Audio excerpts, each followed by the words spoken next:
Press. Press then yakhuluma. Okay. May ready so. Yeah. More ringer uzoyithola. And then mawucede.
Testing one.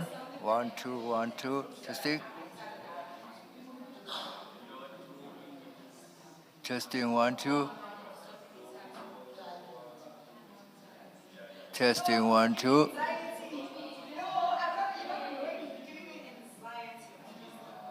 Testing 1, 2. Cabanga ukuthi ukhona sowufikile ndoda.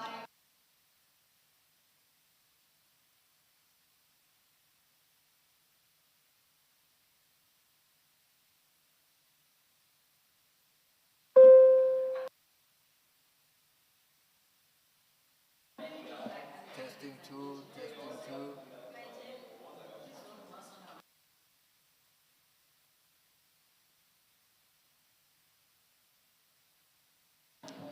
Testing 3. Testing number 3. Mic number 3.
Uyangizwa?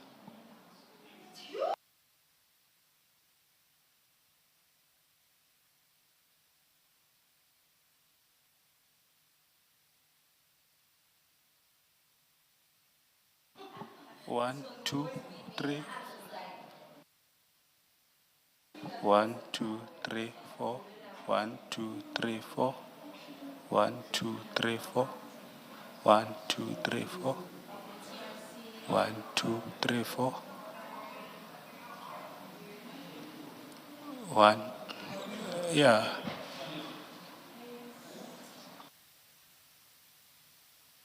1, 2, 3, 4. 1, 2, 3, 4. 1, 2, 3, 4. 1, 2, 3, 4.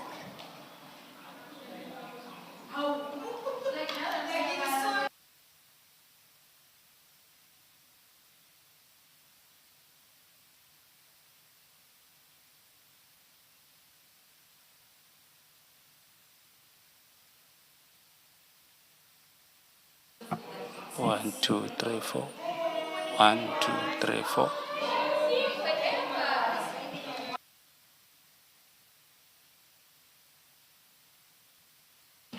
1, 2, 3, 4. 1, 2, 3, 4.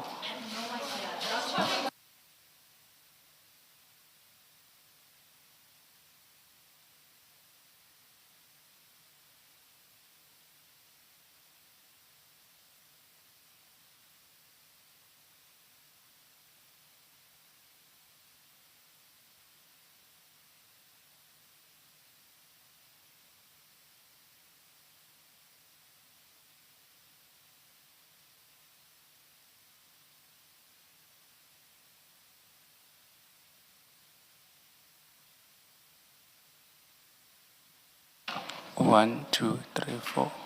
1, 2, 3, 4.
Just making sure that my cell phone is off. Good morning, Mr. Chaskalson. Morning, Chair. Good morning, Mr. Ngwato. Your microphone, please. Thank you. Good morning, Chair. Please pull one of them closer to you, whichever. Yeah, thank you. Good morning. Good morning, Sergeant Kosi. Good morning, Chair. Yes. Good morning, Commissioners. Perhaps I should start because I don't think the presence of Sergeant Kosi has been publicized. If it has been, that's not to my knowledge. So perhaps there's a need to explain that publicly. Well, on the 13th of March 2026, I made an order that recalled the order in terms of which Sergeant Kosi has been testifying remotely and off camera. Reasons were to be given at a later stage, and these are the reasons. On 13 March 2026, I made an order directing that Sergeant Fani Ezekiel Nkosi, who until at some point between my order of 30 January 2026 and 13 March 2026 was identified as witness F, should appear physically in open session when his testimony resumes before the Commission today, that is Monday, 16 March 2026. The order of 13 March 2026, which was not accompanied by reasons, varies the order I made on 30 January 2026 and repeated on 3 February 2026, in which I ordered that the testimony of Sergeant Kosi be presented, without mention of his name and publication of his image. On 3 and 4 February 2026, Sergeant Kosi gave evidence on the Microsoft Teams platform from an undisclosed remote location, with the evidence leaders and commissioners present at the Commission's hearing venue.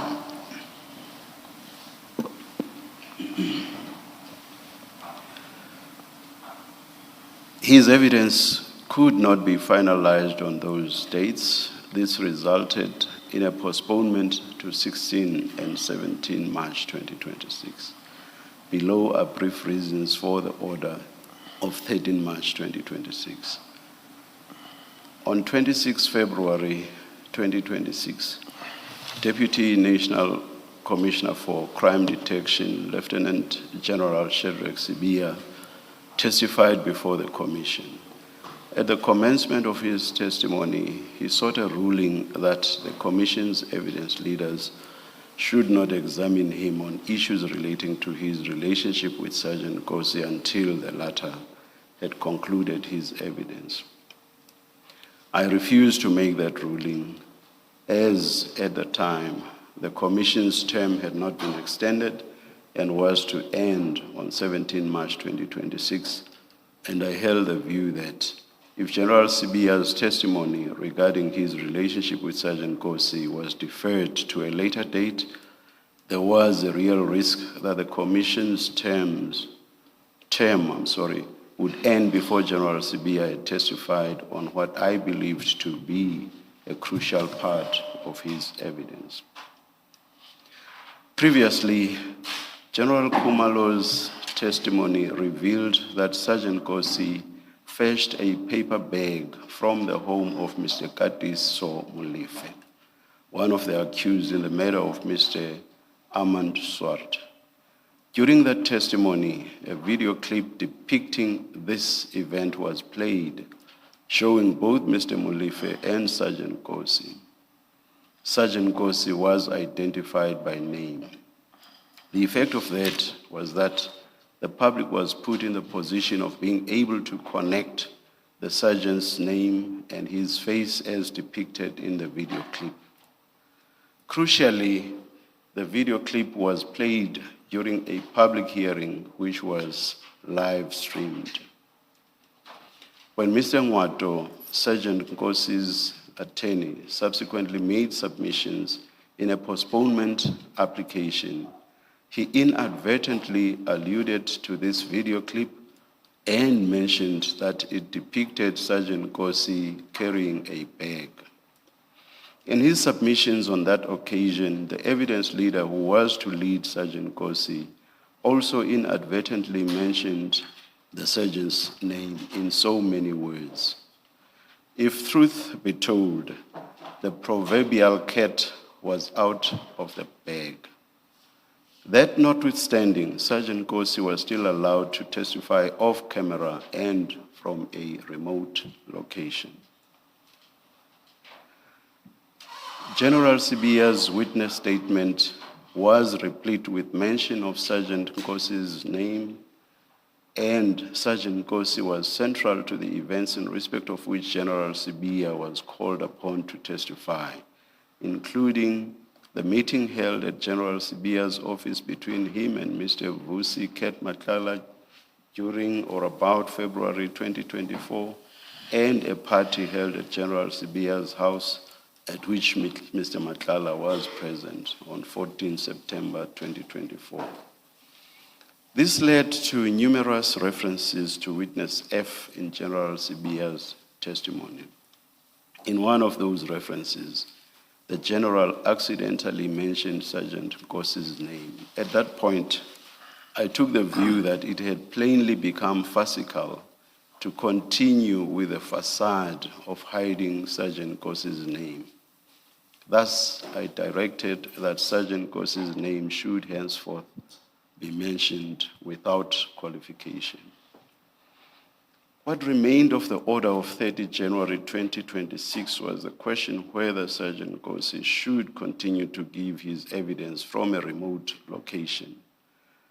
On 26 February 2026, the Commission notified Sergeant Nkosi's legal representatives that I intended to recall the order of 30 January 2026 and to issue a new order that Sergeant Nkosi attend physically at the venue of the Commission hearings and testify in open session.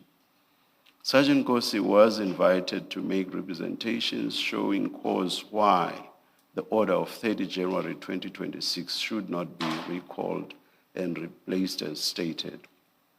On 3 March 2026, Sergeant Nkosi delivered an affidavit to the Commission. In the affidavit, he set out reasons why his evidence should continue to be heard in camera. I have considered Sergeant Nkosi's witness statement filed at the Commission dated 16 December 2024, as well as the transcript of his evidence given on 3 and 4 February 2026. The witness statement is only 4 pages long.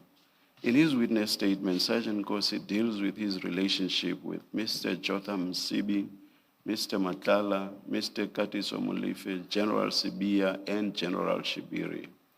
He does not implicate any of them or any other persons in criminal activity or wrongdoing, which falls within the Commission's terms of reference. In his testimony, he did not incriminate or implicate any person, and there is no suggestion that he intends to do so in his further evidence. The fear expressed by Sergeant Nkosi, which was meant to justify testifying remotely and off camera and without mention of his name, was that if this were not allowed, he could easily be identified by spotters who would then relay his whereabouts to persons that might want to harm him. Based on what I have said above, Sergeant Nkosi's name and physical identity are now out in the public domain. Having heard his name, any would-be spotters need only look for the video clip that was played during General Khumalo's testimony. That will give them the sergeant's physical features, Continuing with having Sergeant Nkosi testifying remotely and off camera is no longer justified by the facts before the Commission. In the affidavit dated 3 March 2026, filed to show cause why the order of 30 January 2026 should not be recalled, Sergeant Nkosi states, open quote, "It is quite presumptuous to suggest that I have not implicated anyone yet, as I may implicate more people as the testimony progresses," close quote. He goes on to claim that since he last appeared before the Commission, his safety risk has increased tremendously after he allegedly received calls or texts from, open quote, the African National Congress, Parliament, Portfolio Committee, ANC Soshanguve branch, close quote.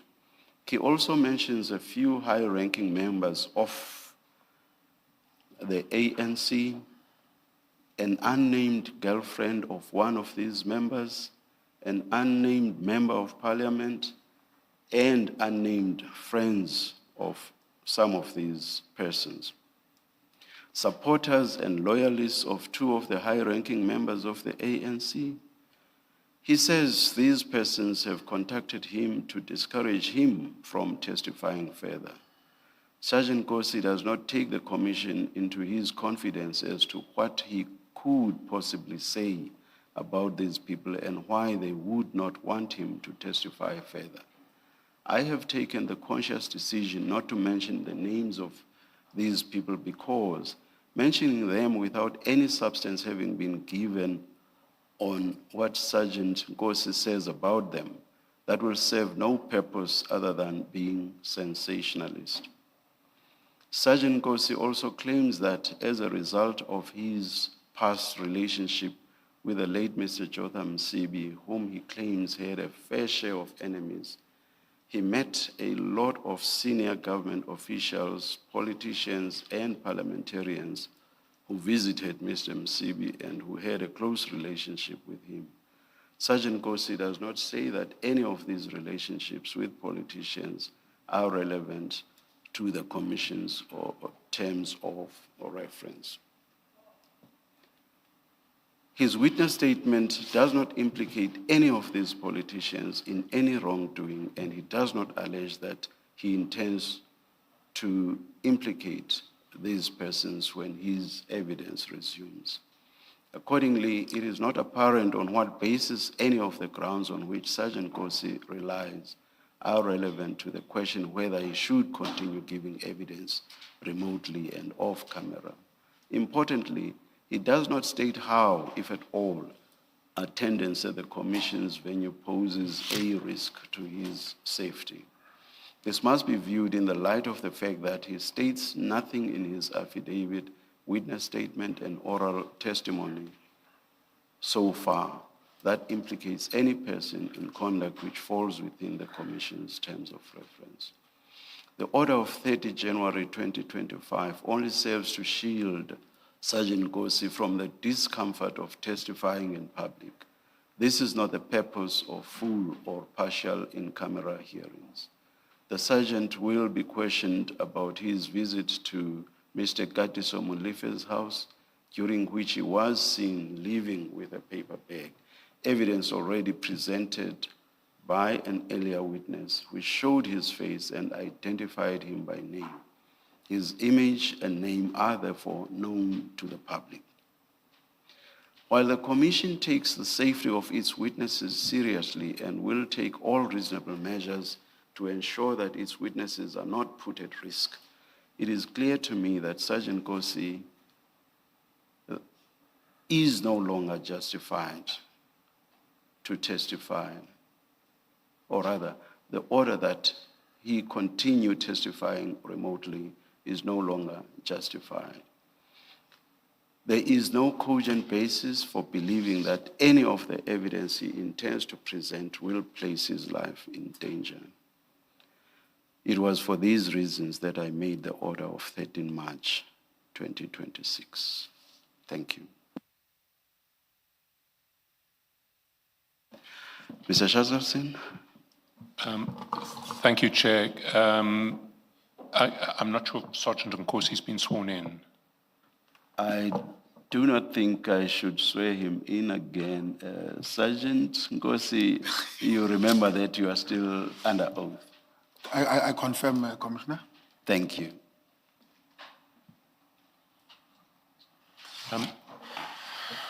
Good morning, Sergeant.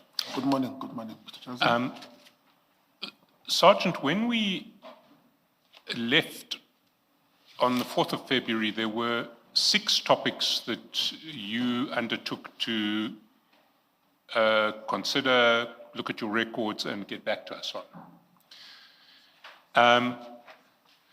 The first of those topics was 5 topics. Was why you sent Mr. Matlala the warrant of arrest for Mr. Kawula on 21 October 2024, and in particular whether it was to ask his assistance in the arrest of Mr. Kawula because you were on your way to arrest Mr. Kawula on a Saturday and there was a shortage of SAPS officers. Would you like me to run through them all, or do you want to take them one by one? I think I'll take them one by one. Okay, Before you do so, Mr. Shaskalson, can you please advise us which files, because there are 10 files, can you please advise us which ones we should have in front of us right away, please? Commissioner. Thanks. Yes, Mr. Ngwado. Thank you, Commissioner. Before we started, I spoke to Mr. Chuckelson in terms of which method he intends to start with so that I can allocate the files to the witness. The witness has not been allocated files as yet, as we do not know which file he's going to start with. I thought he was going to start with that aspect because as we're still busy with it, that's when the commission started. Can I therefore be given an opportunity to provide the witness with the files that he might be referred to? Otherwise, where he's seated, he doesn't have any file. Yeah. May we perhaps just adjourn very briefly then and be advised when to come back? Certainly, Chair. Thank you. Thank you.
are, if I count them, 8 files.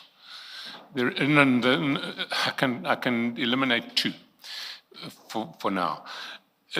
The 2 that I won't refer to, certainly not this morning and probably not today, are files 1 and 2 of 3 of the additional exhibits. But unfortunately, I have to move between the other 6 files on and off today. No, that's fine, Mr. Shaskalson. Good morning again, Sergeant. Good morning, good morning, good morning. And as I was saying, there are 5 issues, not 6, that you undertook to get back to us. And the first one was why you sent Mr. Matlala the warrant for the arrest of Mr. Kawula on 21 October 2024, and in particular, was it to ask his assistance in the arrest of Mr. Kawula because you are on your way to arrest Mr. Kawula on a Saturday when there was a shortage of police officials available? So if you can answer that question first, then we'll get to the others. Can you repeat that question, Commissioner? Which is why you sent Mr. Matlala the warrant for the arrest of Mr. Kawula on 21 October 2014. So that's the basic question. There's a sort of sub-question, which is the chair had engaged you over the issue of whether it was, as you had earlier indicated, because you had been suddenly called to arrest Mr. Kawula on a Saturday and there weren't SAP's officers available for the arrest, and it was to secure the assistance of Mr. Matlala if you needed it, through his private security firm. I did not say there weren't enough police officials to arrest Mr. Kawula. I said I sent the warrant to Mr. Matlala because whenever he goes to the pubs or places to have fun, he sees or he might see Mr. Kawula, and then he will effect the arrest or call the cops and show them the warrant so that they must arrest Mr. Kawula.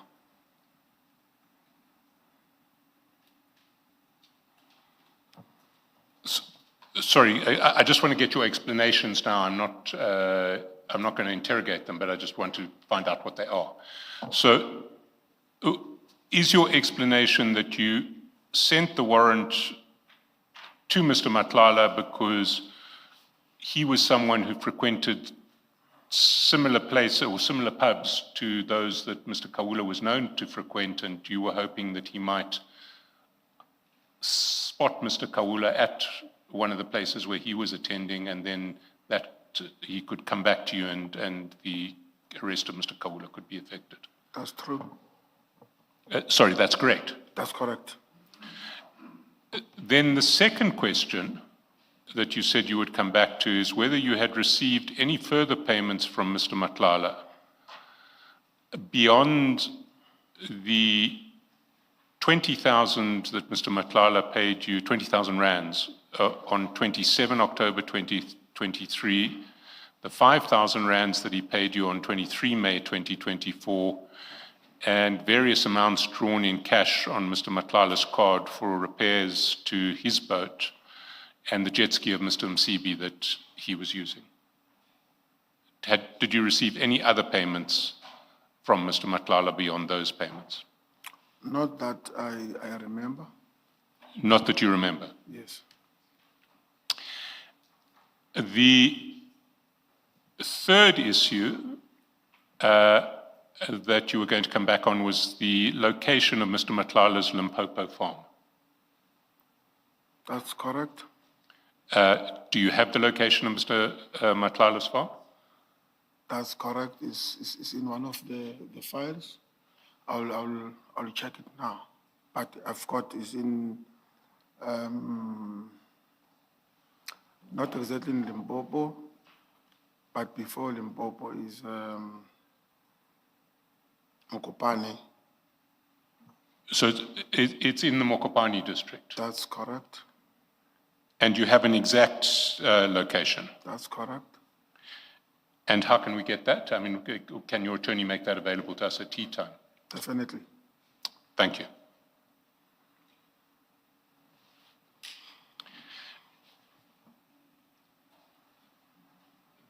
The next issue that you were going to get back to us on was when you brought Mr. Msibi's jet ski back from Mr. Matlala's farm to Mr. Msibi's farm. Yes, it was around September, but I'm not quite sure. But I'll just confirm now with the attorney.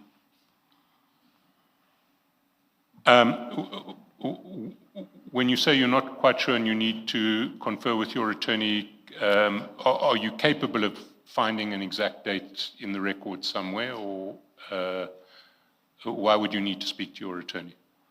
I'm not capable of finding exact date, but the month I can try, yes. But your estimate is September 2024. That's correct.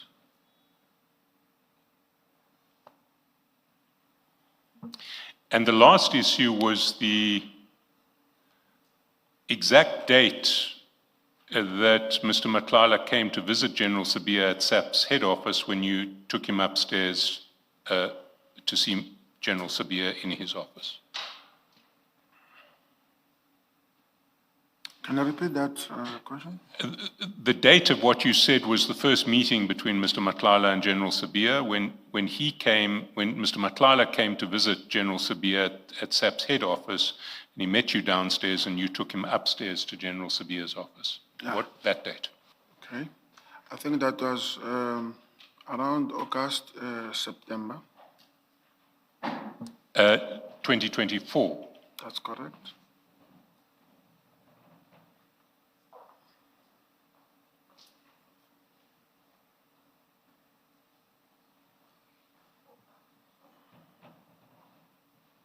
And you're saying that that was to the best of your knowledge, the first time that Mr. Matlala had met General Sabia? That's correct.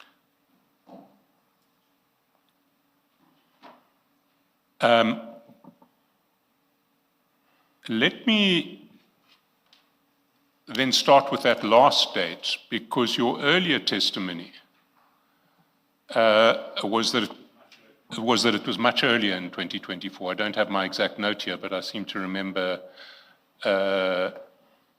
January or February 2024 was what you were saying. Let me get the exact date and come back and ask that. But it was certainly well before September 2024. How did you establish that it was in September 2024? Okay.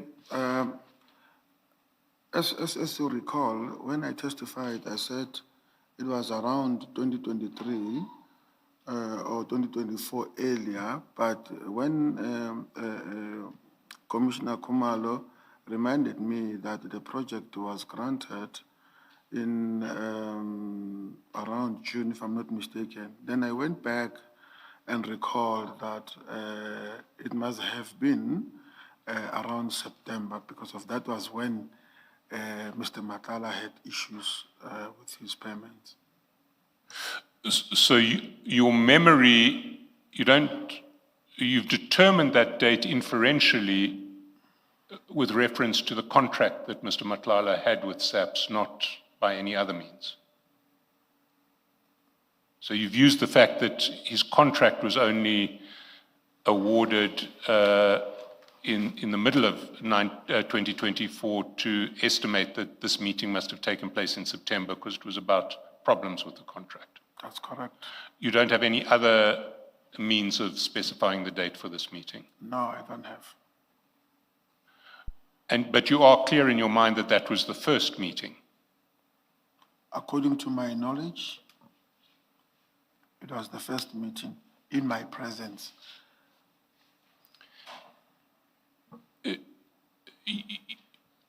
And was that meeting before or after General Sabia's Thanksgiving, what you described as a Thanksgiving celebration, what General Sabia described as a celebration for his son? I think it was before. Because we have a date for the Thanksgiving meeting.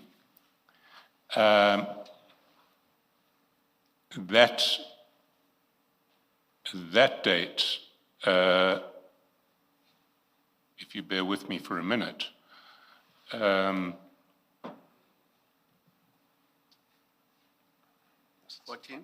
September. 14 September 2024. So would how much before 14 September 2024 would your first meeting with, would Mr. Matlala's first meeting with General Sabia have been? I would say the Thanksgiving came after the meeting, because of that is when I started to communicate more often with Mr. Matlala after their first meeting that I was aware about. But how often, how much before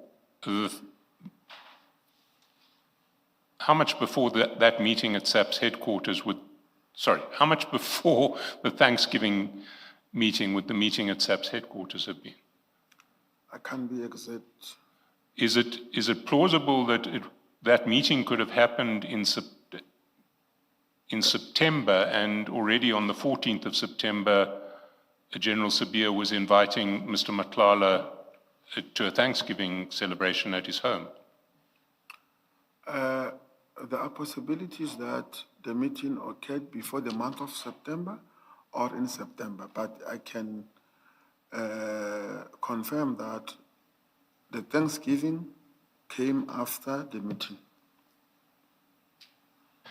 And we know also that as early as March 2024, you were making arrangements for impalas to be delivered at General Sabia's home by Mr. Matlala.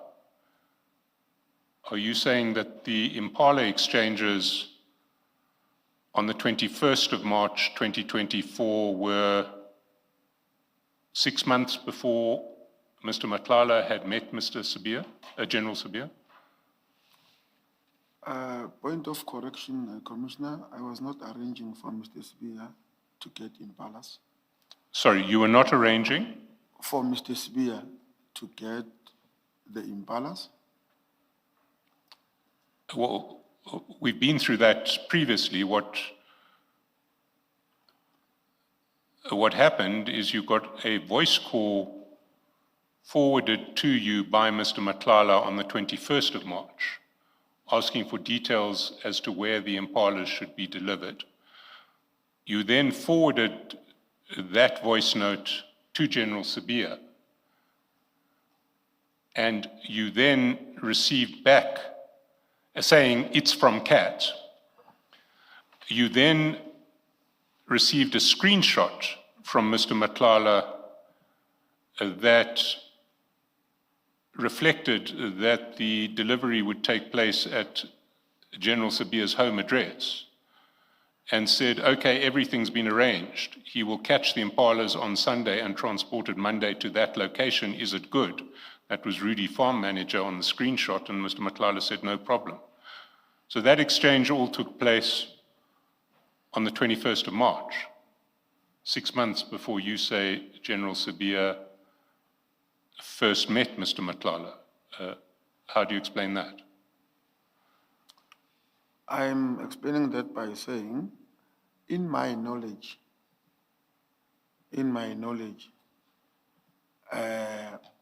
Mr. Matlala sent me the voice note. I sent the same voice note to General Sabia. General Sabia sent me feedback. I sent it to Mr. Matlala, but I did not take part on the set arrangement, as you are saying that I've arranged. What was the feedback that General Sabia gave you? He gave me, he sent me a location to give to Mr. Matala. And you understood that to be the location at which the impalas were to be delivered? That's correct. And that happened in March 2024. We know it. We've got the cell records and the WhatsApp records and the screenshot. I will revert back to my files and just confirm. And your message to General Sabia on the 21st of March at 7:25:24 in the morning was, morning, it's from Cat. That was the message that went with the voice note that you sent 30 seconds previously. So you understood that on the 21st of March, General Sabia would know who Cat was.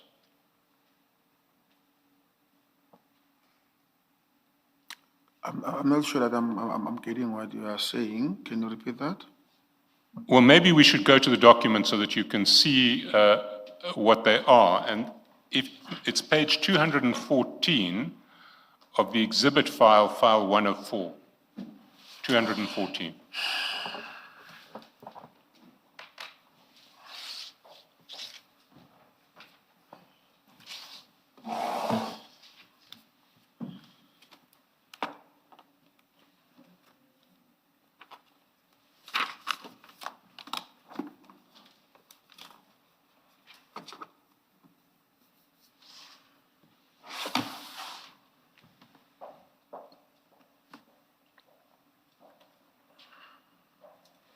I found it. So at 7:24:55, you forward the voice note. And you recall what that voice note says. It broadly says, what address must we deliver the impalas? That's correct. Immediately after forwarding that voice note to General Sabia, you say, morning, it's from Cat. You see that at Yes, chat yes. number 5? Yes. So you assumed that General Sabia knew who Cat was. That's correct. So by the 21st of March 2024, General Sabia knew who Cat was. That's correct. But you say the first time they met each other was 6 months later. I've never said the first time they met each other. I said when I collected Cat downstairs, he was at General Sabia to complain about his payment, not that they met for the first time. So you accept that they must have met quite some time before that meeting in September? That's correct. And in particular, that they would have met before you sent this voice note on the 21st of March? Possibilities, yes. Well, why would you refer to Mr. Matlala as Cat if you didn't know that General Sabia and Mr. Matlala were well acquainted? If I understand the question correct, you say, why do I refer Mr. Matala as Cat? Yes, you're sending a note, you're sending a text to General Sabia, and you want to explain that the voice note comes from Mr. Matlala, and you don't say, good morning, this is a voice note from Mr. Matlala. You say, morning, it's from Cat, which suggests that General Sabia knows who Cat is, which suggests that General Sabia and Mr. Matlala are well acquainted. To just rectify that issue of Cat and Mr. Matala is one and the same person. And myself and General Sabia knows that who Cat is, what the name Cat belonged to. And but does that not suggest that he and Mr. Matlala had met at some stage prior to the 21st of March 2024. That's correct, it's possible. When you forwarded this voice note to General Sabia, you'll see that he called you back at 8:39 in the morning. That's correct. In the course of that call, did he ever say to you, I don't want impalas? No?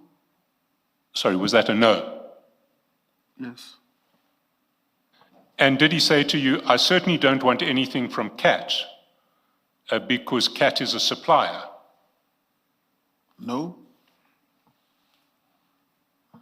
Can I take you to General Sabia's evidence?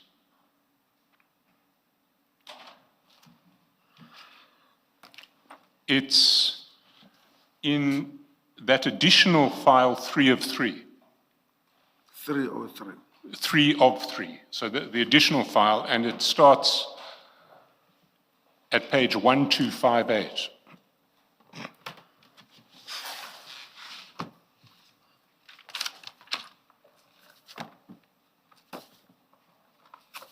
Let's go to 1261.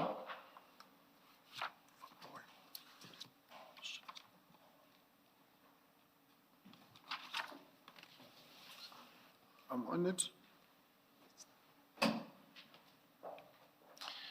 So at 1261, Just bear with us, Mr. Chaskalson.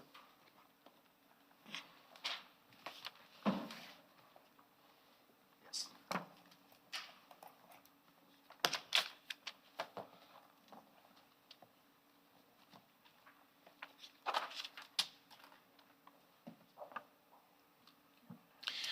and he is talking about the meeting where you brought General Sabia, where you brought Mr. Matlala up to General Sabia's office. He's got that date as December 2023. And the chair asks him, are you saying that in December 24 you called witness, either 23 or December 2023, you called witness F to your office and asked him to fetch someone who was downstairs. Are you saying that did not happen? He says that did not happen. Lower down, he says he denies that he asked witness F, who's yourself, to be the go-between between you and Mr. Matlala. He says, I never made such request. Over the page, Commissioner Kumalo, at about line 15, so when witness F says, on my arrival to General Sabia's office, I delivered Mr. Matlala, then General Sabia said to me, I'm reading line 20 on 230, that never happened. General Sabia says that never happened. He's not being truthful when he says the three of you were in the office together and you gave him this instruction. From where I'm sitting, I say that never happened, Chair. And then over the page on 1263, about line 16, witness F was never in my office. He was not working in my office. So can we take this evidence of General Sabia one step at a time? Let's start at the end where we've just picked up. 1263, he says you were never in his office, you weren't working in his office. Is that true or false? That's false. How often have you been in his office? Many times, more than I can count. And when he says, let's go back up a page, 1262, Commissioner Kumalo puts to you, on my arrival to General Sabia's office, I delivered Mr. Matlala. Then General Sabia said to me, and he says that never happened. So he says you never delivered Mr. Matlala to his office. Is that true or false? That's false.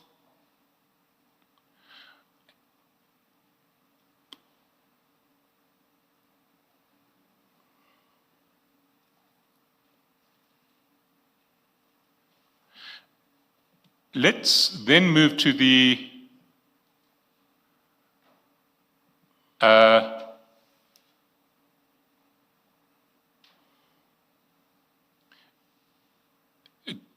to what he says about the impalas.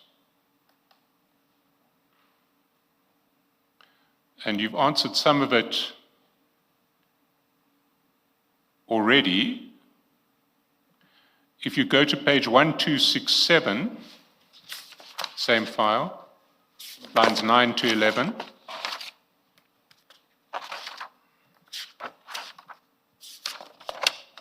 And here,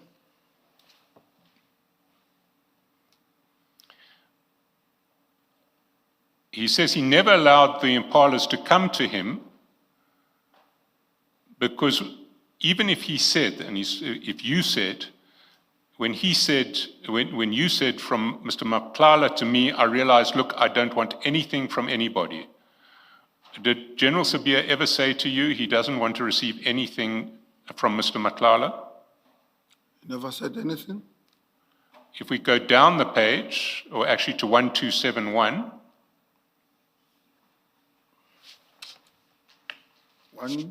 1271,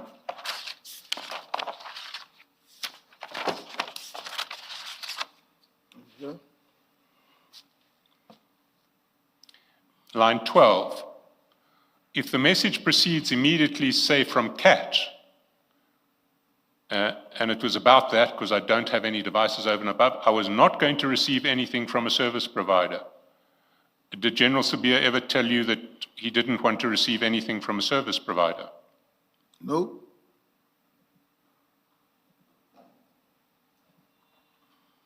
Then on 1272, and here, line 9. I think I indicated earlier that when they sent the pin drop to where the animals, the impalas, must be delivered, I did send it. So he admits that he sent the pin drop. Is that correct? Did he send a pin drop to you? that's correct. I also said, but when I got a break or during lunch or whatever the case may be, I called Nkosi and I said, please make sure it's not impalas because I don't need impalas. I cannot keep them and they die. And did he ever say that to you? He said he called me. He said he called you and he said, make sure that it's not impalas because I don't need impalas. I can't keep them and they die.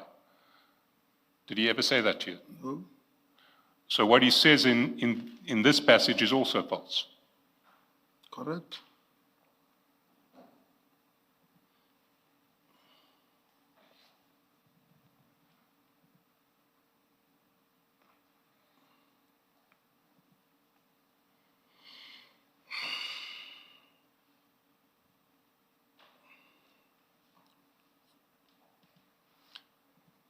Can we then go to a further part of General Sabia's evidence? Now he's talking about the Thanksgiving celebration or the function for his son on the 14th of September 2024. And his evidence was that when he asked you to ask Kat to make a turn, he was asking you to ask Kat not to come to his Thanksgiving celebration, but rather to fetch his wife who was drunk. Is that correct? At which page are you now? I'm at page 1281.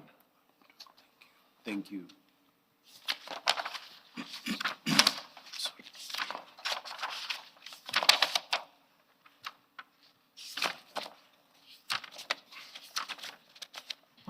And you can see the record of what General Sabia says in his statement is not complete in its quotation there, but his version in his statement and indeed in his evidence was that he didn't want Mr. Matlala to attend the function. He wanted Mr. Matlala to fetch his wife who was drunk. And that's why he asked you to ask Kat to make a turn. Is that correct? That is his vision, but to me, he never stated that. He just said, calculate to make it 10, and I did that.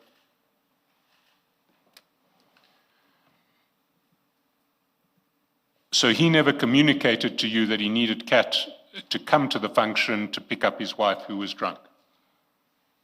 I don't recall him saying that.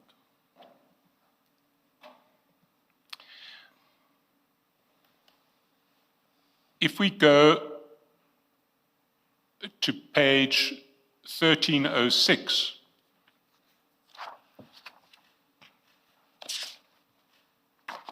(1306). 1306.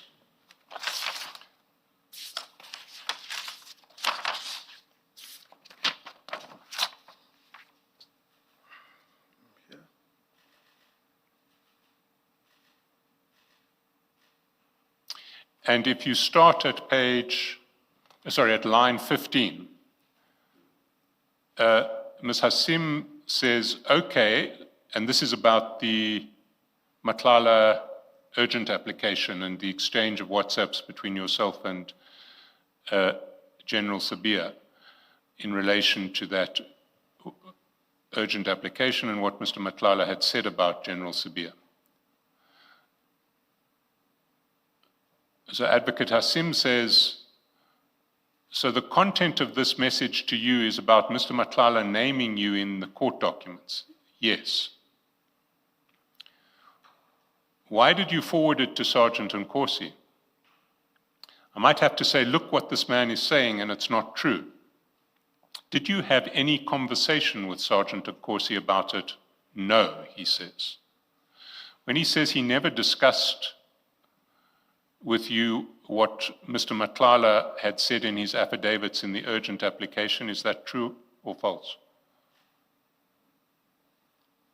Can you repeat that question, Commissioner? When he says that he never discussed what Mr. Matlala discussed with you, what Mr. Matlala's affidavit in the urgent application said about him, is he being truthful or untruthful? Untruthful.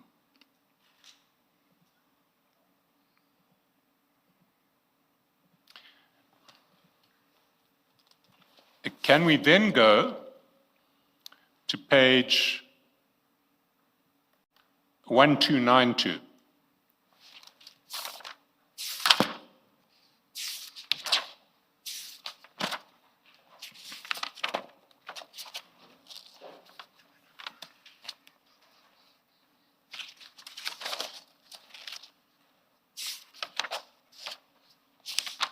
I'm here. There you'll see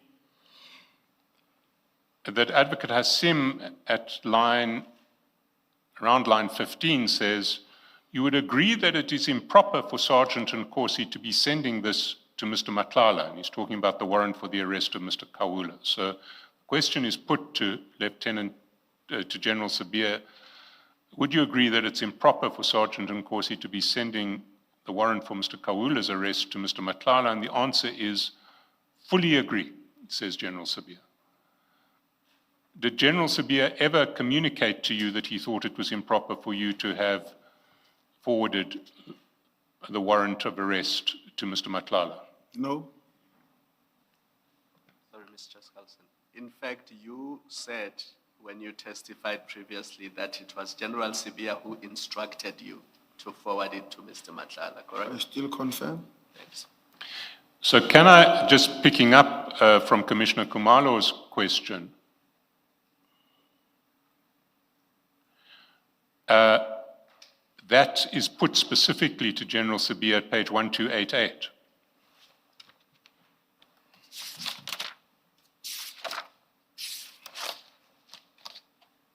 Line 18, and it's from Commissioner Kumalo. When Sergeant Nkosi says to this commission, you told him to forward the same warrant to Kat Matlala, you're saying Sergeant Nkosi is lying, he's not telling the truth. Did I understand you correctly? And Lieutenant General Sabia says yes. And he then repeats that 2 pages down. Sorry, Mr. Shaskalson, we are not picking that up at 1288. 298, 1298, 1298. Thank you. line 18. 129. 1298. Did I say 1288? Yes. I apologize. 1298. Let's do it again. If you go to 1298, line 18, Okay. when Sergeant Nkosi says to this commission, you told him to forward the same warrant to Kat Matlala, you're saying Sergeant Nkosi is lying, he's not telling the truth. Did I understand you correctly? And General Sabia says yes. And if you can read that with 1300,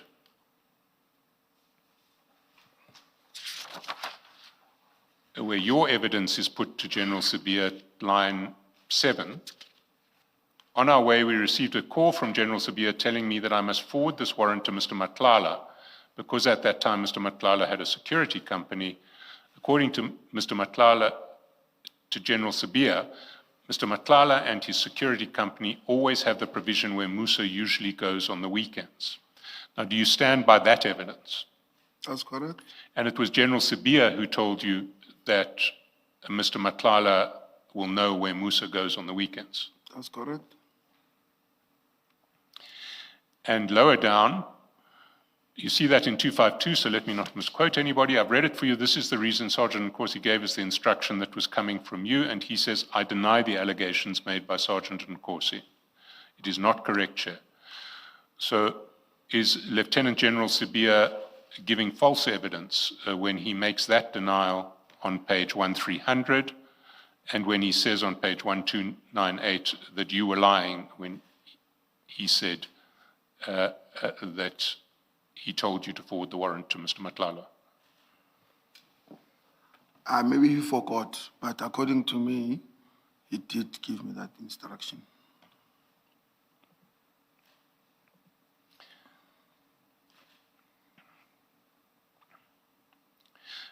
Then in relation to your evidence,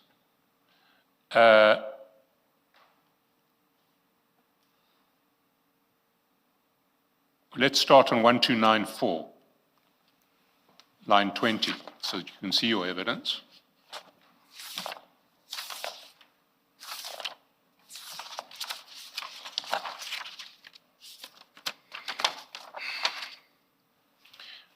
Your evidence was, after 45 minutes, I received again a call from General Sabia telling me that, or confirming to me about what already General Ramangwa had said to me, that this is a matter of importance.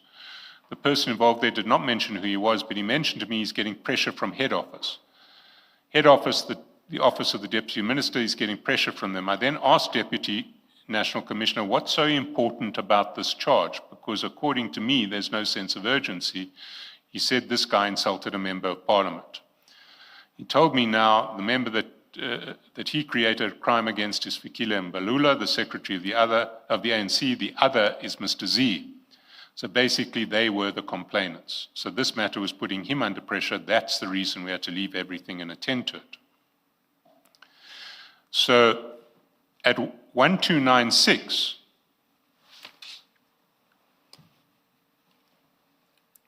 lines 18 to 20, he says, Sergeant Nkosi at his level, he's 5 levels below me, 5. He'll never ask me a question that says, what's so important about this thing? What's your response to that? That's not true. You're saying it's not true? No, that's not true. Have you asked him on other occasions what's so important about a particular operation? Many occasions. Many occasions. Yes. And then on 1297, Before you leave that, Advocate Chaskalson, still on the same point, 1295. 1295. Remember, Advocate Chaskalson read the quotation, and then where General Sibia responds, he says, I think, Chair, that I must tell you that Mr. Nkosi is not telling the truth. Do you see that? That is 1295. Yes, 1295 from line 18. Okay. So you see, remember Advocate Chaskalson read the quotation for you? Yes. and then General Sibia is asked to respond. So the question is, what is your response to this? Your response to this? And General Sibia says, I think, Chair, that I must tell you that Mr. Nkosi was not telling the truth. Do you see that? That's correct. What is your response to that? I've got no reason to lie about General Sibia. So it is General Sibia who's not being truthful. To put it in a respectful manner, I'll say maybe he forgot. Okay.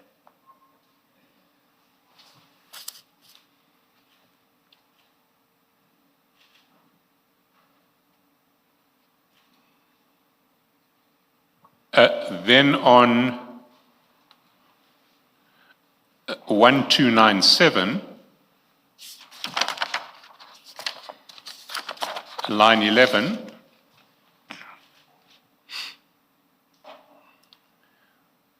all I'm saying is I don't remember calling Nkosi specifically and say I have pressure from the Deputy Minister. It never happened.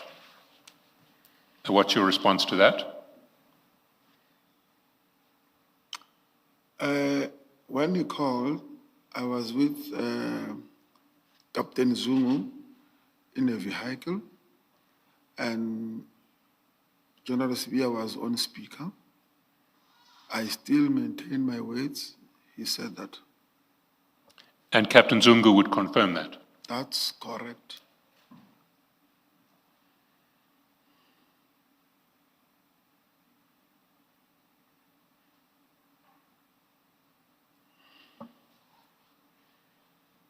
While we're on the saga of the arrest of Mr. Kawula,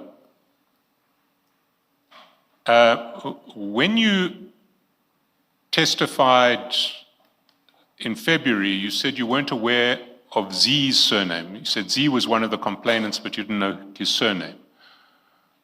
Do you stand by that evidence? Can you repeat that? When you testified in February, you said that there were two complainants. One was Mr. Mbalula, and the other one was Z. That's correct. And you knew Z, but you didn't know his surname. I was not sure about his surname. Okay. You weren't sure about his surname? Yes, but I knew him. This is what I said. Yes. Are you now sure about his surname? That's correct. And what is his surname? Mad. Z's in your phone book, isn't he? That's correct. And you communicate with him on WhatsApp. That's correct. And what name do you use for him in your WhatsApp communication? Zenzile EFF. Zenzile EFF. That's correct. Why Zenzile EFF? This is how I saved him, as Zenzile EFF. But why would you associate him with the EFF in how you save him? I just felt like that. Zenzile EFF.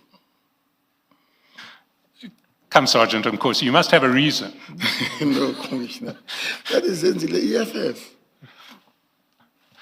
I hope I'm not saved in your phone book as Chaskelson. I will tell you how I saved him. Something else. Let me not name a party. Why Zenzile EFF? It's Zenzile EFF. No, I just saved him like that. It's Zenzile EFF. I see. But Sergeant, what I sometimes do, say I'm meeting somebody for the first time, and I'm not sure that I would remember their name down the line. What I will do is save the name, but also save something that will remind me of who they are. And when I search and I have indeed forgotten the name, I will search for what I used to remember the person. Surely, it must be because you were doing something similar. And what Mr. Chaskelson wants to know is why your something similar referred to the EFF. Hey, no, I think Mr. Charleston is pushing me somewhere. I saved him Zenzile EFF because I once saw him wearing an EFF hat. I see. Is his full name Zenzile? I think so, Commissioner. I know him as Z, but I know these Z's, they call him Zenzile. Or some people call him Zenzile? That's correct. For the record, perhaps we should spell Zenzile, because we've seen that the transcript usually misspells some names. Zenzile is Zenzile. Yes. Yes, Mr. Chaskalson? What nickname does he use to address you?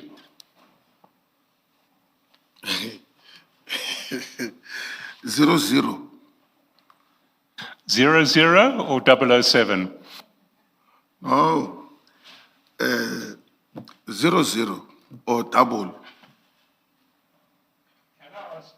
I ask you to go to 1177, the same file. 1177. 11. 77.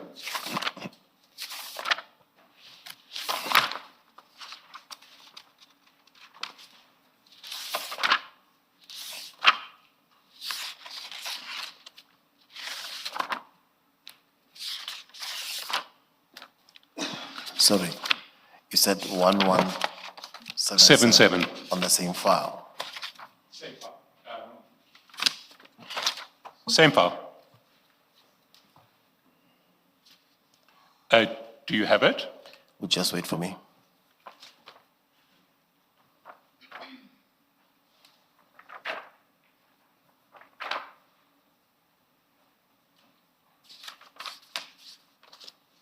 Thank you.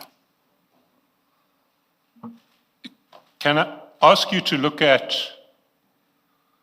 chat 2 not chat 2, chat 3, 17 March 2023.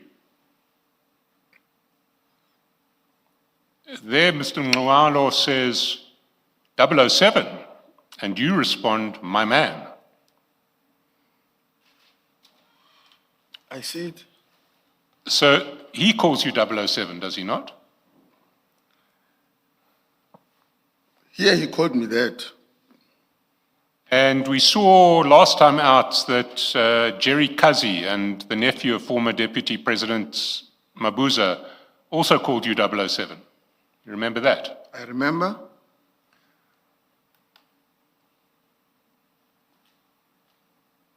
Why do you seem so reluctant to admit that people call you 007? I think it's because the way you painted the word or the name 007, as in a licensed killer, and you painted this name on a script,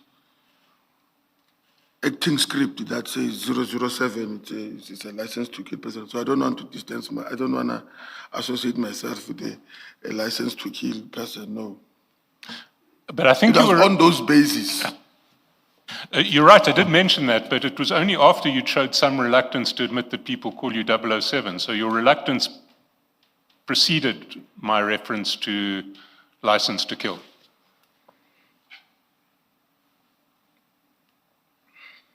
Who is 007? I don't know, Commissioner. Who is 007? You don't know that 007 is James Bond? Can you repeat that? You don't know that 007 is James Bond? Yes, I know. It's James Bond. And what is James Bond? It's an actor. Oh, it's not an actor. The character James Bond. What is that character's profession? Hey, I don't know, because if I don't watch that movie, man. You've never seen a James Bond movie? I know. No, Commissioner. No.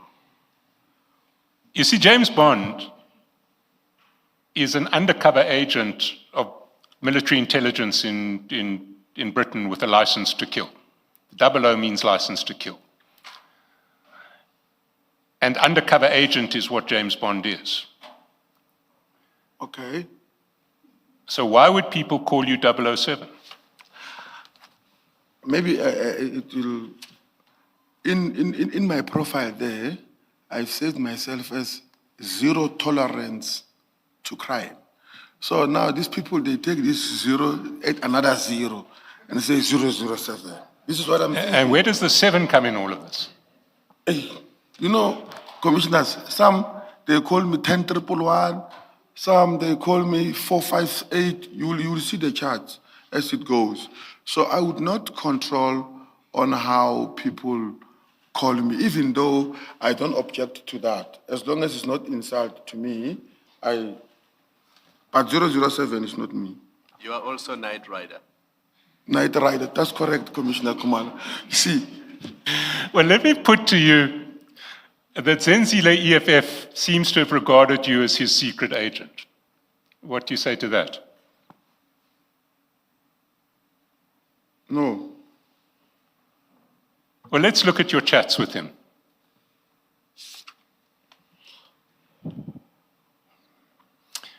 Can we go down to 1178? 11, 78, the next page. okay. And 18 March 2023. At 2:49:14, Mr. Nxumalo as Zenzile EFF sends you 2 documents. And you'll find those documents on page 1219 and 1220. So can you go to 1219 and 1220?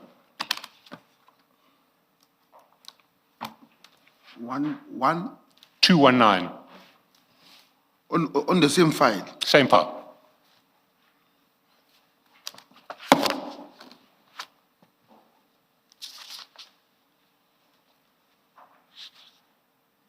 Let me be sure. You said 112. No, 1219.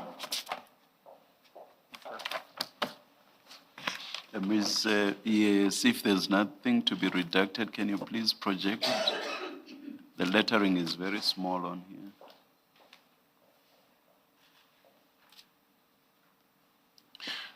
So 1219 is particulars of a vehicle. You see that? That's correct. And 1220, there may be a need to redact here because particulars of an individual, they may have been redacted already.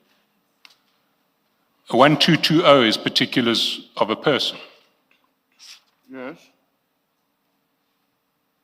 It's got his cell number, his date of birth, full name and address.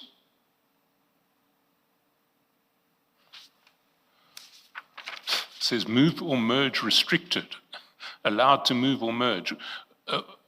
It's got a home address. So after he sent you these 2 clips, Zenzile EFF says, go back to 1178.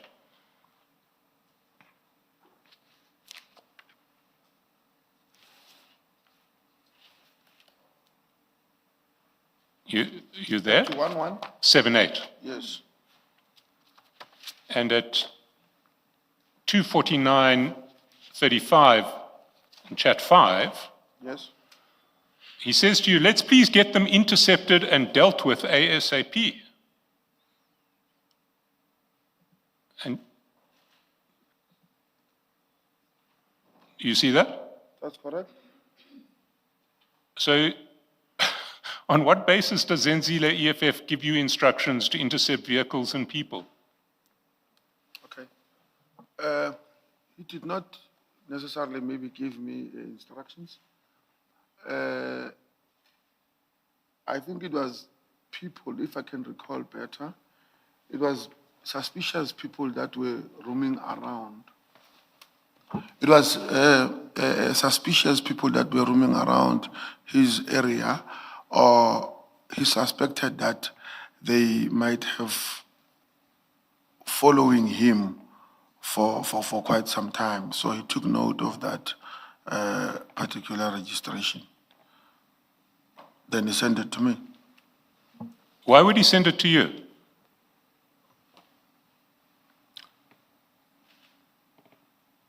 because of, that I'm flexible or to ask or seek help around the nearest police in that area where he was at that time. He knows that you're flexible. What did you mean by that? I'm flexible in my work. I'm flexible in responding to things of agency during my line of work, obviously. So I think he sent me on those bases.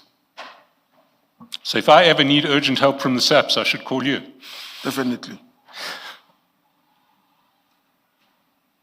Let's look at other aspects of your chats with him. You do that, Mr. Chaskalson.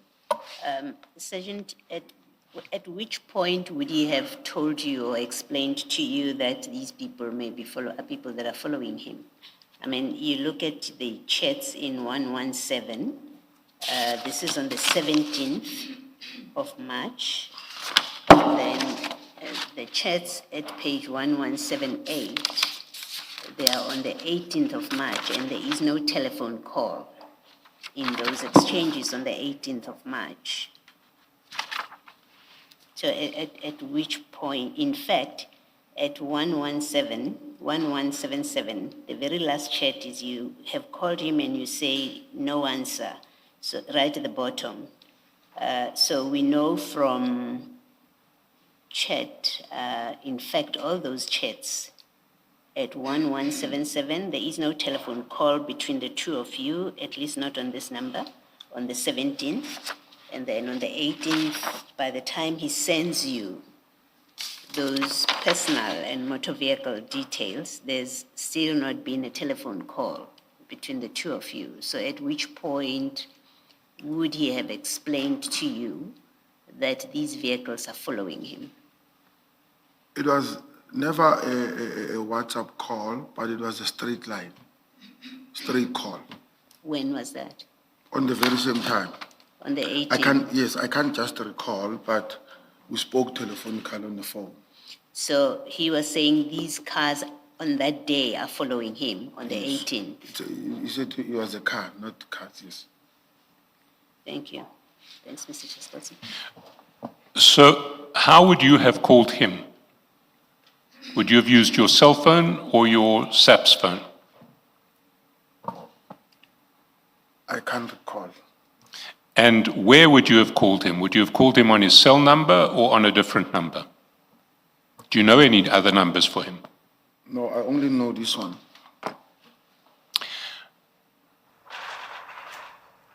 Well, we aren't in a position to check that answer now, but we may be tomorrow, because we can see if there were calls between you and him on that day. Your evidence is that there would have been. Yeah, no, because of you, I do usually talk to him a lot.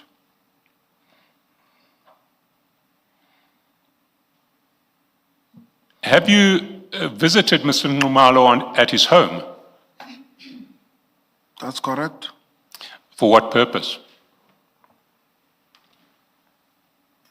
He's my brother. And you weren't sure of his surname? That's correct. Maybe I can maybe elaborate on that. You know, we African males, I can call you my friend for a long time, not even knowing your name. In our nature, it's like that. Most, the one that I know. So, to me, the surname was not an issue. As long as I call him my brother, that is how we address each other. You see, Sergeant, I'd accept that if we were dealing with someone who doesn't have a high public profile. But Mr. Nxumalo does. So your evidence is still that despite the fact that Mr. Nxumalo, his face is all over the media, you didn't know his surname? I wasn't sure, not knowing, I wasn't sure about his surname. So I was just avoiding to give. So when you saw his face in the media, did you think that looks like Z, but it may not be?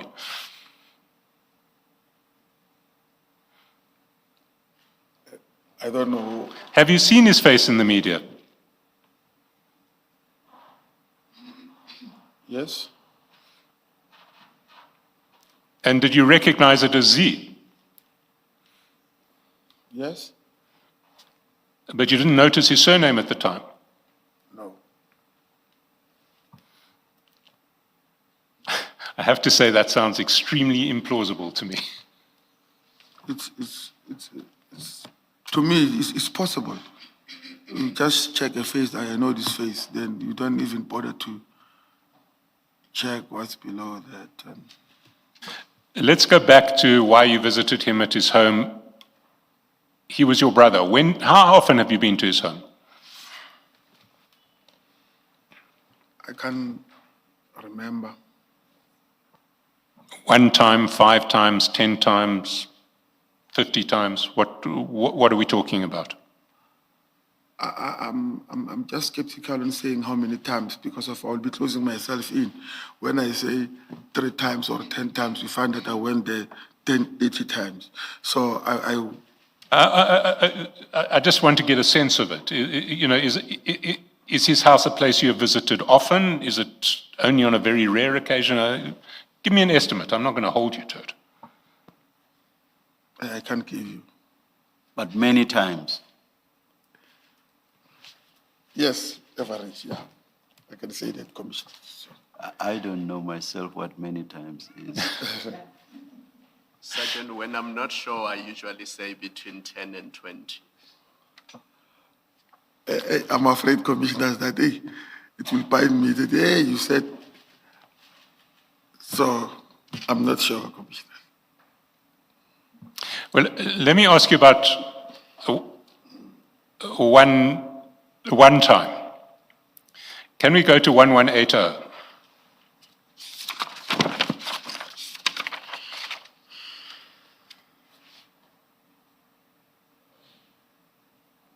It's the 22nd of March, 2023. Yes.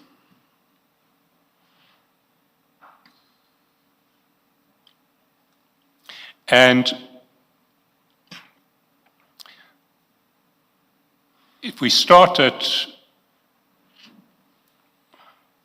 let's actually start on the previous page, 1179.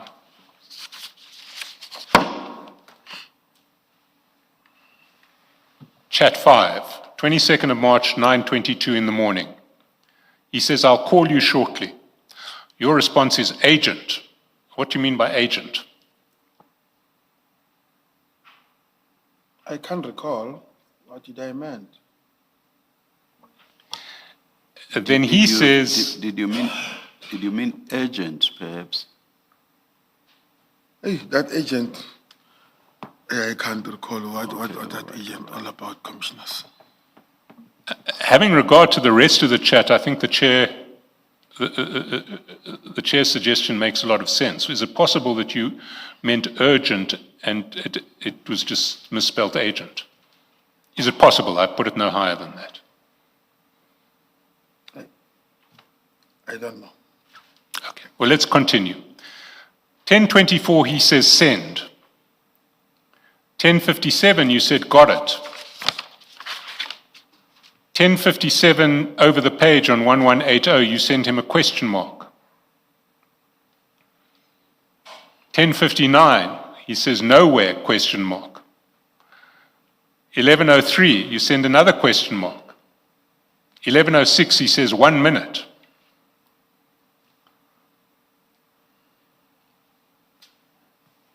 That's 11:03. At 11:06. At 1:03, he says, "Can I call you later?" And by this stage, you're getting a bit irritated. You say, "You said 20 minutes an hour back." That's at 1:03. At 5:06, he says, "Can I call you later?" Did you have the sense he was trying to avoid you? Can you repeat the sense of what? Did you have a sense that he was trying to avoid you? No. You know why? Because he's always busy. Sometimes I'll pester him and he's always busy. So I would not say he was avoiding me. Well, let's continue. He says, you say to him, when he says, can I call you later, on my way to your house. So he wants to call you later, and you are saying, I'm coming to your home. Yes. You see that? Yes. His response is, wait, Boetie, at 5:25. You say, Aish. An hour later, he's saying, wait, Boetie, at 6:13.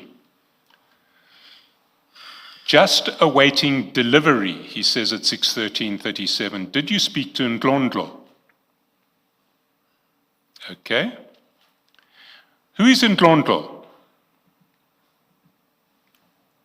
It's Jotham Msibi. So it's Mr. Msibi. That's correct. Ndlondlo spelled Ndlondlo.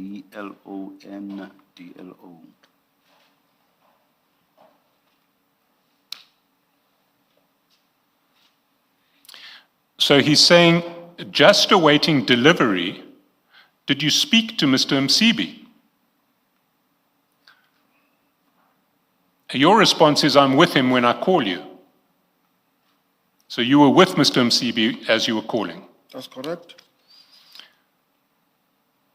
Mr. Numalo says he's awaiting delivery. What was he having delivered? Okay. At that time, Mr. Msibi was suffering from arthritis, or, yeah, if I'm not mistaken, if I pronounce it correctly. So Z had ordered medication in Cape Town. So he promised Mr. Msibi that he would deliver.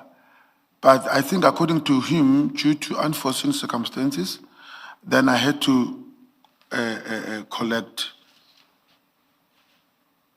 Sorry, what was the condition for which this medication was necessary? He could not eat.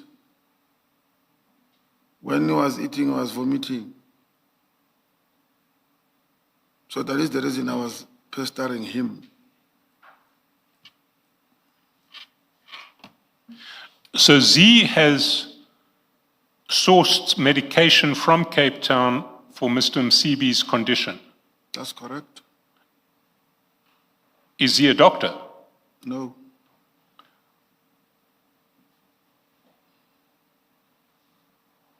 Is he a pharmacist? No. But he deals in medication.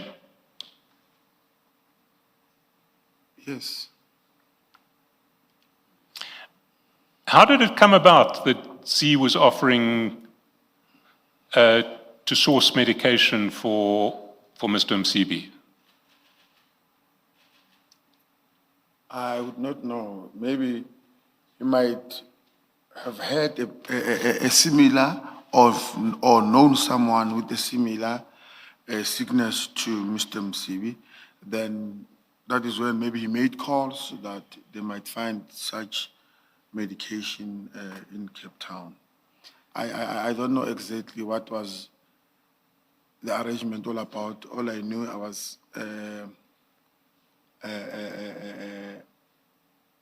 ready to collect such to Mr. Numa. Let us take the adjournment at this point and come back at 20 past. Let's adjourn.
You've said that you were with Mr. Msibi when you called. Zia said okay. And then he says, in other words, Mr. Msibi, said he told you to come back in the morning.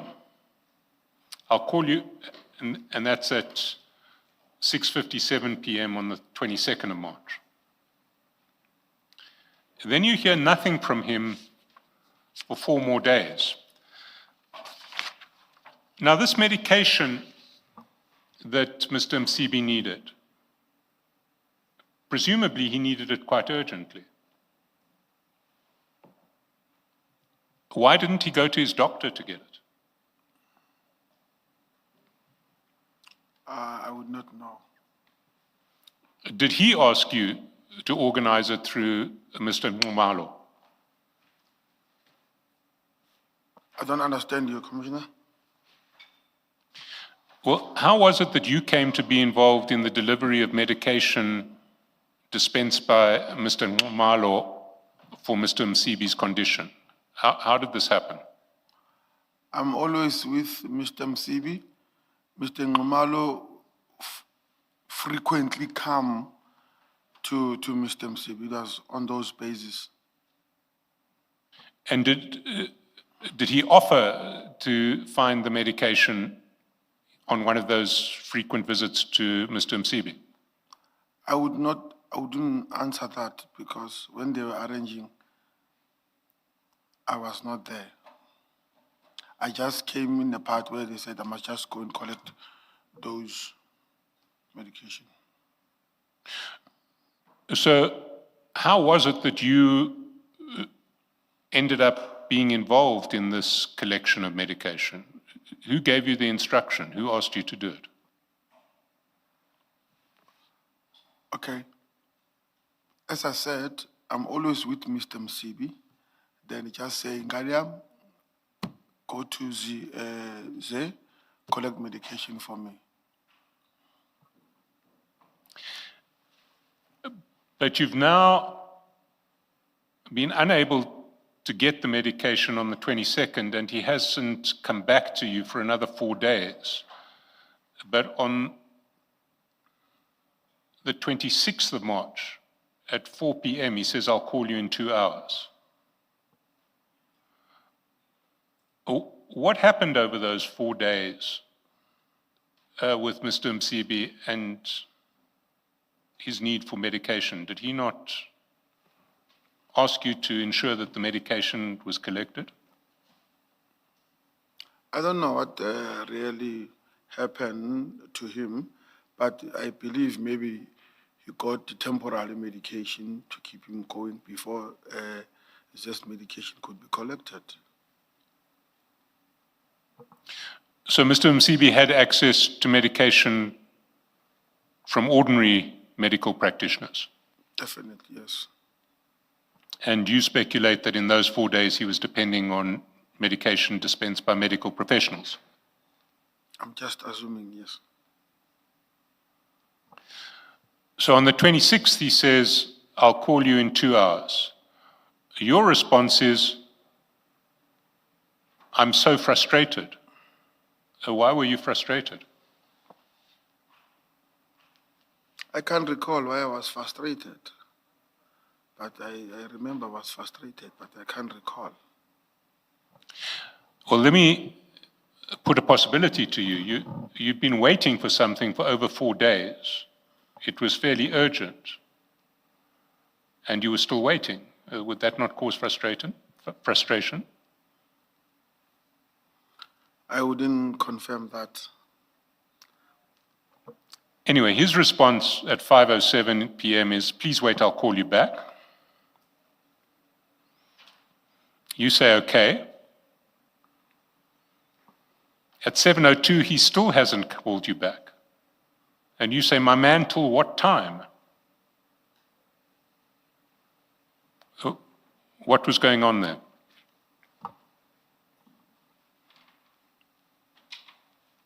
I can't remember.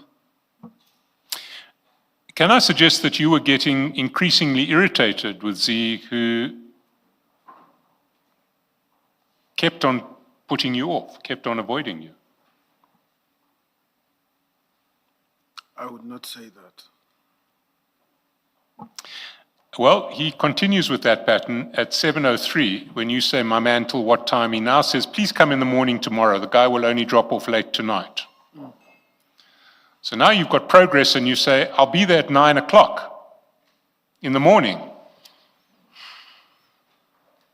He says, no, come around 11, please. 1181, you say, sharp 11, same place. And lo and behold, the next morning, at 11, you get a message saying, running late, let's say 1 o'clock.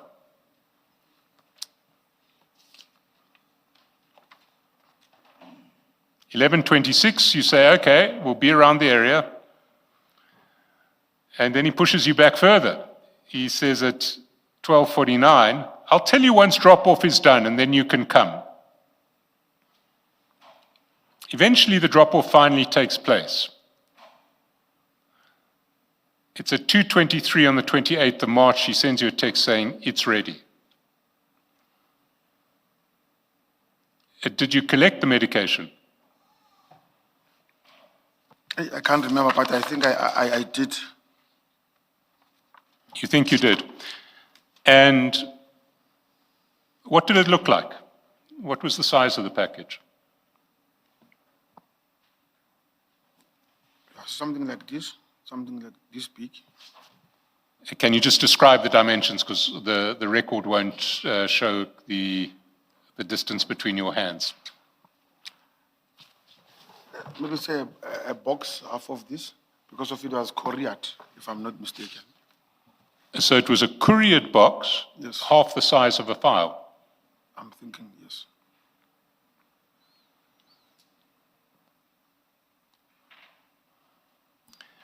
And when did you deliver it to Mr. Msibi?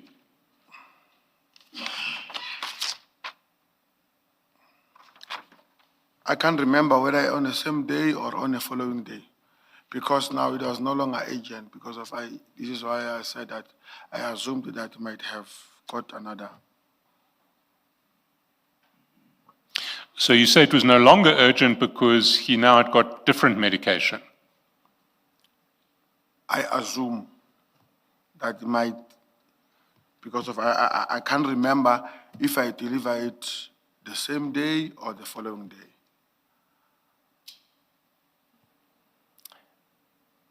Let's move to a different topic now, but still with Zenzile EFF.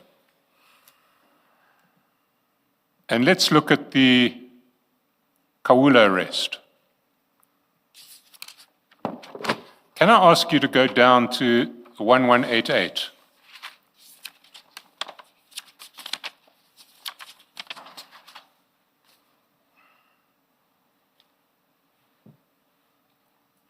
And now we are on the 16th of October, 2024. Maybe go up one page, because the conversation starts at the bottom of 1187.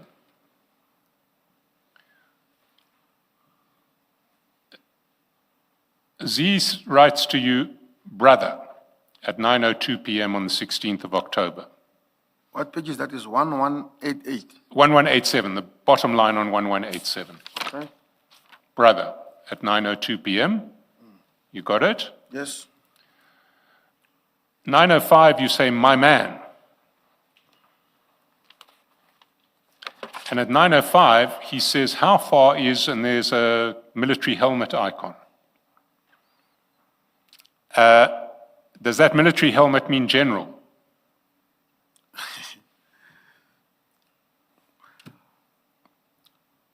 I think so.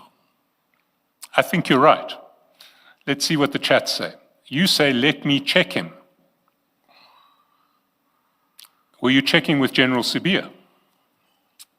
That's correct. And your answer is in fact confirmed, because if we go to file 4 of 4 of the original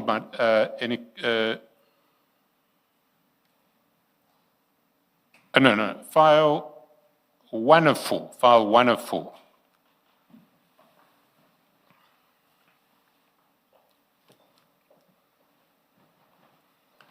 At page 254.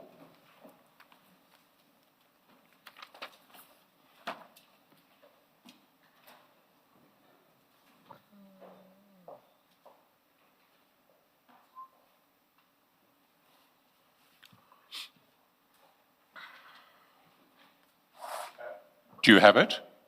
Yes, I have it. You'll see that on the same day at 210803, chat number 1, that's barely a minute after you said, let me check him. Yes, In fact, it's less than a minute, it's 30 seconds. You phoned General Sabir. that's correct. And then at 212837, you send him a screenshot. And that screenshot you will find in file 3 of 4 at page 132.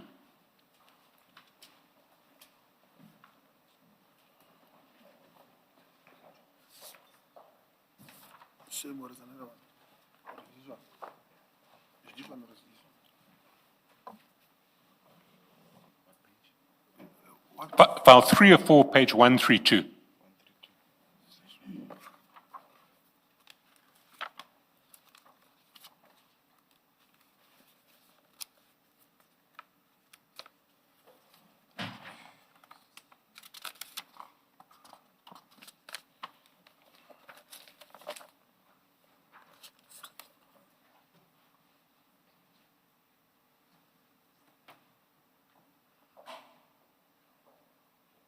Do you have it?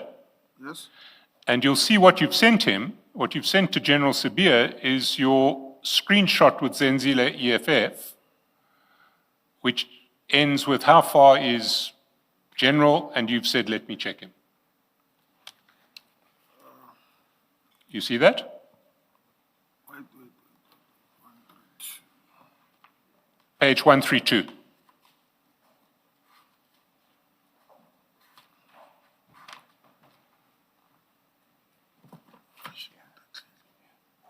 Yes, I see it.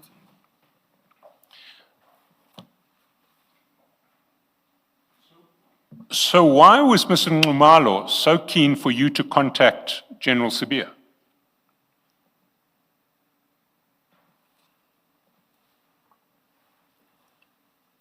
I don't know. I don't know.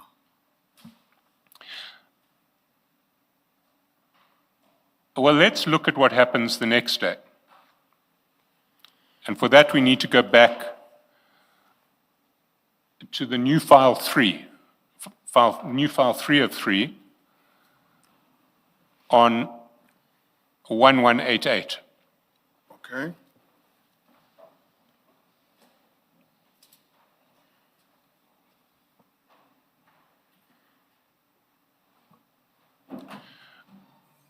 You see at 1:54 p.m. he calls you. At 1:57, he sends you a contact card for Mr. Kawula. If you want to check that contact card, you'll see it at same file, page 1222. But maybe before you check them, let me tell you, I'll take you through all of the stuff that he sends you, so because you can then check them sequentially without jumping backwards and forwards. At 1:57:42, he sends a profiling report for Mr. Kawula. At 1:57:44 over the page, on 1189, he sends a consumer trace report for Mr. Kawula. Okay. And then at 1:57:45, he sends a document providing identity details of Mr. Kawula, and including an address. And underneath that message at 1:57:58, he says he works from this address. Now you'll find all of the documents that he sent you from page 1222 to, sorry, 1122. No, 1222. 1222 to 1231 of that same file. 1222 to 1231 are the documents that he sent you.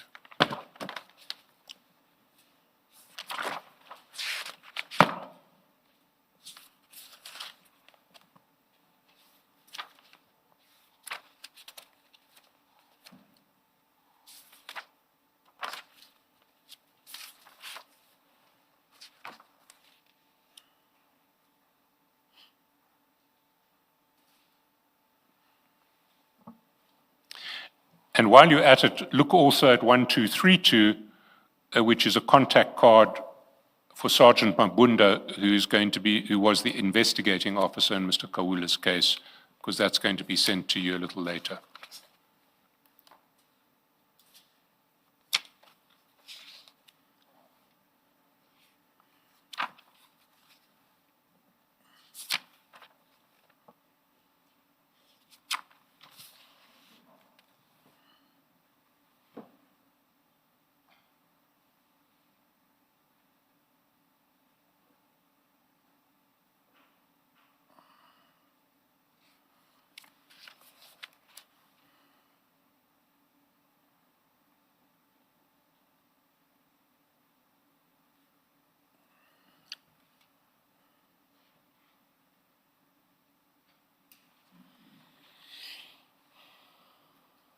You have them all? Have you seen all of those documents? Yes, I have. And those were what Mr. Nxumalo sent you on the 17th of October 2024. That's correct. The contact card for Sergeant Mabunda was sent, in fact, on the 21st of October 2024. You'll see that at the foot of page 1189, chat number 6. Okay. And you confirm that Sergeant Mabunda was, in fact, the investigating officer in the case against Mr. Kawula. I confirm. Then over the page, also on the 21st of October, Mr. Nxumalo sends you a copy of the warrant of arrest, Yes. 1190. And he helpfully points out to you, in case you couldn't recognize what the document was, that it is warrant of arrest. Yes. You see that? That's correct. So this, in fact, is how you received the warrant of arrest. You received it from Mr. Nxumalo. I received it from Brigadier Ramangwa. Normally it was an extension, but Brigadier Ramangwa, Sorry, you received it from Brigadier Ramangwa, yes. but you, at the very least, you also received it from Mr. Nxumalo. I confirm. And you received it from him at 11:39 in the morning That's correct. of the 21st of October. That's correct. And if you go to the warrant, you see that it was only issued by a magistrate on the 21st of October. That's correct. So on the day that the warrant was issued, Mr. Nxumalo had it, and he sent it to you. Yes.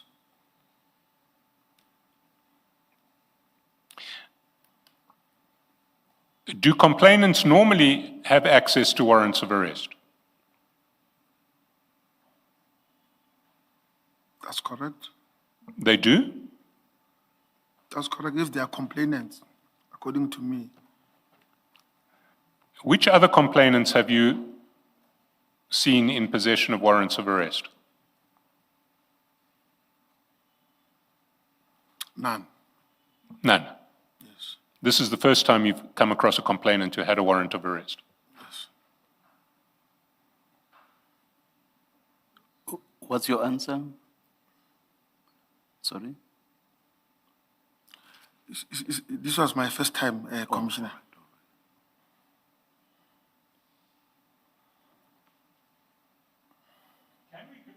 Can we go down to 1193?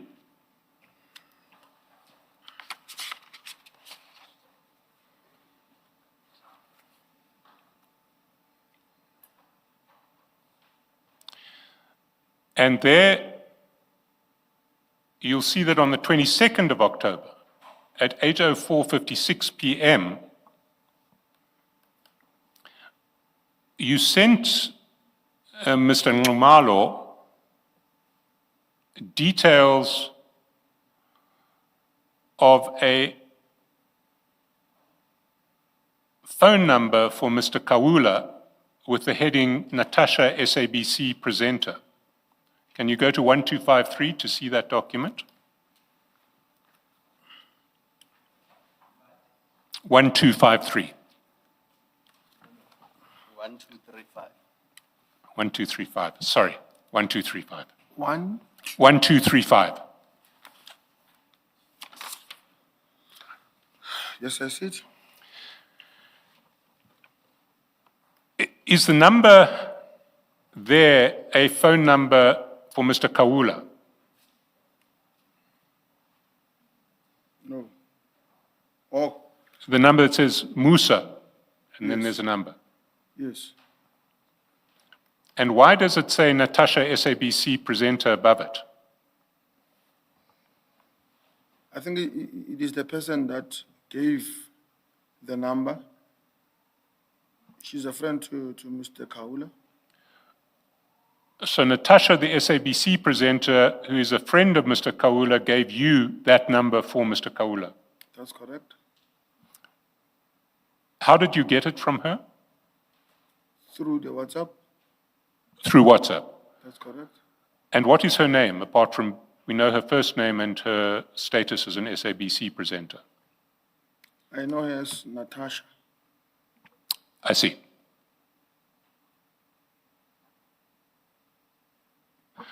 So you have now established a contact number for Mr. Kawula, and you share that with Z. Is that correct? That's correct. Why? I can remember exactly why, but I think it was in connection with this investigation. We wanted to give it to the investigation officer. But if he wanted the number to go to the investigating officer, he could have asked you to send the number to the investigating officer. Why are you sharing details of a suspect with a complainant as opposed to with the investigating officer? I think the reason Mr. Nxumalo or Z felt that the investigation is not going according to him. So most of the things he wanted to do by himself. So each and every information that he will get, he will just send in, please verify, I've spoken to the IO, and I think that is the reason. But I want to put to you a difficulty with that. You are using police powers or police status to gather certain information, which you're then making available to a complainant to drive his own investigation. Do you not see a problem with that? I did not use any police powers on this contact or on this investigation to give it to the complainant.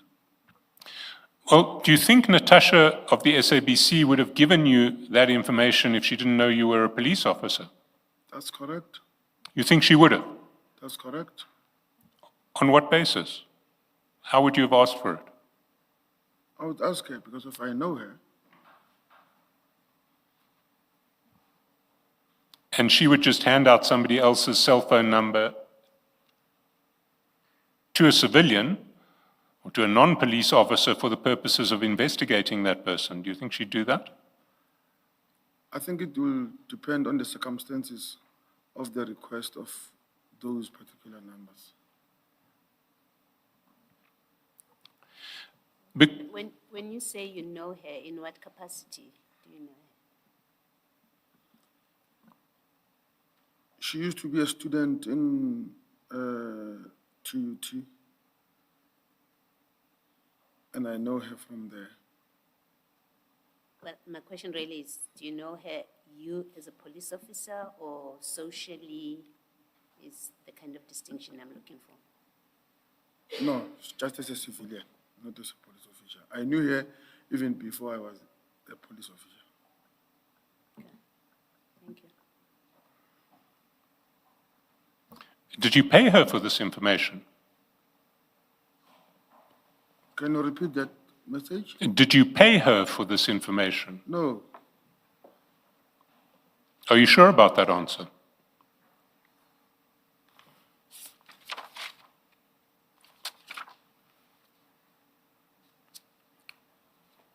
Are you sure about that answer? I'm sure about the answer. Why did you hesitate? No, the way he's asking, this gives me doubt on.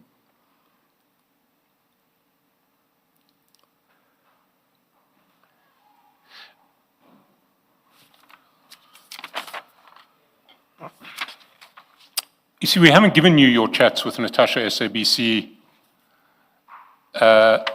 so I won't put anything to you, but I'd invite you to go back and look at your chats with Natasha SABC and see if you did pay her. What page is that, Commissioner? I don't want to confront you with materials that we haven't given you, but I would invite you to look at your chats with Natasha SABC presenter to see if you did pay her for this information or not, and we can maybe go there tomorrow. Okay.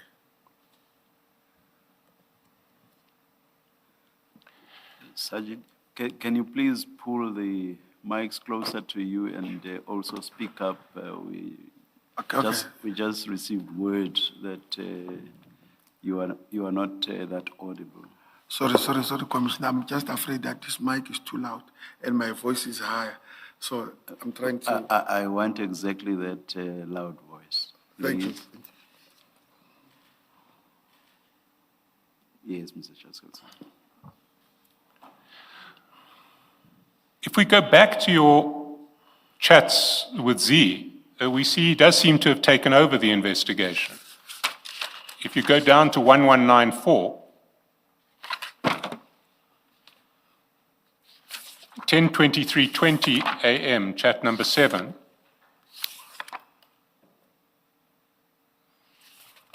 he tells you, presumably referring to Mr. Kawula, he's now in PMB. You see that? That's correct. Was he referring to Mr. Kawula? Yes. Did you do anything about the fact that Mr. Kawula was in PMB? Peter Maritzburg? I've contacted the IO to check with him that does he know that Mr. Kaula is in Peter Maritzburg? He said he's following that up.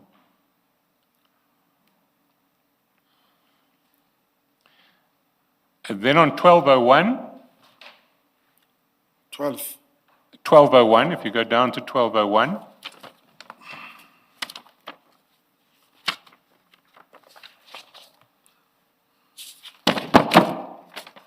you see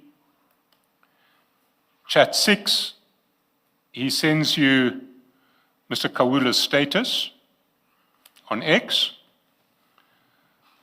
and that status reflected the fact that he was at an award ceremony the previous night, and Mr. Ngumalo says, "Are you scared of Musa? He was busy presenting awards yesterday. You could have fetched him." You recall that? Yes, I recall it. Were you scared of Musa?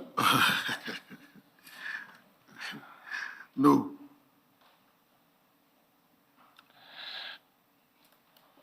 Then on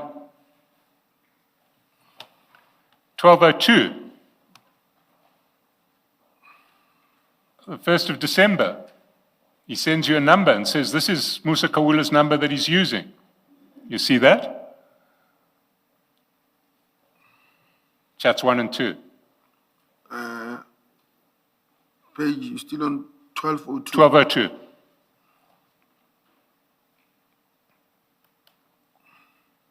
Where is that? I can't see. First, top two chats of the page, 1 and 2. First of Okay, yeah, I see it. The one of 0, what, yeah. What did you do with that information? Nothing. Didn't you send it to the investigating officer? No, I don't recall sending it. Maybe I was too busy at that particular time. I can't just recall. Did you at any stage tell Z that he should actually deal with the investigating officer, not you? No, I did not tell him. Why not? This wasn't your case. Even though it was not my case, but as a police official, I felt that if there is a case open that I'm aware about, I could assist where I can or where I could. But you're being called upon to assist a great deal here. He's phoning you on a regular basis. Can you repeat again? You are being called upon to assist a great deal here. He's phoning you on a regular basis. I don't know what maybe the commission he means when he say assist on a great deal. Well, he's making very many requests of you. He keeps on pushing you with information about Mr. Kawula, which he expects you to act on. Is that not correct? I don't feel, I never felt that he was pushing me. I felt maybe he was just venting out the frustration that you open a case and there is no movement, then he calls people that think might help. So I took it in that version. I see. Did you discuss this matter with General Sabia at all? That's correct. And what was General Sabia's attitude to the matter? Okay, maybe to start back. When he started to communicate to me about this matter, automatically the team, Brigadier Ramangwa and the team were also investigating this matter. So because of I'm part and parcel of Brigadier Ramangwa's team reporting to General Sibia, that is the reason I got this information. So were you part of Brigadier Ramangwa's team? That's correct. On this case? That's correct. And Brigadier Ramangwa would report regularly To General Sabia on this That's case? correct. And did you feed all of your information to Brigadier Ramangwa? Each and everything that I get from Z, General Sibia, Brigadier Ramangwa. And how does Brigadier Ramangwa's team interface with the investigating officer, Sergeant Mabunda? They were communicating regularly. So, although there is an investigating officer, there's a separate team under Brigadier Ramangwa investigating Musa Kawula. That's correct. Why? Did you ever find out? Musa Kawula had many cases. He had, I think, 3 or 4 warrants on him other than this one of Z. I think it was on those bases that, no, maybe they should address it. That is according to me, but I did not ask why. I see. Can I take you back to your evidence in February? Can I just ask the question, Mr. Chaskalson? Sergeant, what made this, if at all, an organized crime case that falls within that category of cases?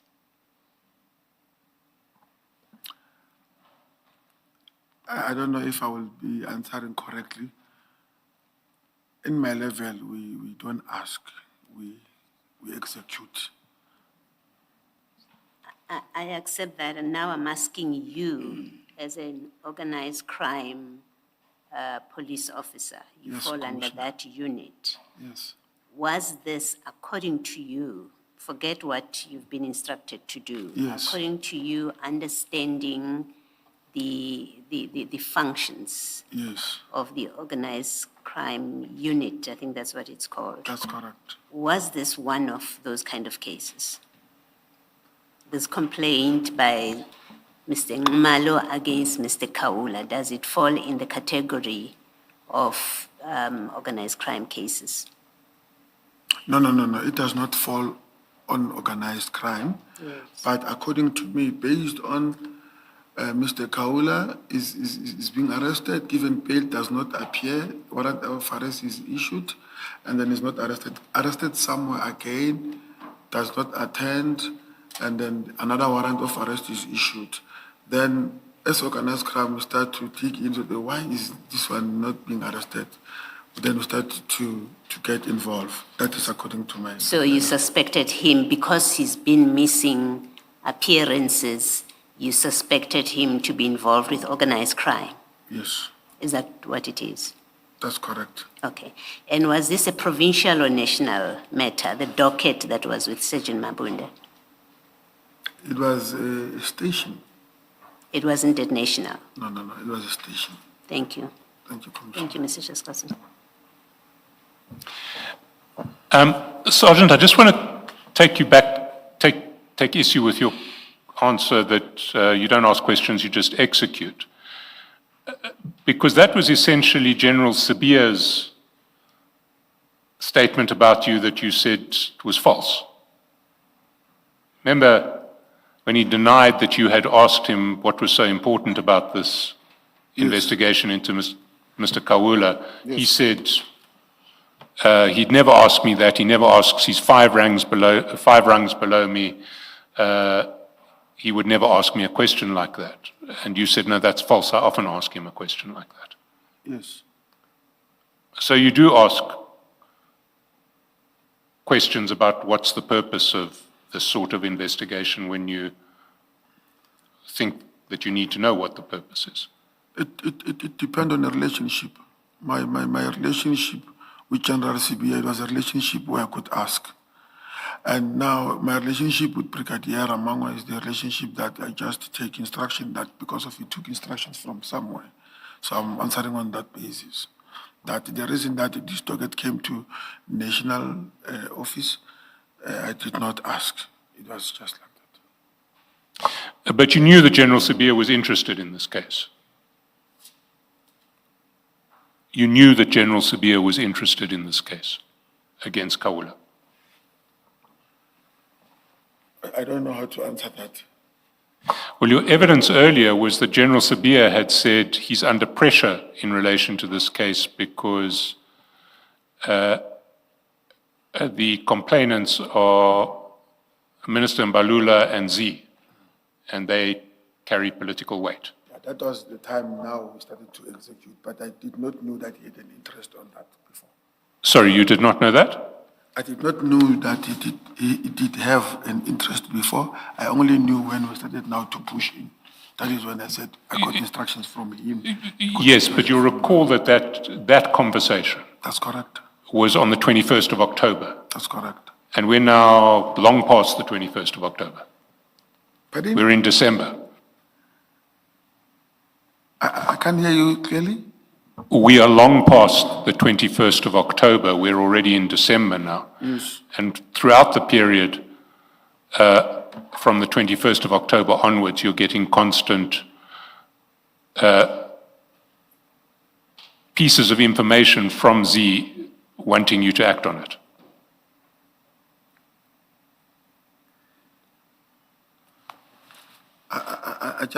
I'm not avoiding the question. This wasn't really a question there, I must confess. I don't know. Maybe you can repeat it. Yeah, sure. Throughout this period, from 21 October into December, where we've now landed, you are aware that General Sibia has an interest in this case. Yes. And you're aware that he's under pressure because of the identities of the two complainants, Minister Mbalula and Z. Yes. Let's continue through December. On the 7th of December, you send Z a message saying, "Morning, brother, we're waiting for you in terms of the tickets." Yes. What was that about? Now we received the information that Musa Kaula was going to perform somewhere. And then as a result, he contacted the IO to also go there. And then I've raised the issue that if he's performing into an event, there are two possibilities. We might be refused entry as the police. Two, the information might leak that we are looking for him because of he's a public figure.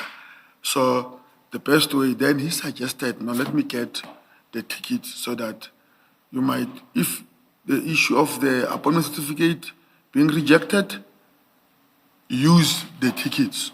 Or the best way is to use the tickets to be undercover, then you go there and do our work. Now, presumably you've got a budget for eventualities like this. If you can justify buying tickets to a concert for an operation to go undercover, SAPS will pay for it. Is that correct? I don't know if I understand your question correctly or your comment. So your answer is we needed to go undercover at this concert? No, not per se as undercover. Maybe it came out wrongly. There are two things. When we get to the event, there are possibilities that we might be rejected entry. One. Two, the information might leak when we produce that we are the police, we are working on this case, because of we did not know who is who on that particular day. So we said, no, the best way is to get the ticket for in case. So the plan is that you're going to go to this concert with tickets dressed like ordinary members of the public coming to a concert. Yes. And that way, nobody will know that you're police actually coming to arrest Mr. Kaula. That's correct. My question to you is, if that is the plan, why doesn't the SAPS pay for the tickets? It was on weekends that day, and we did not think, to be very honest with you, we did not think that there would be any problem.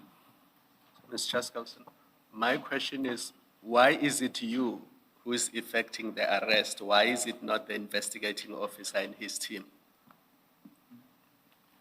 The investigating officer was already in his way there, according to the information that I received from Mr. Kaula. And as part and parcel of our project in head office, as I've explained to Commissioner Baloyi, that there were other talkers that they were working on there. So we decided, no, let us also as well go.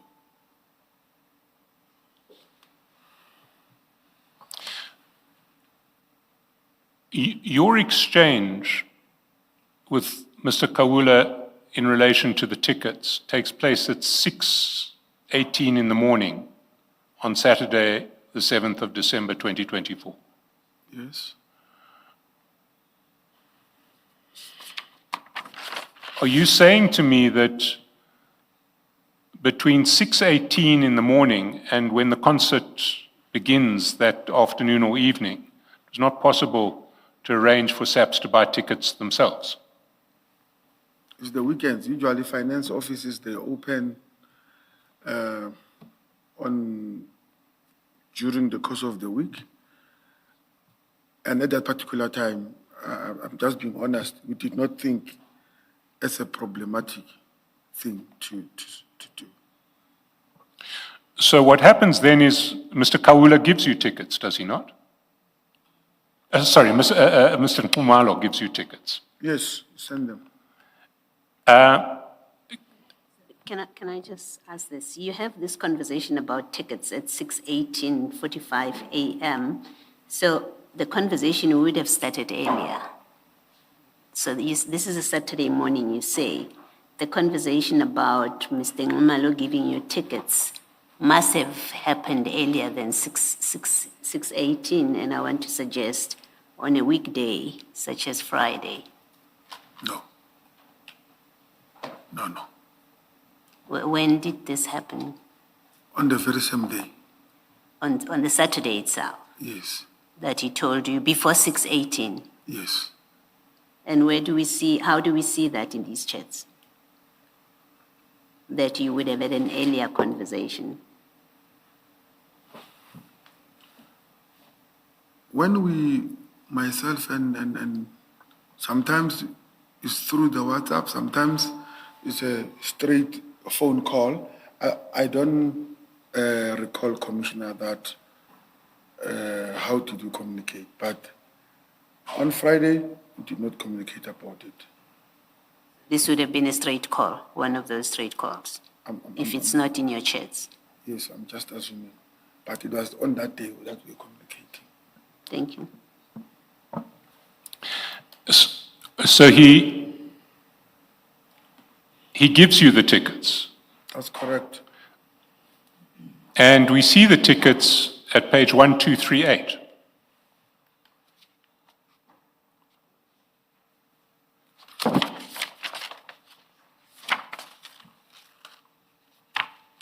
One, 2, 3, 8, yes. 38. And you see there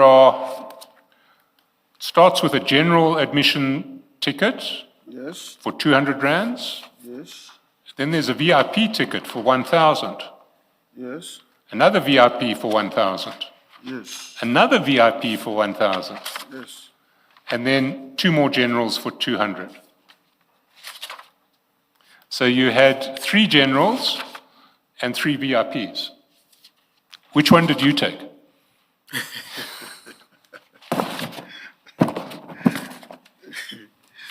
I took the general one. Did. Can we go to page 1244? 1, 1244.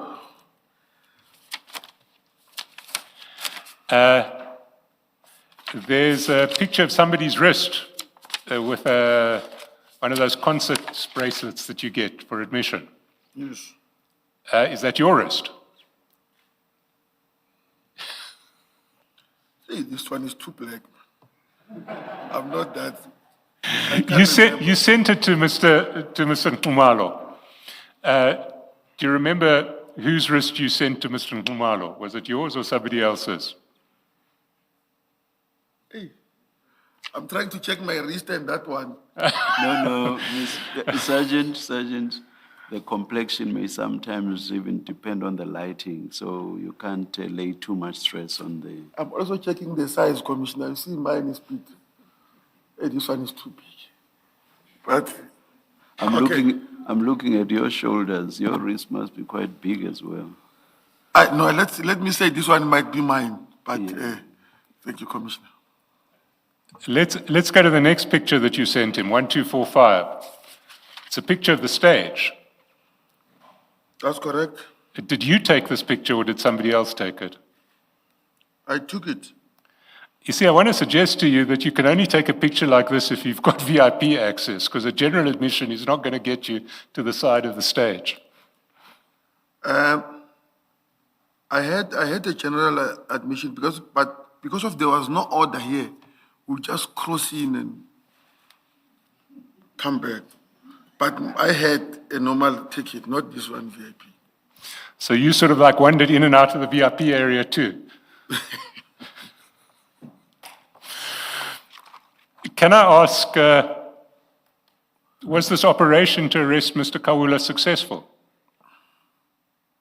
No, No. Why not? he was not there. He wasn't there. That's correct. Did the SAP ever reimburse Mr. Nkumalo for the 3,600 that he'd paid for these tickets for you to go to the concert? I advise him to write a short statement that he assisted with his personal finances on this particular investigation. Then they must send it to the office of the Brigadier Ramango, then we'll make application to reimburse him. I don't know, I did not make a follow-up if he did that or not. I see. The docket in this matter, where did it end up? Does it remain in the station? Did it ever become an organized crime docket? Because now you have organized crime seriously involved in this matter. It was still there. You mean it was still there? It was still there in the station. But the plan was, once he's arrested, the docket is going to be called. So as matters ended, organized crime never had this docket? Or just explain what has happened. Where is a record of this matter kept? Is it at the station? Is it at organized crime? It was kept at organized crime head office. I think it was now taken over by Sergeant Makapane. Yeah. At organized crime? That's correct. Yeah. I still ask the question, what is it about this matter or Mr. Kaula that was organized crime? Maybe as you carry on with Mr. Chaskalson, it will become clearer. It's not clear to me why organized crime as a unit would have gotten involved with this. Thank you. Thank you, Mr. Sorry, who did you allocate the other 5 tickets to? So it's 3 VIP, 2 general, and the 1 general that you have. Who did you allocate the other 5 tickets to? Captain Zungu, the one that I was with, and 3 other members from the trekking team that we found there. So you had a team of 6, including you? That's correct. Thank you. And was Brigadier Ramangwa there? No, Brigadier Ramanga was not there. So you said 3 other members of the team, Captain Zungu, yourself. Who's the 6th? We were 6, right? Yes. Yeah, they know, the other ones is a trekking team, but I will provide their names shortly. I can't recall them. So it was you and Captain Zungu and then 4 members of the tracking team. Yes. Was the investigating officer there, Sergeant Mabunda? No, he was not there as yet when we arrived there. Well, how was he going to get into the concert without a ticket? No, if he was going to come in, we obviously going to make other arrangements. Sorry, what arrangements would you make? For him to get in. So he would arrive in uniform at the concert and get in?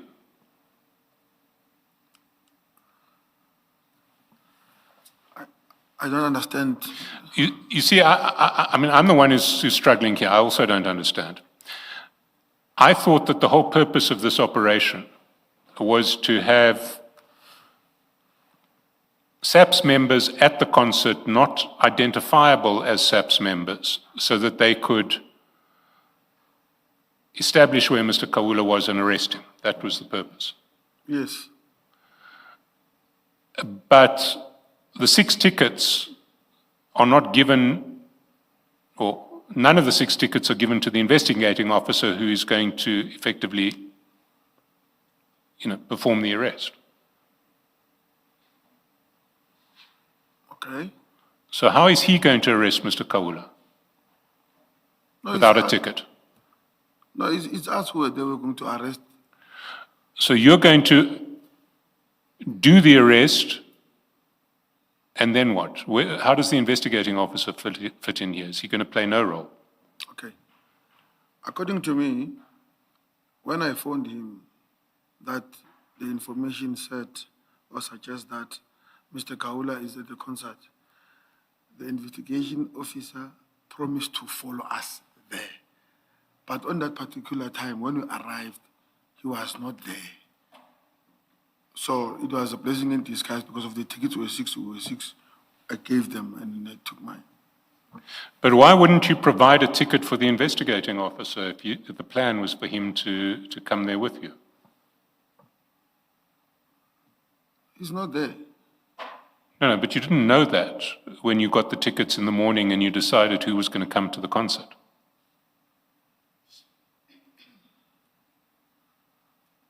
He's not there. I do understand that, but you said the plan was for him to follow you there and be at the concert. Yes. And how would he get into the concert without a ticket? If he arrived there, we would have made arrangements for him to get in. But you were expecting him to be there, were you not? Yes. But he So was one not of there. those 6 tickets should have been dedicated to him. At that time, we're prioritizing. The members are here. We give those who are there. This one did not come, or at that time, maybe he was late. Then we decided that, no, this one, if he comes late, we'll see what to do with him, but let's proceed. That is what we did. So now the investigating officer is going to arrive at the concert without a ticket. What is how's he going to get in? I think we were going to make a plan once he arrived there. And For what now, sort of plan would that have been? I can't say what is the plan, because if he did not arrive there, so we did not make any plan. So we thought we would, as a team, make a plan for him to get in when he's there. Was he going to arrive in civvies or in uniform? He's a detective, he does not wear a uniform. I see. So he would arrive in civvies and he'd have to get a ticket at the gate. Could you buy tickets at the gate? I don't know how to answer it. We were going to make a plan when he arrived there. So the plan, I don't know what was going to be the plan. Maybe the team, one of the team members would come up with another plan. So by that time, This suggests to me, Sergeant, that you had not even applied your minds to that. That is how we would get in. Is that not correct? I'm saying your response suggests to me that you had not even applied your mind as to how he would get in if he did arrive. that's correct, Commissioner. Yes, Mr. Chaskalson. I'm assuming you could have asked Zay to buy a ticket online and send you the ticket on WhatsApp. That was one of the possibilities. You didn't think that far? I don't know the lie and say this That's is what I fine. thought. Let's But I leave did it not. there. Thanks. Look, we've spent quite a long time on this. Maybe we can just take you to the end. And the end is on... Maybe before you do the end, Mr. Chaskalson, did the investigating officer ever arrive at the scene? No, it did not, Commissioner. He never did. No, Commissioner. So, no, thank you.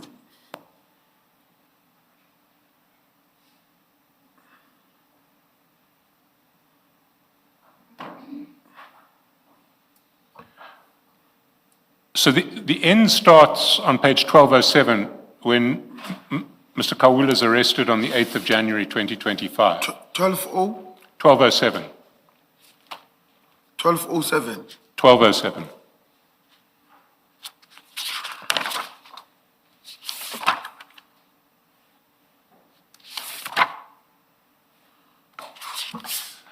And there you'll see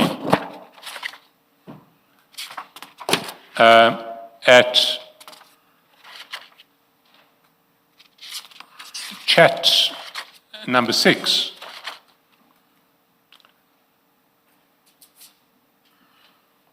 you get sent by Mr. Nwalo a picture of Mr. Kawula in custody at Sandton Police Station. You see that? Yeah, I see it. Looks like a club to me, Mr. Chaskalson, or a tavern. It's a tavern, actually, Commissioner. Apparently it's a tavern, not Sandton Police Station. My apologies to the policemen at Sandton Police Station. 1246. 1246. Yes. The picture itself is at 1246. Do you want to go to 1240? Can you check on 12? Heavens. It is most definitely not the Sandton Police Station. 1246. But then, at 3:29 p.m., you get sent a SAPS 14 number.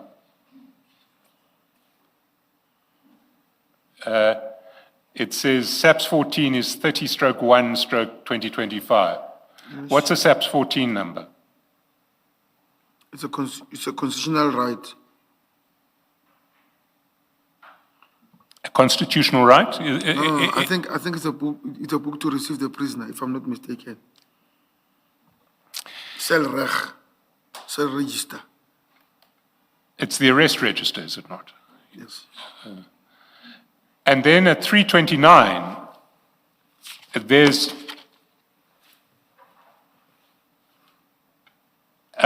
a picture of Mr. Kaula in custody. Yes. 1247. You see that? At page 1247. Yes. Now, and then at 1248, you'll see that Mr. Nxumalo has not just sent you a picture of Mr. Kaula in custody, he's also sent you a picture of the arrest register itself. Yes. With all names other than Mr. Kaula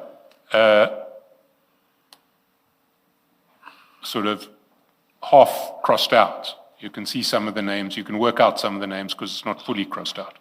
Yes.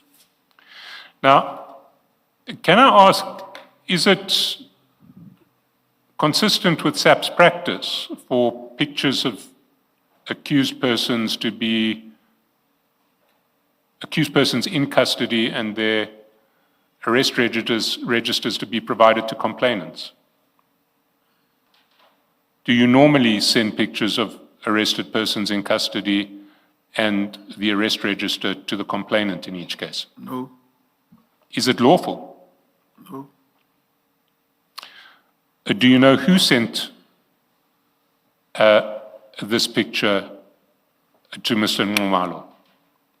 I think it's the arresting officers from KZN. The arresting officers from KZN. That's correct. Is it lawful for Mr. Nxumalo to distribute this information?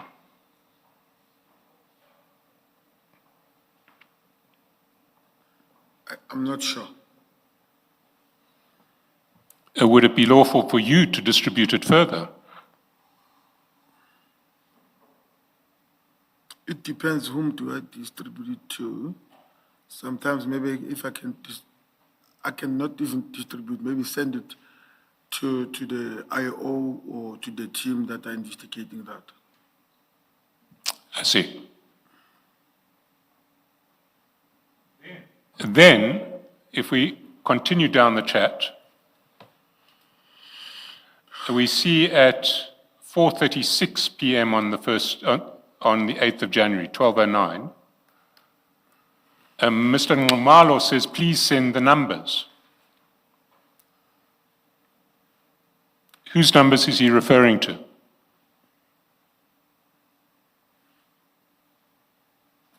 He asks you to send numbers.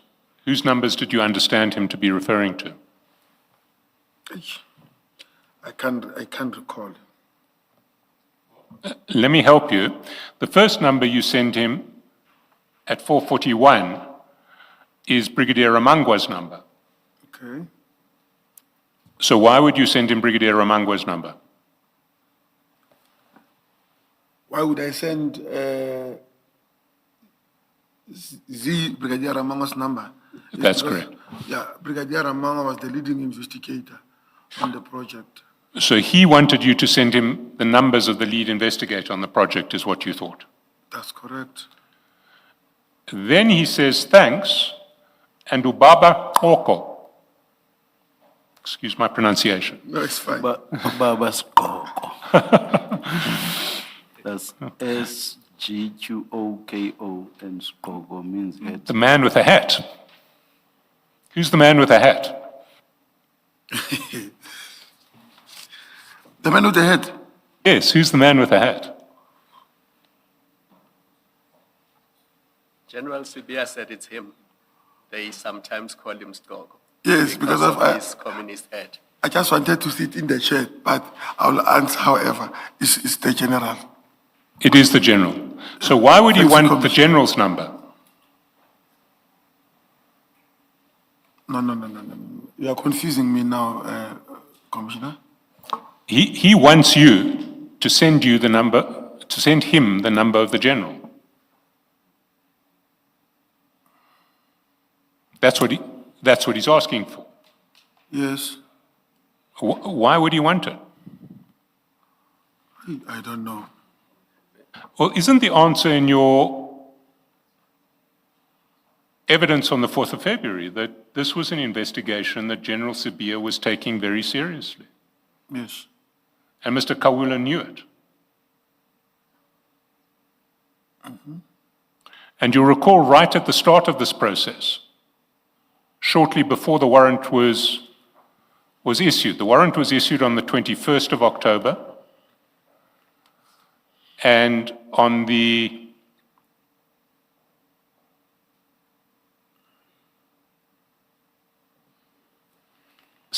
of October, Yes. he was asking you how far away is General Sibia. You remember that when we showed you the Yes. screenshot? Yes. So General Sibia seems to have been involved in this process from shortly before the warrant was exercised to the point at which at the end of the process he was thanked by Z. Would that be correct?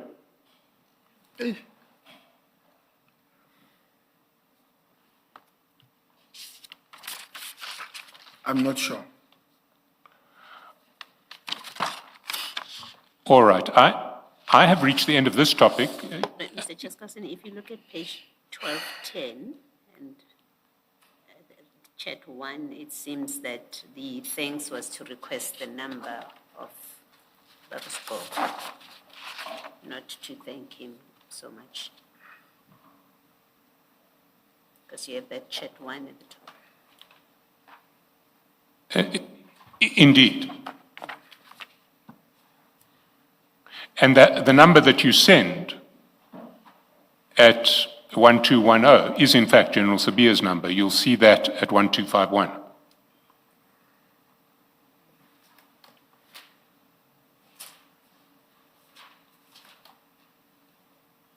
Is that correct, It's correct, Commissioner. It's just that I'm quiet because of I did not know whether he's asking or he's commenting, but it's correct. Maybe before you leave this, Mr. Chesterton, this trip to KZN, this festival or music show, it was in KZN. No. Where was it? It was somewhere in Vierenaging, there in those farms there. Okay. You said Didier, I think. Didier, that's correct. Is That's that where correct, it was? Commissioner. Yes. And why does DPCI Tom's Captain Zungu get involved with this? It doesn't seem like a DPCI matter. Yeah, thank you, Commissioner. He was recently appointed now in our office, so I was no longer referring him as DPCI, even though we call him or we address him like DPCI, so he was working in our office then. So at the time of this operation, he was now in your office? That's correct. Okay, thank you.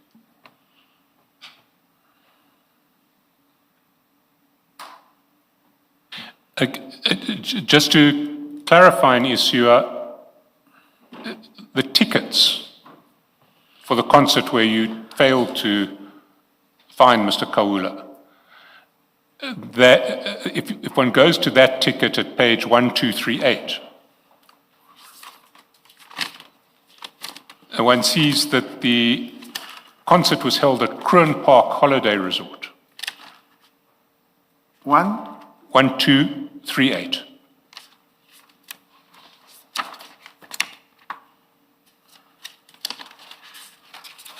Okay.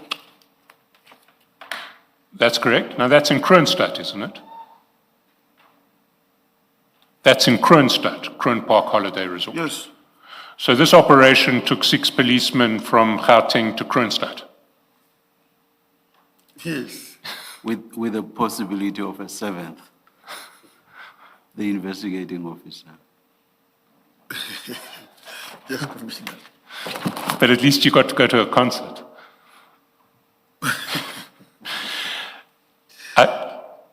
I do want to move to another topic, and we may not finish it before lunch, but let's start it at least. May I quickly make this suggestion, Sergeant? I want to suggest to you that it was never ever intended for the investigating officer to be there. Can you repeat that, my Commissioner? I'm suggesting to you that it was never intended for the investigating officer to be there. No, it was. It was intended. I mean, you said earlier that Mr. Malo was frustrated about the investigation not going anywhere.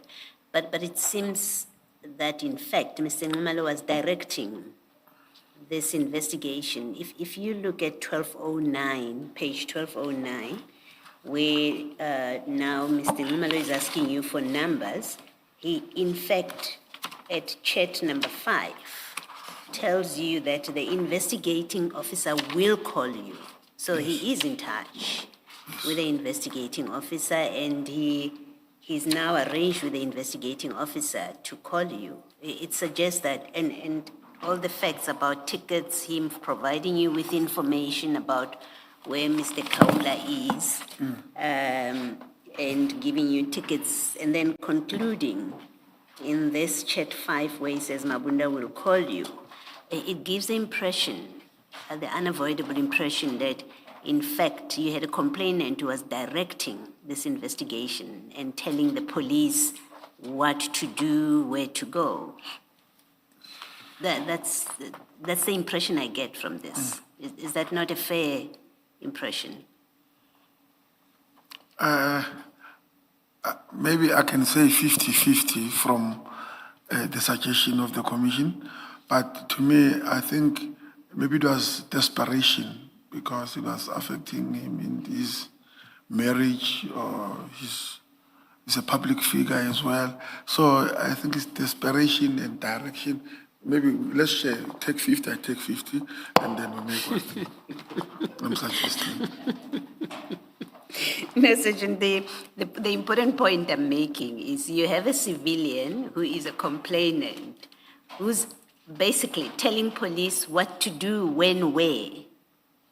That's the important issue I'm raising with you. Yes, clearly his motives or the reasons for doing what he's doing, maybe it is. He's desperate because it's affecting his marriage. But this sequence of WhatsApp texts and the action that follows on that, you have a complainant who is really directing and telling the police what to do. That's the picture that has emerged from these WhatsApp exchanges. I think it's the issue with Zulu men, they like to take over and take control. And I think... You think, so that's 50-50. that's what he did, because you say because that's what Zulu men do. But I'm more interested in that's what he did. Okay, thank you. Oh, Zulu now. No. But there is does beg the question, why does SAPS let a Zulu man, in this case, take over an investigation?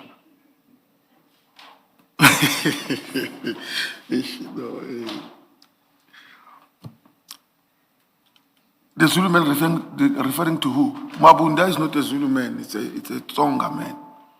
No.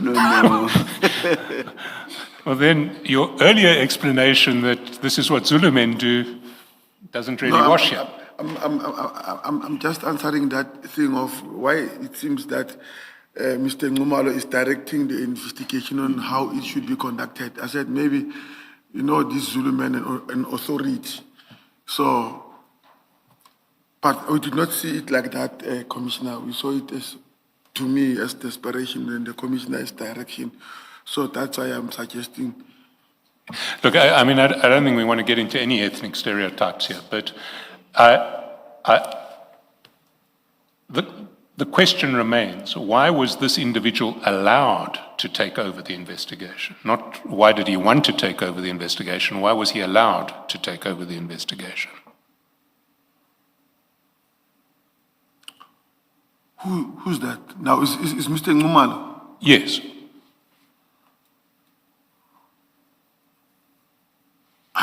We did not allow him. I think it was a matter of assistance.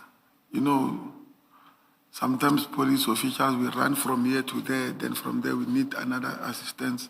We took advantage of that. We did not see as, but I leave it to that. He facilitates your presence at the concert in order for you to arrest Mr. Kaula. Yes. And there's a whole lot of other exchanges culminating in him saying Mabunda, the investigating officer, That's correct. will call you. So Yes. he's basically there again, playing Yes. a facilitative role.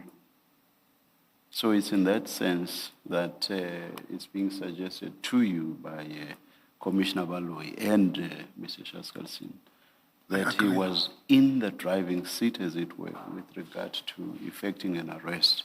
And the question is, why was that so?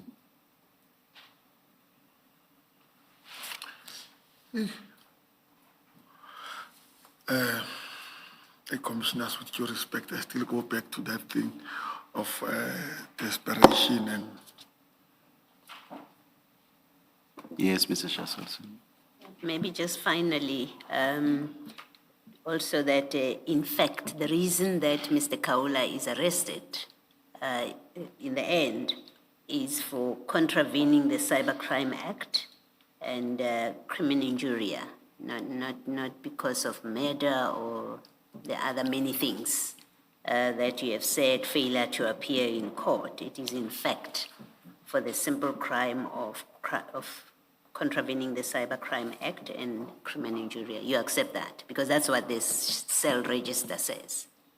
It states why he was arrested, and that's what the warrant was about. Yes. Yes. At that time, this cell register, those people who arrested him on these charges. But once he was transported from KZN to Sandton now, that is whereby all the charges of attempted murder, malicious to damage to property, their warrant were executed. Those did not involve Mr. Ngumalo. That's correct. Thank you. My issue, Sergeant, is what appears to be abuse of state resources. I mean, the fact that there's 6 of you, I'm not sure whether you are traveling from DDR or from Pretoria, but from here to Kronstadt is about 3 hours, right? More or less. No, let's say 1.5, because it's not exactly Kronstadt. This member is intimidating me. When I talk, he's shaking his head. Now I get Don't disturbed. look at him, look at me. Yes, please, Commissioners. Sorry. I was actually very concerned about that kind of conduct because it's quite intimidating to the witness as if he's saying wrong and makes him to change his mind. Just, Can the colleague then stop with that, please? Sergeant, just look at me. Don't look at the people on the other table.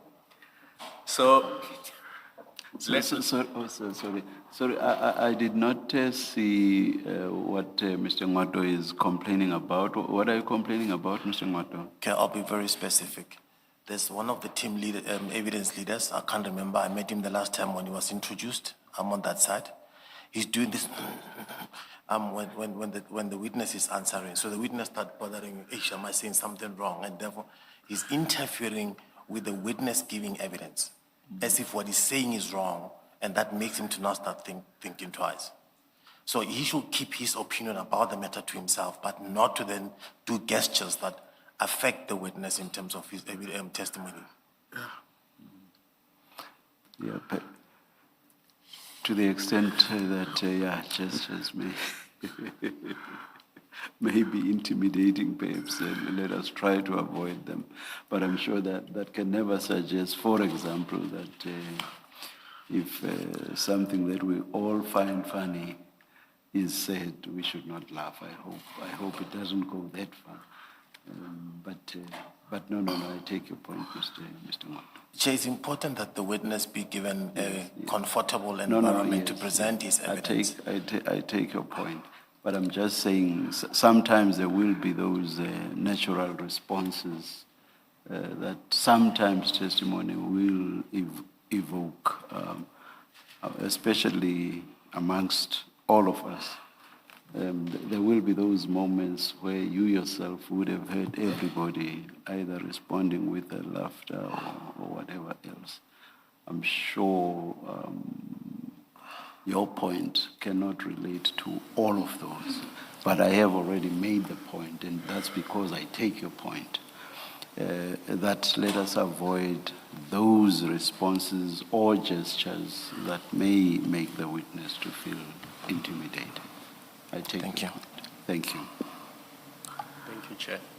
Sergeant Nkosi, see, if you look at me and you avoid those people, you won't run into these difficulties. I take it.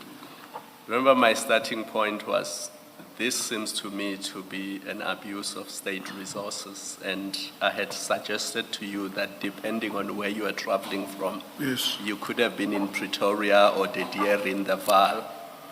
It's about 3 hours traveling to Kroonstad, and you say, no, maybe 1.5. Yes. I'll take your word that it is 1.5, so don't look at the heads that are shaking. Still, 6 people, 6 police officers, including the trackers or tracers, as you call them, are sent by Mr. Zay to Kroonstad to go look for a suspect, and he's not there, and they then come back empty-handed. To me, it's abuse of state resources for the benefit of a single individual. Do you want to comment on that? Yes, I want to comment on that. According to me, I would not see or suggest it's a state funds abuse because one, Mr. Kaula is a public figure. Sometimes we go there and want to effect arrest, then the community, they start to turn against you. What are you going to do? It's another problem. And then number 2, I think that the reason that maybe, let me leave it to that. Let me not add more. I might. Because there's no reason why the police in Kroonstad cannot assist. If Mr. Kaula happened to be in Kroonstad, there's no reason why 6 resources from Pretoria had to be sent there and come back. The police in Kroonstad could have assisted with the arrest if Mr. Kaula happened to be there. Just as in the case of KZN when he was eventually arrested. You Yes. didn't have to travel to KZN on Mr. Zay's instructions. The police in KZN, in fact, effected the arrest. Is that not so? That's correct, Commissioner. Thanks. Thank you. Just before leaving this topic, there is one issue that I want to raise.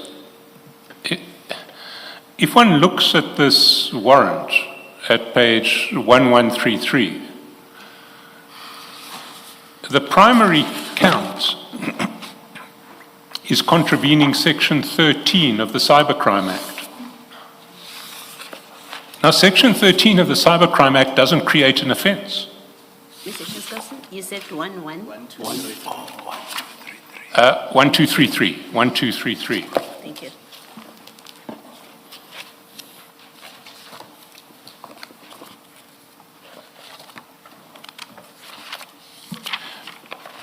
You were saying, Mr. Shaskalson? The primary count is contravening Section 13 of the Cybercrime Act. Section 13 of the Cybercrime Act does not create an offence. It is, in fact, a definition section. There is no offence of contravening Section 13 of the Cybercrime Act. Have you ever looked at the Cybercrime Act? No. Okay. Can we then, well, can I ask further, did you know what the allegation against Mr. Kawula was in relation to the Cybercrime Act? Because I've looked at the Cybercrime Act. I can't really identify with any certainty what he was alleged to have done to have contravened that act. It certainly wasn't contravening Section 13. Do you know what the allegation was that created an offence here? Yes, I know. I've noted them down. I'll tell you maybe after. Thanks. Packet, yes. When you went to Kroonstad, this is the warrant that you were going to execute. Yes. This is the warrant that you had That's with correct, you. Commissioner. Okay, so you were not executing the other warrants that you say had brought him within the scope of organized crime. You didn't have a murder warrant to execute. You didn't have a warrant for not appearing in court when you went to Kroonstad. This is the warrant you were going to execute. No, I had them. They are in my phone. What I'm asking is, on the day that you went with Captain Zungu Yes, Commissioner. to Kroonstad, That's correct, Commissioner. this is the warrant that you had. Yes, and the other one. You had other warrants. That's correct, Commissioner. And you say you have them, your attorney has got them for Yeah, us. I'll switch on my phone. Okay. Then I'll give exact, yeah. And we will see from that you had those warrants on the day that you went to Kroonstad. Yeah, I think it's a copy of that warrant. Okay, thank you.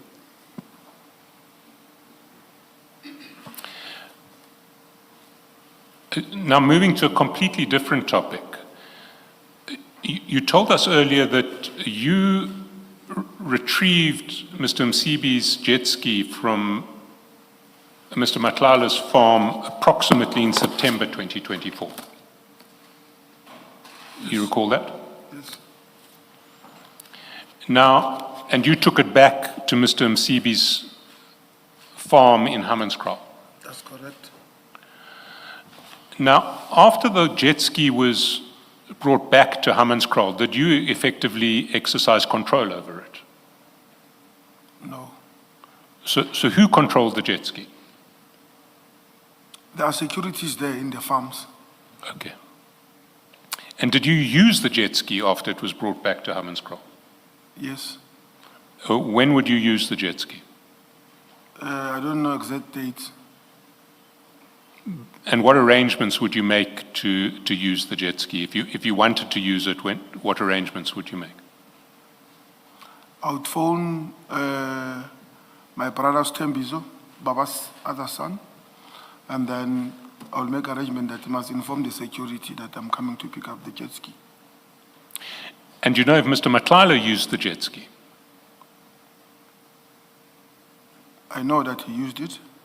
After it had gone back to Hammanskraal? I don't know that. Who would have records of who used the jet ski when?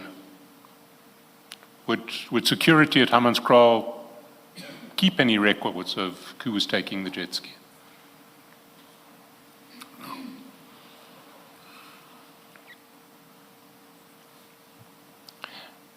Now, if we go to your statement,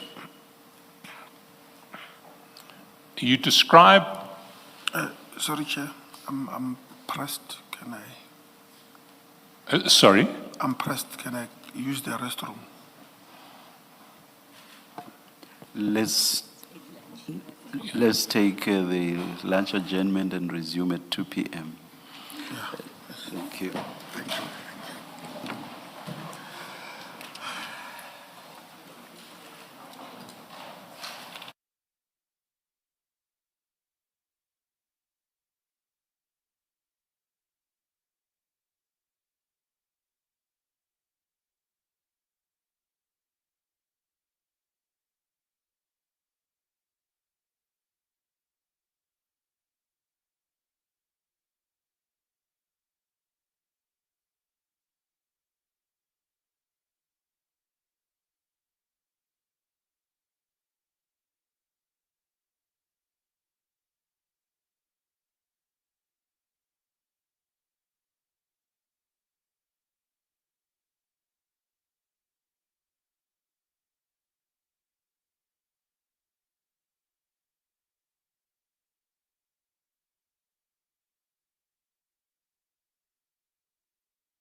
Yes, Mr. Chaskalson. Thank you, Chair. Sergeant, you recall just before we broke, I was asking you about the jet ski. And you indicated that you'd brought the jet ski back to Mr. Msibi's house approximately in September.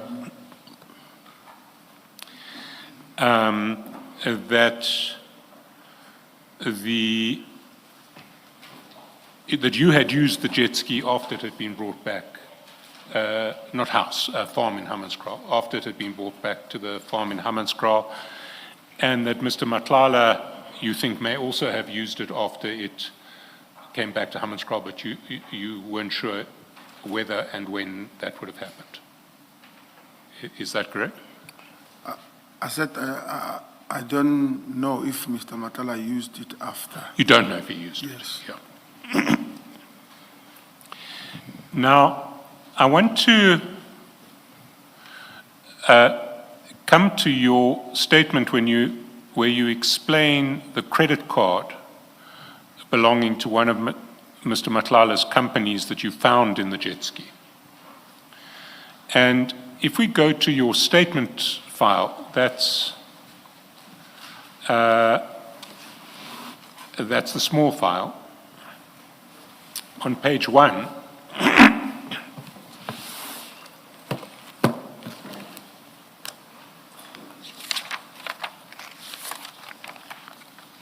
you say that on the 23rd day of December, you found that Mr. Matlala left a Luxo African Brand Investments business gold card in the jet ski boat of Mr. Msibi. Now, can you explain the circumstances in which you found it? Did you find it, was the jet ski at Hammanskraal when you found it? Was the jet ski somewhere else? I found it on my way back. Sorry, on your way back? To collect it, yes. On my way back to collect the jet ski. To collect the jet ski from where? From the farm where it was at Mr. Matala's place, Mr. Matala's farm. So you, on the way back from Mr. Matlala's farm, Yes, you found the card in the jet ski? yes. Was this when you collected the jet ski to bring it back to Hammanskraal? That's correct. But then that would have been in September 2024, not December.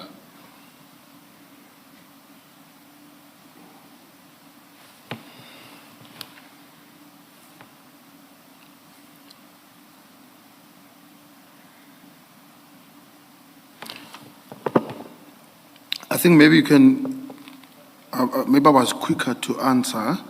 Maybe can you repeat your question so that must be clear?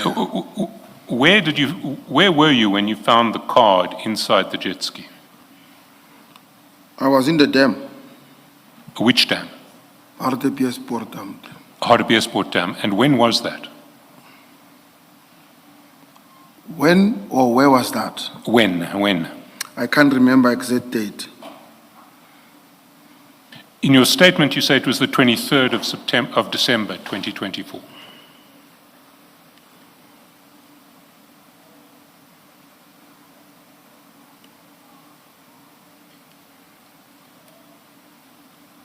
Yes, it's possible. Well, why would you have said in your statement, which is a statement under oath, that it was the 23rd of December if you're not sure that it was?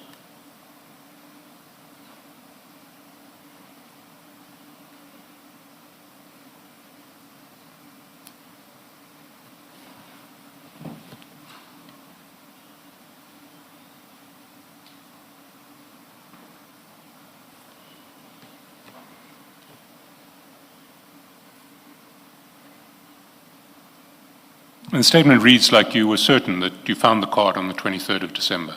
Yes. Why are you doubtful now? Why am I doubtful now? Yes. I'm not doubtful. So you found the card on the 23rd of December. Yes. But earlier you said you found the card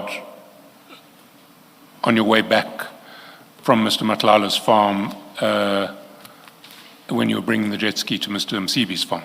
I think I was quick to answer on that. Slow down with your answers. Stomach is full. Now, you say you found it at Hartbeespoort. How did the jet ski get to Hartbeespoort? I took it there.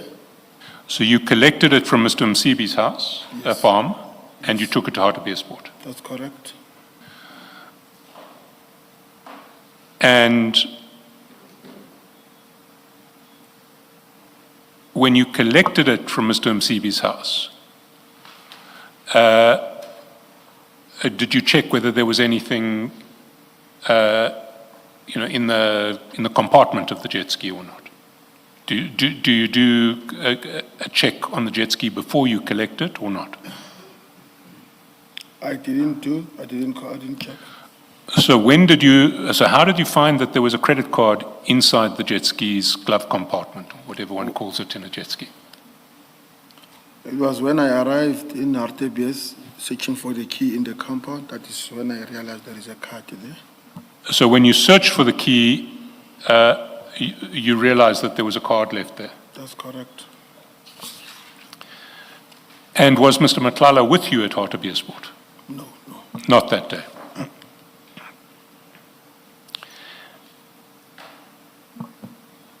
So, had you taken the jet ski to Hartbeespoort previously, between the time that you returned it from Mr. Matlala's farm and the 23rd of December?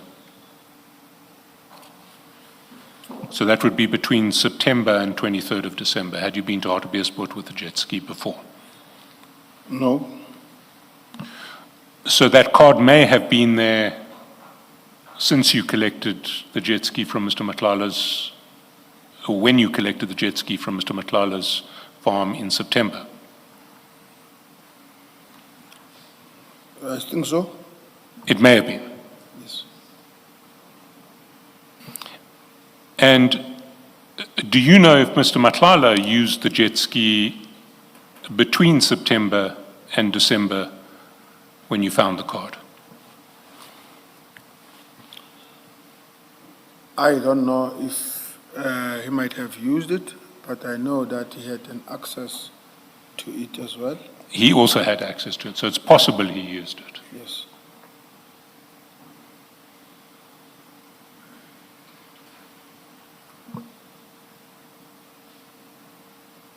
You see, there are several cash withdrawals on that card between September and December 2024.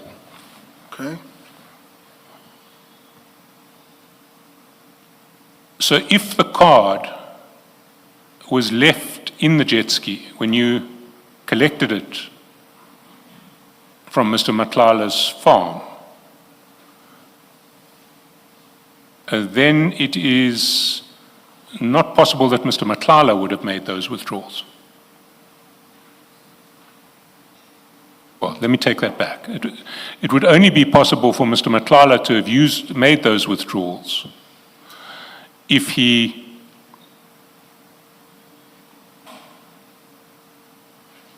found the jet ski in Hammanskraal, found the card in the glove compartment, took it out of the glove compartment, withdrew some cash, put it back in the glove compartment, and then forgot about it again. That's the only way it would be possible for Mr. Matlala to have withdrawn that cash. You accept that?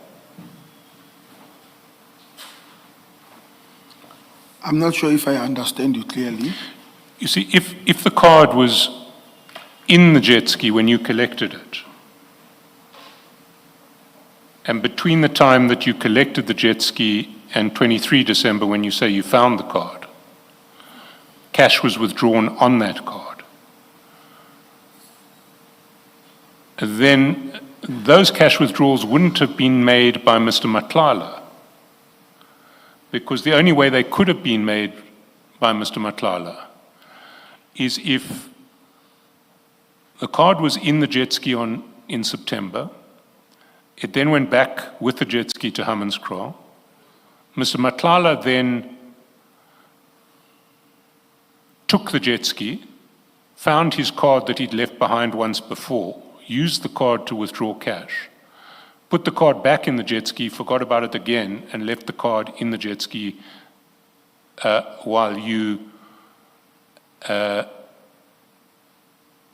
where you ultimately found it on the 23rd of December. That's the only way Mr. Matlala could have withdrawn that cash. Commissioner. Chair. Yes, Mr. Ngwato. I don't recall if the witness has the bank statement of Mr. Matlala to confirm if there are withdrawals, number one. Number two, I've not heard of any evidence where it was indeed confirmed that when the jet ski was taken from the farm, there was no card inside, or there was a card inside, because he never checked it. I understand the first part about withdrawals. I'll ask Mr. Chaskalson to respond. But the latter part, you should leave to the witness to respond to. That's factual or evidentiary matter. So the witness can give a response, whatever that response may be. Chair, I'm happy to leave this topic for now because Mr. Ngwato is right. Due to an oversight, we haven't included the Luxo African Band bank statements. We'll give them to Mr. Ngwato and the witness now, and we can come back to this either tomorrow or if later if necessary. Thank you, Mr. Chaskalson.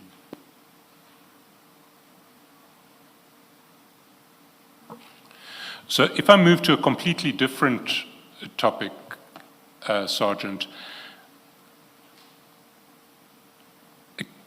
can I ask you to go to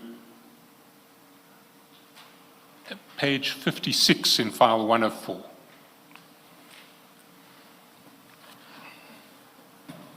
Which one is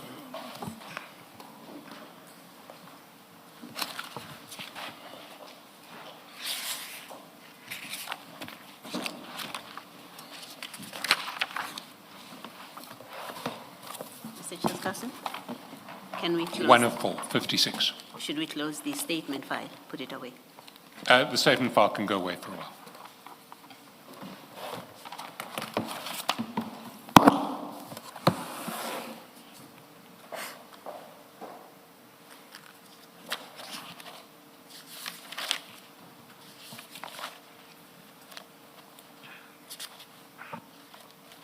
And where do we go on this file there? To page 56. 56.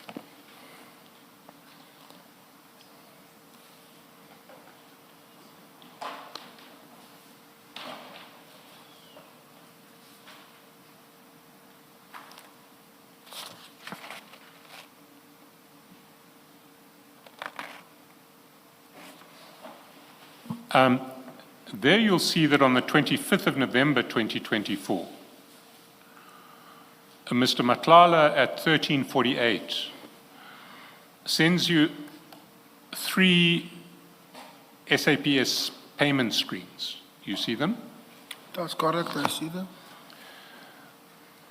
Underneath, he sends a text saying maybe it will reflect tomorrow. And then he sends a text below that that appears to be forwarded to him and says, yes, it is paid on 24 November 2024, but deposited into account will probably be tomorrow, but I will monitor. Did you understand that second text to be Mr. Matlala speaking himself, or him forwarding a text from somebody else who said they would monitor? It was Mr. Matala forwarding the message. So he's forwarding a message from someone saying they will monitor. That's correct. Now, who would be monitoring? Who would be able to monitor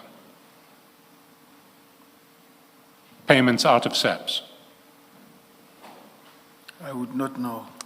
Presumably someone within SAPS is the only person who can monitor if payments are going to be deposited the next day. I wouldn't know. Your response is, please, my brother. What did you mean by please, my brother? I don't know what really I meant, because of this payment and these messages, according to me, they had nothing to do with me. So I can't remember what was this please, my brother, all about. So these statement screens had nothing to do with you, and you don't know why you were sent them? Yes? Why then did you forward them all to General Shabiri? Can you go to page 384? 384, 284. 384, and that would be in file 2 of 4.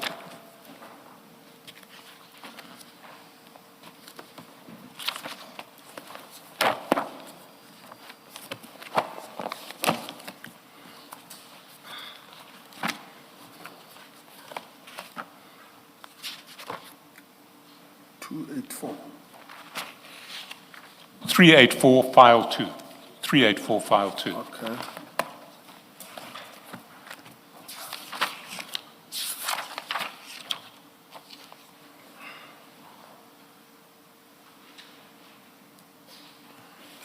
Yes, I see. Well, if they had nothing to do with you, why did you forward them to General Shabiri? I assumed it was for him. That's why I sent it to him. Well, why would you assume it's for him? Okay. If I recall, Mr. Matala had an issue with the payment from SAPS.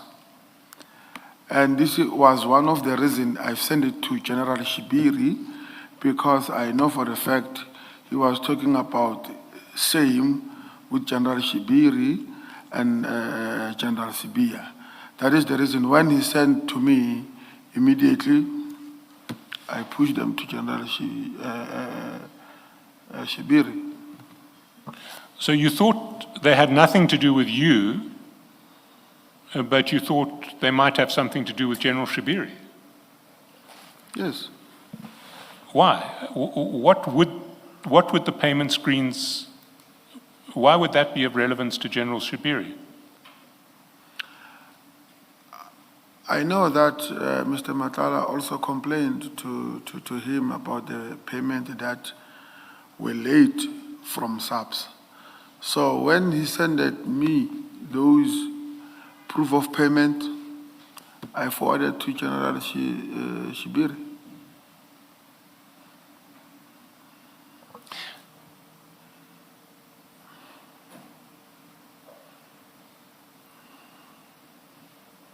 Well, before you forwarded them to General Shabiri, you respond to Mr. Matlala saying, please, my brother. Are you not saying you're really hoping he's going to get paid tomorrow? No. Well, his messages to you are, maybe it will reflect tomorrow, and then a forwarded message, yes, it's paid on 24 November, but deposited into account will probably be tomorrow, but I will monitor. And you say, please, my brother. What meaning could please, my brother have other than, I hope this happens? No. Did not mean that to me. Well, can you give me a plausible meaning for your message, please, my brother, that you sent on 25 November at 1349?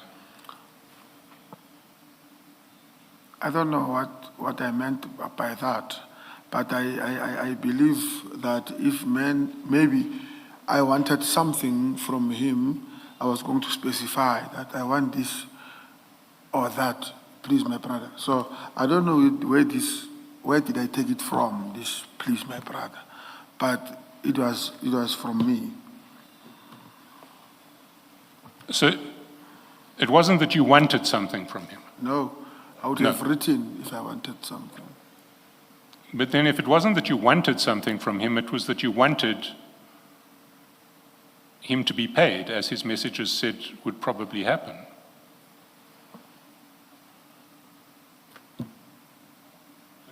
What's your response to that? No, Well, so you can't offer us any plausible meaning of what you had in mind when you said, please, my brother. no. What I find strange with that response, Sergeant, is that you say you do not know what you were talking about when you said, please, my brother, but you categorically deny that you may as well have been wishing for payment to take place soon. How can you not know what you meant, but at the same time be sure of what you did not mean? I find it difficult to understand that response. I did not recall what I meant, commissioners. But you know what you did not mean. That's my difficulty.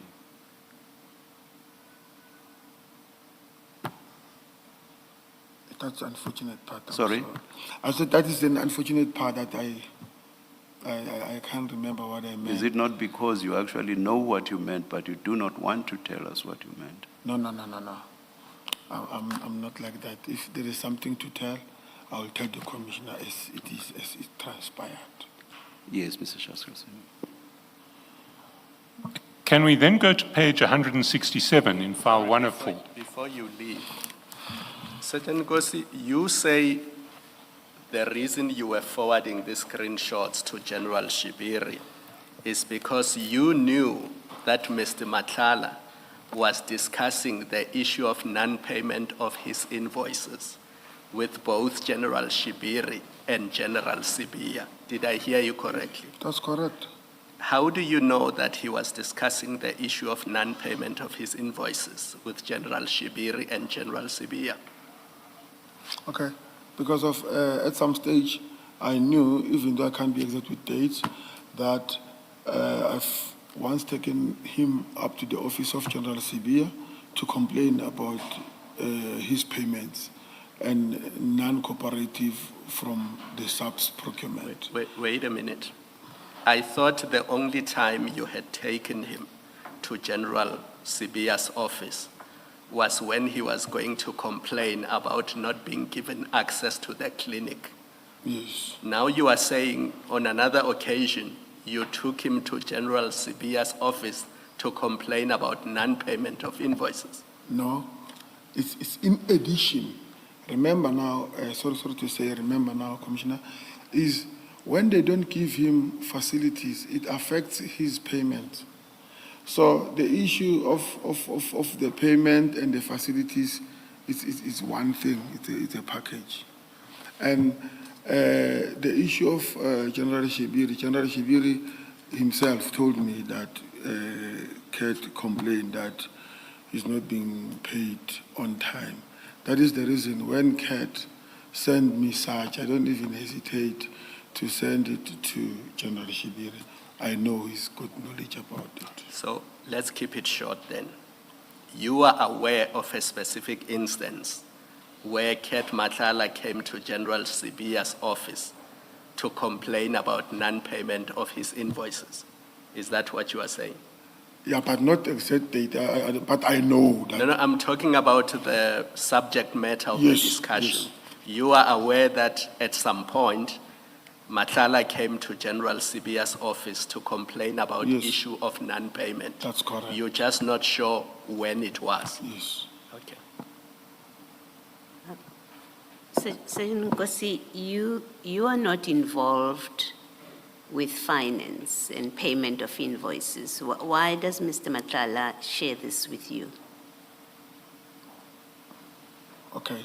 If you're not discussing with him about his invoices, why would he share this with you? I think, even though I'm not involved, but when it is something to do with issues of his project there in college, he would send me those things. So I think I took it from that angle that this is one of the things that why is he sending me is because of the previous complaint. And then the person who are relevant to these things, I just send it to them. So he sends you this so that you know he's getting paid? Because this is what these texts are about. Yes. He's telling you that I'm getting paid. Yes.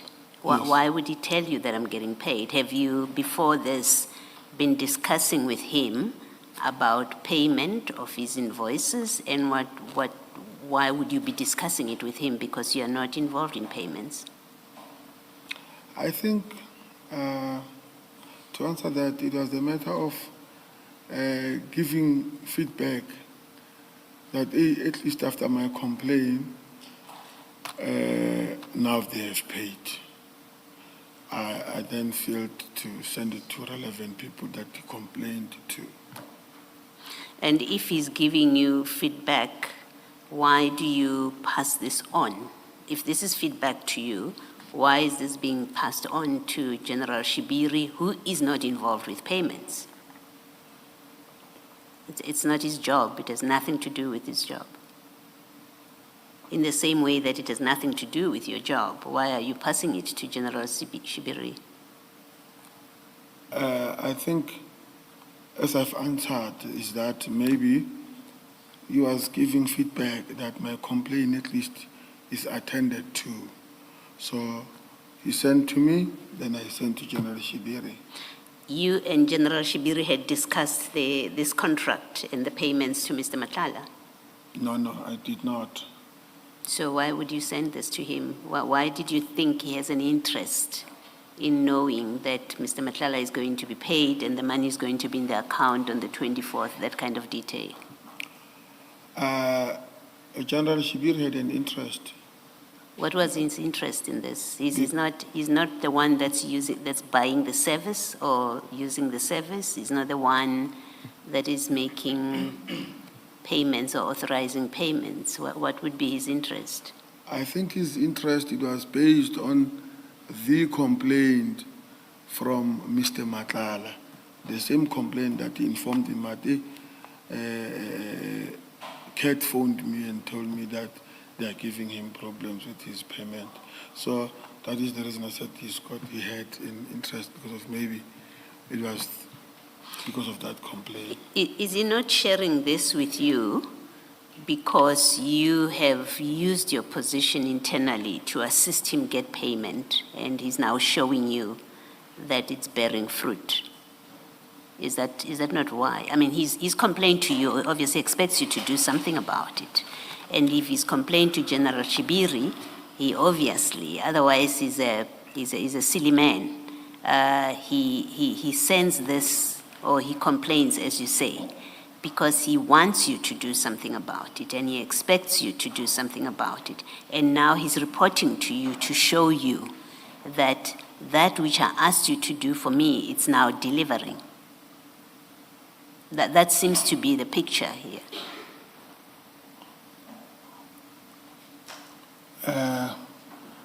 Can I answer that? Yes. Commissioners, with regards to the payment, with my rank, I'm far from those things. And there was no way on earth that Mr. Matlala will personally complain to me, because I know for the fact that Mr. Matlala in finance, he had Brigadier Bukaba, he had General Fani, those were his people. So there was no way that he could complain to me. And Mr. Matlala was somebody who always wanted to flex his muscles towards the police.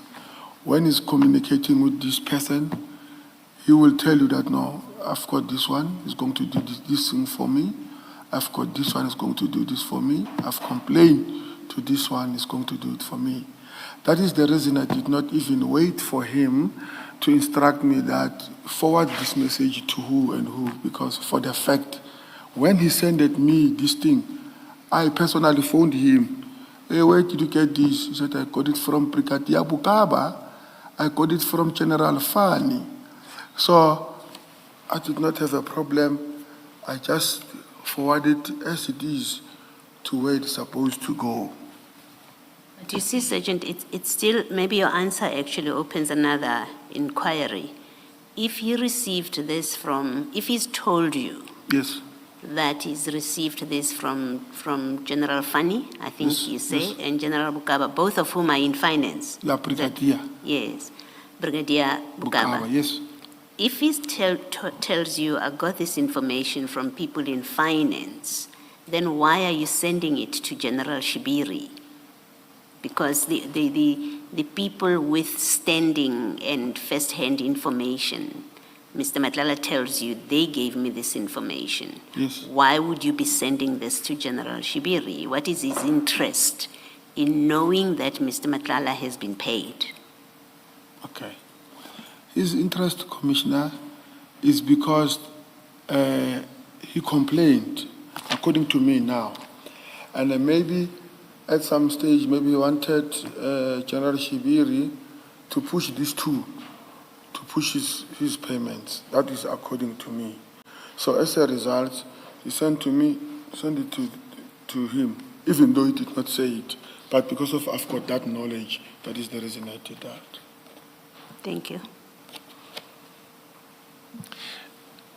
Can I just follow up something that you said in that answer to Commissioner Baloyi? You said that Mr. Madlanga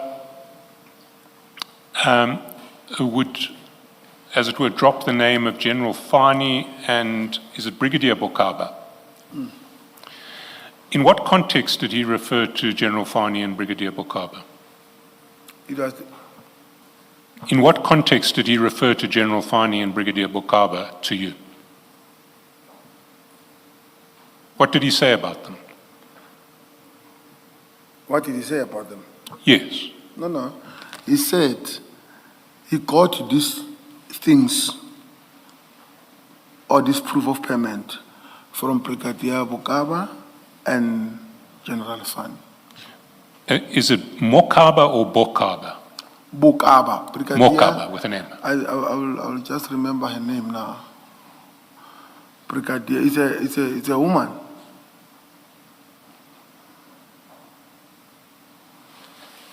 So you understood that these payment screens that we see in the chats were given to Mr. Madlanga either by General Fani or by Brigadier Mokaba? Bukaba. Bokaba, Bukaba. Maybe I will, through you, Chair, my attorney there can just give me the exact name of the brigadier so that I must be sure which brigadier, because there are many Bukabas. I want to exact one. Thank you. Or you can give us the name later. You may confer with the... You've got the name, Mr. Mwatu, of that brigadier there. It's written there in my notes.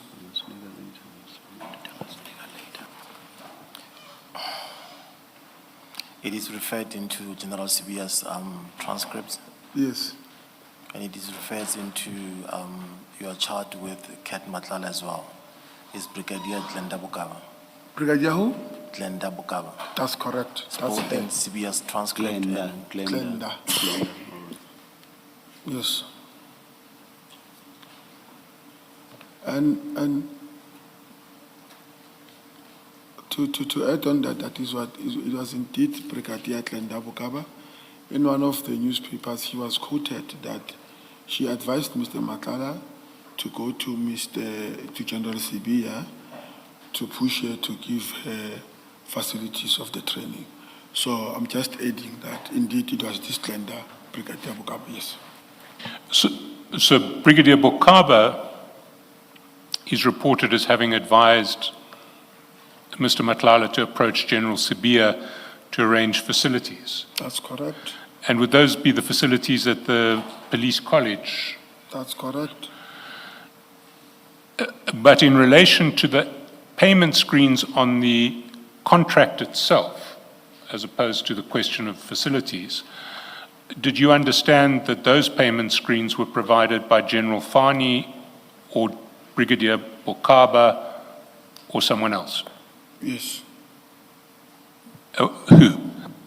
These two. These two.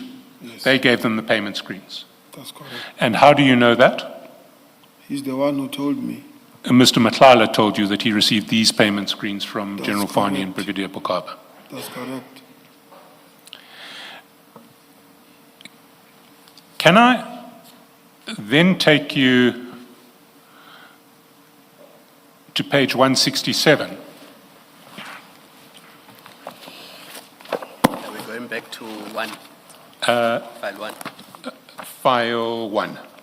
Of the File same, 104. Of the same file, eh? 167 of the same file. You may be in file. You may just have been in file 2, but it's file 104 that we need to go to. Yes. Is this one, eh? Yeah. And there you'll see at page 167,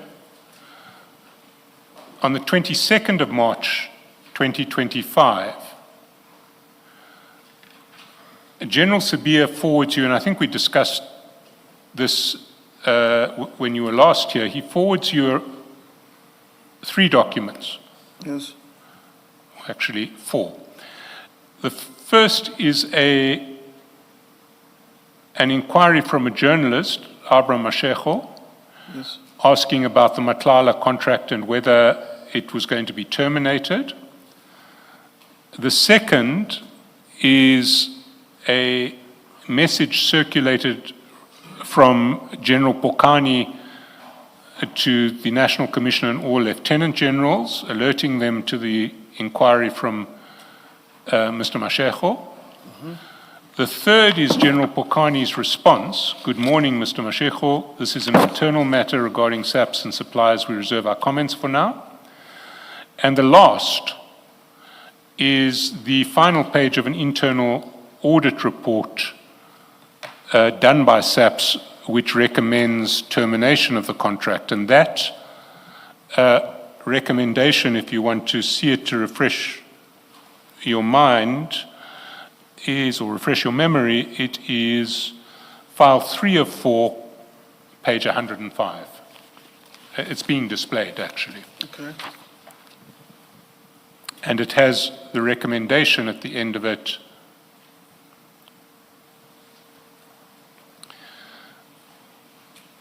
Based on the findings above, we recommend that the National Commission should consider the following. The expenditure incurred should be declared as possible irregular expenditure. For further assessment and determination, test investigation is required by the framework of the National Treasury. The bid should be terminated. The accounting officer should seek legal counsel on how to proceed with the termination. The termination of the bid is consistent with section 23(1)(c) of General Condition of Contracts, which states that the purchaser, without prejudice to any other remedy for breach of contract, by written notice of default sent to the supplier, may terminate this contract in whole or in part if the supplier, in the judgment of the purchaser, has engaged in corrupt or fraudulent practices in competing for or in executing the contract. You recall receiving that from General Sibia? That's correct. Now, if you go to page 413, you'll see that later on the Page 413 on the same 413, it's now going to be file 2 of 4. File 2 of 4. file.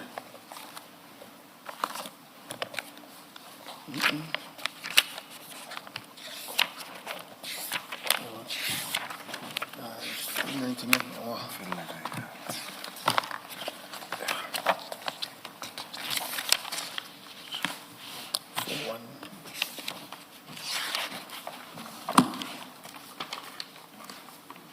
Or maybe while you're looking for 413, can I ask an earlier question, is why would General Sabia send these messages to you? what was the relevance of all of this to you? The fact that that a journalist was asking about termination of Mr. Matlala's contract and that there was an internal audit report recommending termination. Just a minute. I'm multitasking. Sorry. Sure.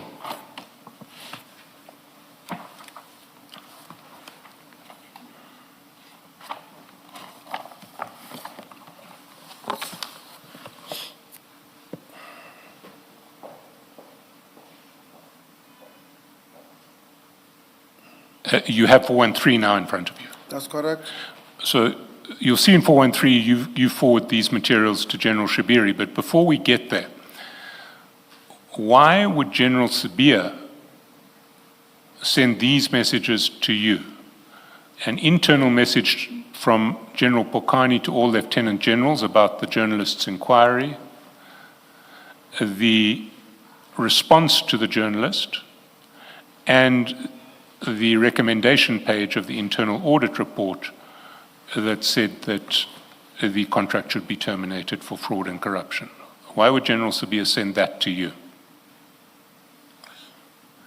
I don't know. We'll have to ask him if he comes back. You don't have any idea? No, I don't know. But you forwarded it to General Shabiri. Yes. We see in 413. Why did you forward it to General Shabiri? What I get from this side, I forward it to this side. I think my answer still goes back to that one that I said earlier, that maybe because Mr. Makala was also complaining to General Shabiri, that's why I felt that I should send it to General Shabiri. And do you think General Sabia intended for you to send it to General Shabiri? I wouldn't know. Because of myself and him past messages, then I forward it to this General Shabiri or vice versa. So you knew that Mr. Matlala had complained about termination of his contract, about problems with his contract to General Shabiri, and that's why you forwarded these messages to General Shabiri. That's correct. But he'd also been complaining to General Fani, had he not? He also been controlled by Complaining about non-payment to General Fani. Yes. And you didn't choose to forward to General Fani. I don't have his numbers. You don't have his number? No.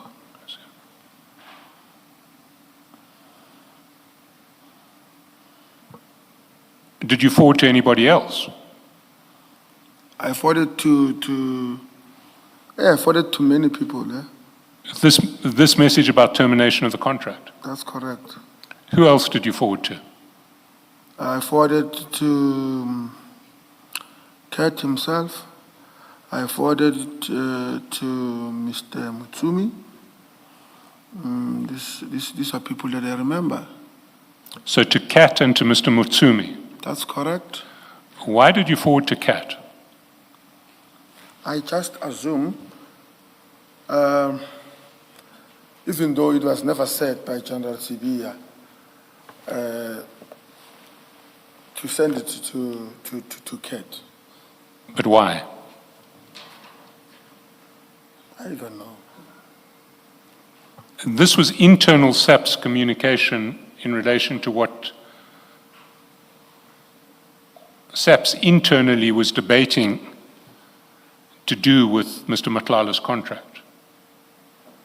Yes, I agree, but by the time I forwarded and then I called, he said, hey, I've seen it on, he said Instagram or TikTok, somewhere there, that his contract has been terminated. So when you forwarded it, he said, this isn't news to me, I've seen on TikTok that the contract's been terminated. Yes, so but you didn't know that when you forwarded it to him? I did know that. You did know that. How did you know that? Because of it was in all the Facebooks. So Facebook is now saying that the contract's terminated. Is that what you're saying?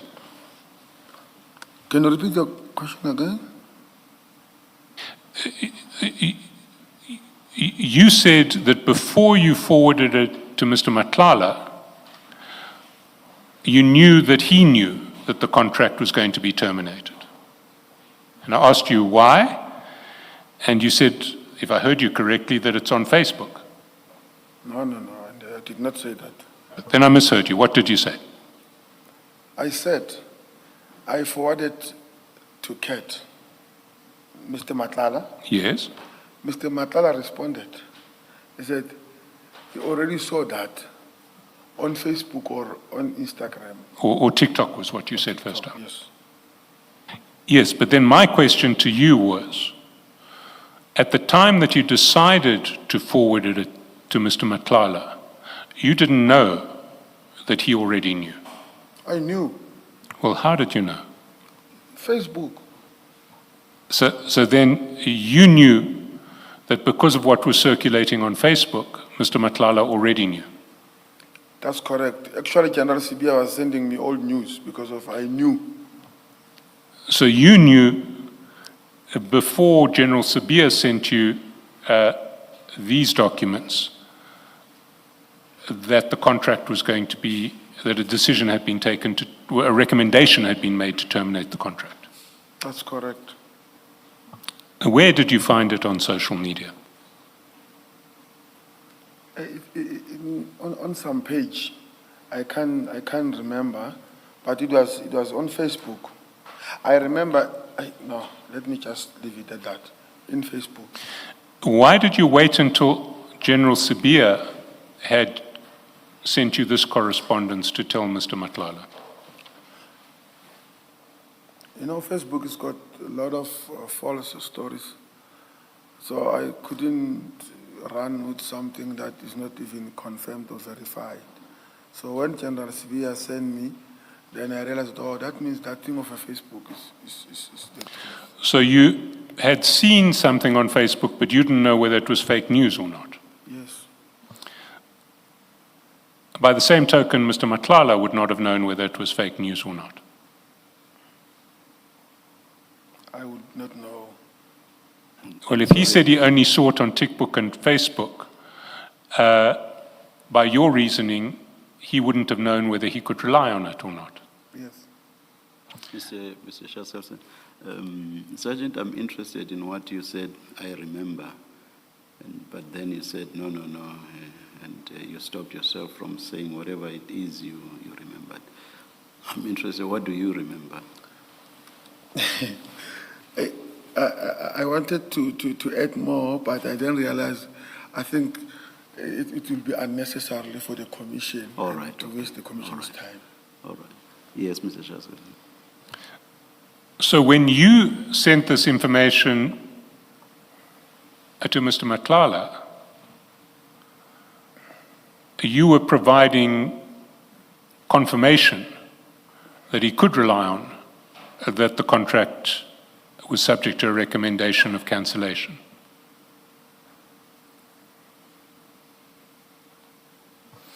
You knew that when you sent this to Mr. Matlala, he would be in a position now to know that there was actually a recommendation that his contract be terminated.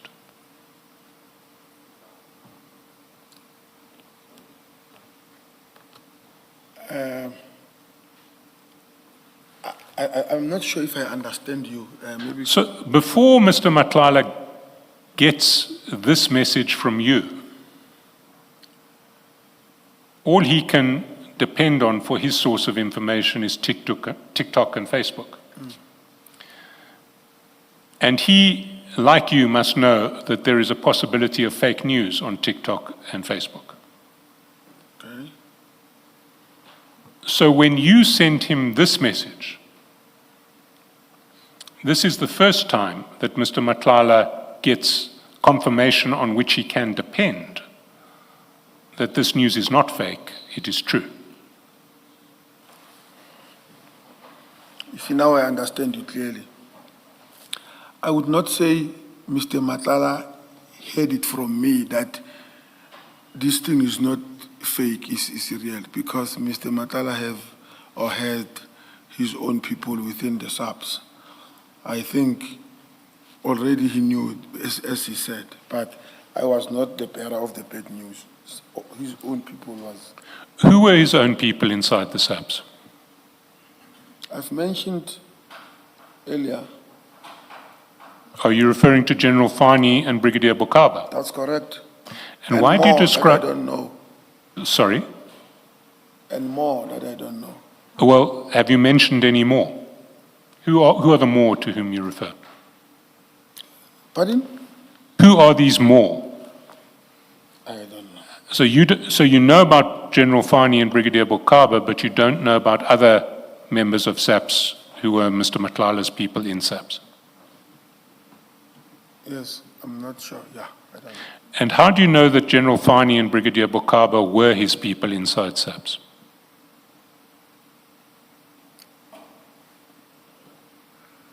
One, from him directly.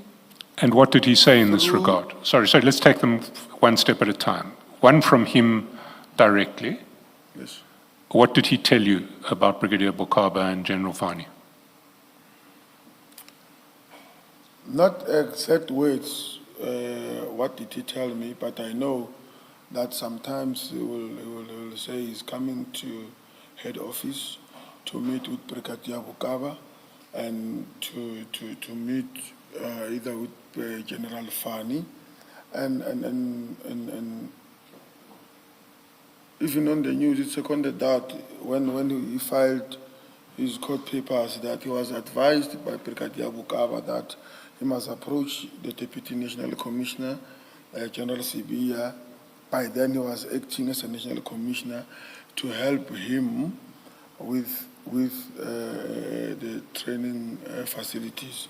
So that confirmed that indeed Brigadier Bokaba and General Fani were his people.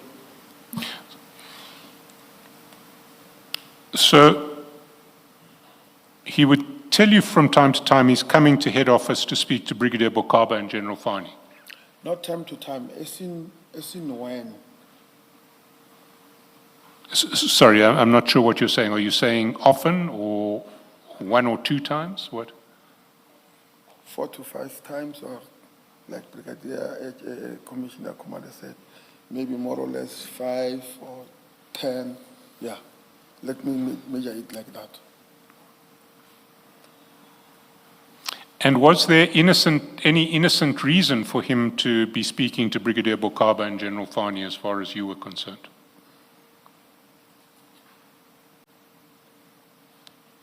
Can you repeat that? I just want to be sure before I answer. When you thought that he was coming to head office to speak to Brigadier Bokaba and General Fani, was there an innocent reason for him to be speaking to these two SAPS senior officials? I would not know. You would not know? No. What did you think he was coming to speak to them about? His contract. And what in particular? What was he asking from them? I would not know.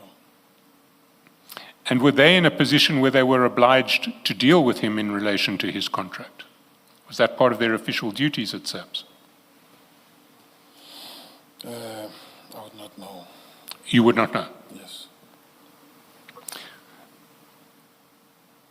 And apart from that, you say that you infer that they were his people inside SAPS because Brigadier Bokaba was the one who suggested that he approach General Sibia as acting national commissioner when he wanted to get access to the facilities. Did I understand your evidence correctly? That's correct. So it's really just those two elements that makes you think that Brigadier Bokaba and General Fani were his people inside SAPS? Is that correct? Is there anything more? Not that I can prove, but there is. Not that I can prove, but Not that you can prove. yeah. What can't you prove? Pardon? What can't you prove? That there is more of them meeting Mr. Cat. But no.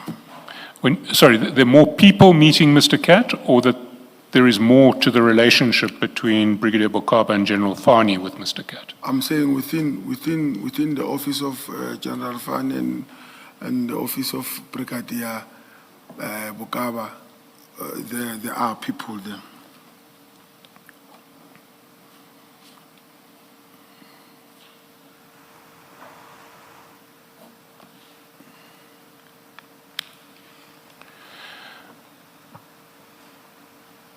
So when you forwarded all of these messages from General Sabia to Cat, or to Mr. Matlala, you thought that he would probably already know this from General Fani and Brigadier Bokaba? I'm not sure about that, but I just assumed. You assumed that? Yeah, I just wanted to clarify that part of saying I am the one who heard it from me. No, not from me. He might have heard it from somewhere else. Yeah. But why then did you send it to him? What was the purpose of sending it to him? I was just sending it. But he is about to get involved in a dispute with your employer, the SAPS. SAPS are threatening to terminate his contract. That's correct, is it not? That's correct. So why do you think it's appropriate to give him advance notice of the fact that SAPS are threatening to terminate his contract?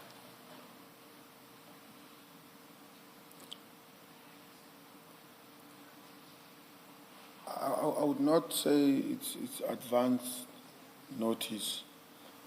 It was in public domain, so that is the reason I said I did not see any problem to send it to him. And knowing that he also communicated with General Sibia, and General Sibia sent it to me, I just assumed that I must just pass it. So Sorry, I did not think the worst of it. What was in the public domain? Are you saying this document on page 105, The one that was here, the audit report? that's correct. Where did you see this audit report before you received it from General Sibia? In a Facebook. I remember I was at head office, in my office at that particular, when I saw it. And are you aware that it's marked confidential? That's correct. So why do you think it's okay to share it with anybody else? If it's marked confidential, I mean, that must tell you that it's a confidential official document. Why do you deem it appropriate to share it with anybody else, especially people outside of SAPS?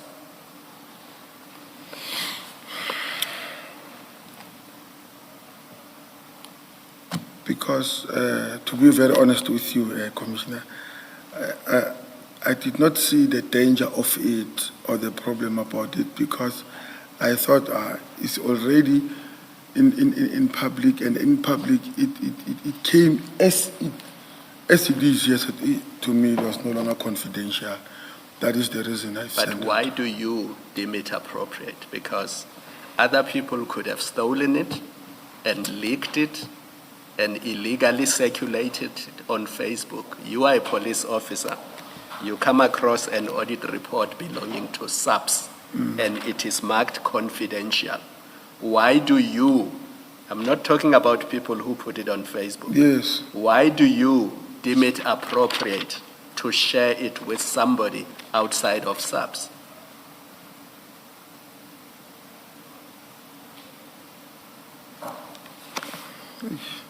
Can I give you an example? Yes.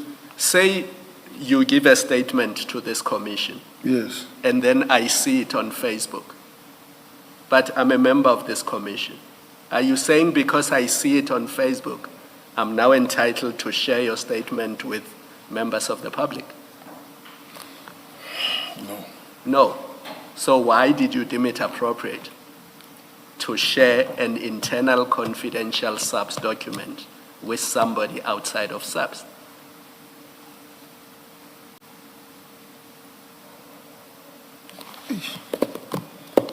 You don't know. I don't know. Do you accept that it was wrong? I don't accept that it was wrong because of even General Sibia I sent it to I me. can't hear you. General Sibia sent it to you, you are within SEPS. I'm asking you a specific question. Why did you send it to somebody outside of SEPS? This is a SEPS document. Yes. Now, do you accept that it was wrong to send a SEPS document to somebody outside of SEPS? That's my simple question. Ish. Can we pack that one? And No, then, I don't want to pack it. I'm begging you. No, I don't want to pack it. I want you to answer me. I'm asking you a simple question. Why did you deem it appropriate to send it to somebody outside of SEPS when it is clearly marked confidential?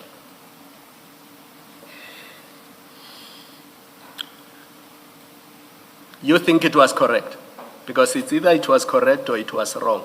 And I'm giving you those two options. Do you think it was correct? Or not sure. No. Maybe let them be three. Not sure. Ms. Chaskalson, let me leave it there. I've got a slightly different question. Leaving aside the rights and wrongs of doing it, what was your purpose in giving it to Mr. Matlala? Why did you want Mr. Matlala to know this information?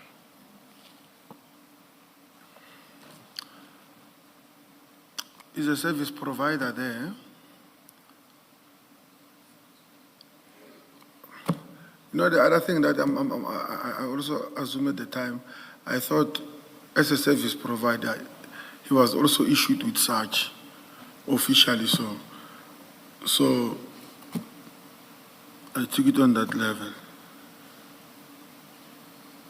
No, but my question is, why did you think he was entitled to receive this information? Why did you give it to him? What were you trying to achieve?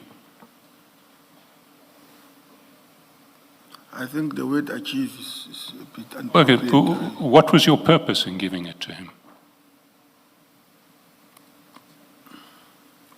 I was just passing the message.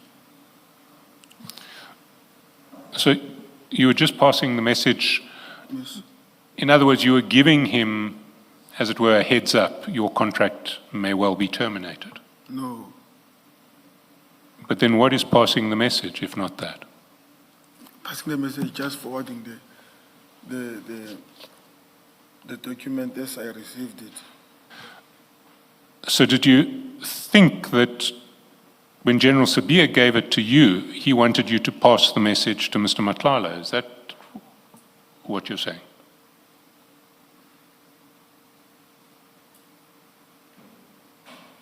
I can't say that in words that indeed he said I must send it. He just sent it to me, I sent it to Mr. Matlala. But bear in mind that the information that General Sibia, sometimes it is meant for Mr. Matlala. Even that specific one, even though he did not say it, I just assumed on my own that maybe said pass it. I'm just...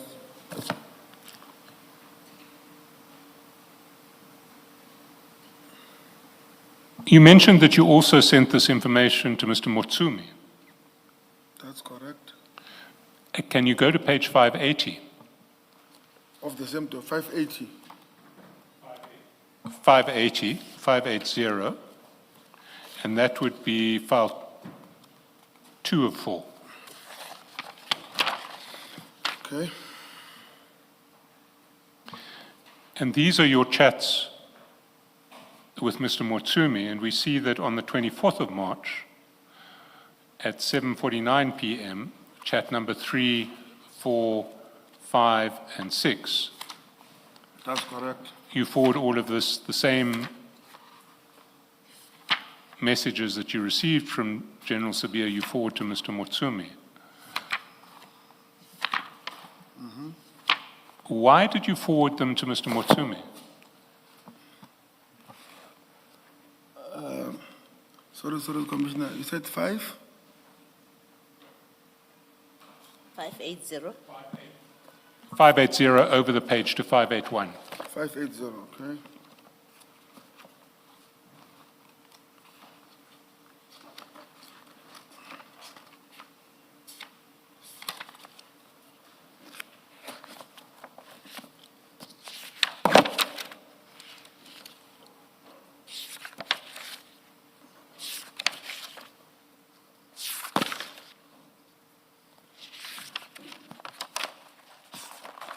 I'm on it.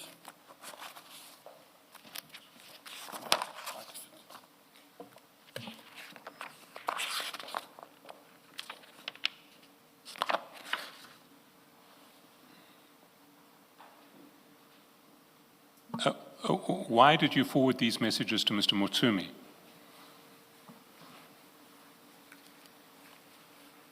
I wanted him to know what was happening in that said project. I'm sorry, I must apologize. I didn't hear that answer. You wanted him to know? Okay. I sent it to him to know what was happening on that contract. What was his interest in that contract that he needed to know about what was happening on that contract? Mr. Matlala owed Mr. Mutumi money, so I was warning him that, hey, Baba, imali yakho angeke ibuye, your money will never come back because where he invested in Mr. Matlala's company. So I was making him aware that his contract is about to be terminated. So when you say he invested in Mr. Matlala's company, was that Medicare 24? Was he a silent partner in Medicare 24? I think not Medicare 24 per se, but I knew that Cat owed him money long before Medicare, and he promised that he's going to start making payment when this Medicare start to function properly. And how did you know that Kat owed Mr. Motsumi money?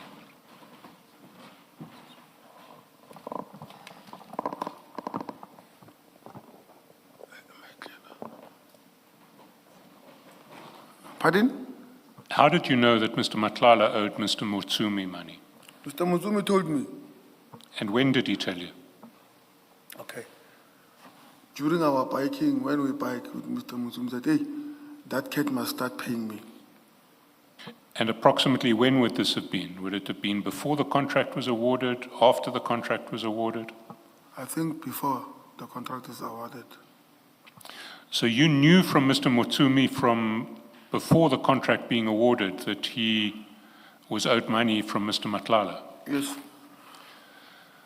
And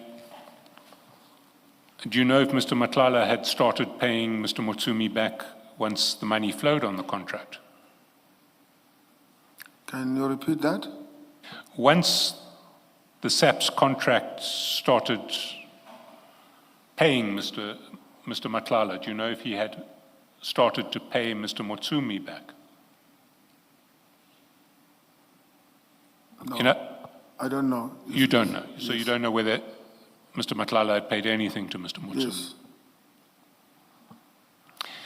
And did you ever raise this with Mr. Matlala? The fact that he owed money to Mr. Motsumi? No. I think it was the matter of myself and Mr. Mutsumi gossiping about Matlala. So you were giving Mr. Motsumi this information about the Medicare 24 contract to let him know that Mr. Matlala was not going to be able to pay him back. That's correct.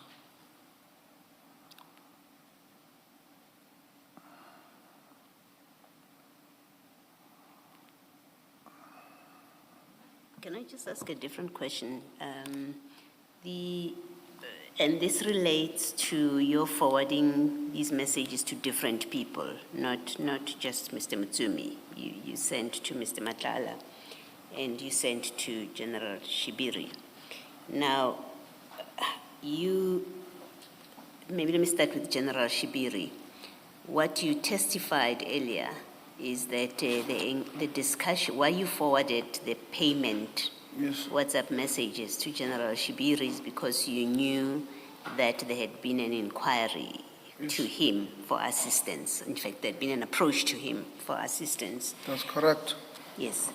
Now, I don't understand if that's all that you knew about the interaction between Mr. Matlala and General Shibiri. If that's all there was that you knew of, why would you send General Shibiri this inquiry from the media?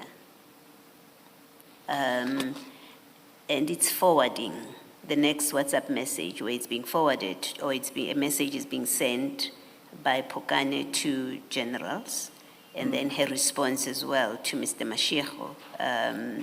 This is General Pokane, that it's an internal matter. Why would you share this with General Shibiri? Because it has nothing to do with payment. Okay, thank you, Commissioner. I think